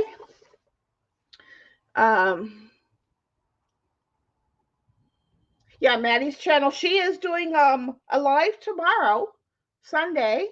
So if you're not subscribed, maybe you want to check her out, and then maybe stay subscribed or whatnot. I don't know what time can't remember what time she's starting tomorrow. But if you subscribe, you will get the note, or you'll be able to see it on her channel. You don't even have to subscribe right away. You can come and hang out and see if it's something for you, and then you can subscribe after that for sure. But she has sales. She sells um, like ready-made stuff, like all kinds of different paper packs from different companies. From all all the different companies. She sells. What do you want to call it? What do I want to call it? Not professional, but um, manufactured products, papers and stencils, and she also has stencils of her own that she sells, and that kind of thing. So it's not like she sells vintage items and stuff like some of the other girls. Yeah. Nice, Gigs. Good job. Thank you, my friend, for being an awesome mod, and you guys catching them. You and Jude catching the bots and everything. 23 today. Wow, that's crazy. Of course, again, they're not really. They're bots, not trolls. So, I would rather a troll than them. Yeah. Because at least the trolls are real people. Not that we interact with them really, but Yeah, we just don't. Oh, 24, 24. Look, there's still one there. Oh, I wanted to show. I wanted to show Lorna my one thing, but that's okay. I'll catch her later. Um, okay, that's it. Enjoy the rest of your Christmas day, everyone. Know that you're loved. You're not alone if you are alone. You're in my thoughts and prayers, and I appreciate you guys more than you'll ever know. I am humbled that you come and spend time with me. You're part of my channel. You've been here, those that have been here, you know, throughout the whole year. Everyone that purchases a little something from my shop or one of my journals, I am truly grateful. And this year has been um, both um, frustrating and challenging at times, but I've made a lot of new friends this year, and I'm thankful that you guys are part of my crazy world, and I can be part of yours. And so I wish all of you a very, very Merry Christmas. You probably won't see me. I might do a stream during the week. Um, Otherwise, you'll see me on New Year's Day. I will be streaming again to bring some company to you, for you to bring some company back to me. So I love you all. Love and hugs. Have a great evening and be safe, everyone.